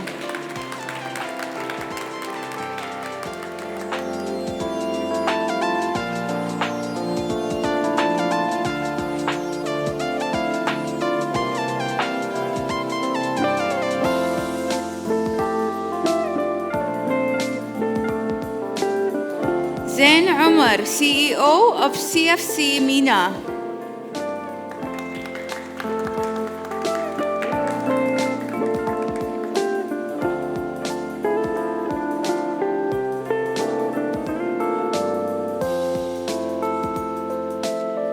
Abu Bakr Al-Balushi, CTO MCD.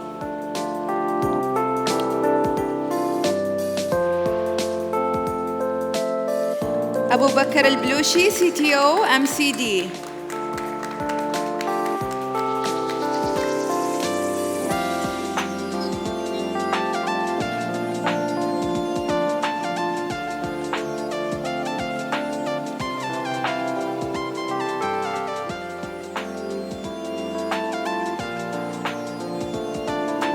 Shamsa Al-Salmi, CEO and founder of Zumar.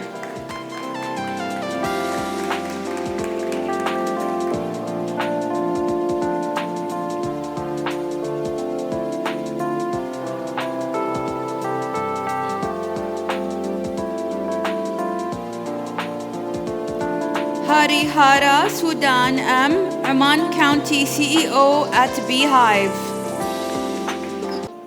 And last but not least, Mr. Firas Al-Lawati, Deputy CTO at DTX.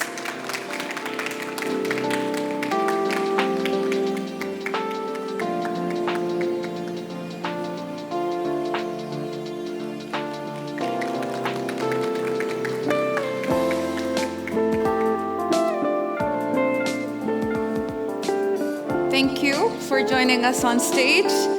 Ladies and gentlemen, that wraps up our forum for today. Thank you to our speakers and to all of you for your engagement. Let's keep the conversation going over lunch, which is available on this side of the hall. Please join us now for the networking lunch, which is here, and enjoy the rest of your day. Thank you.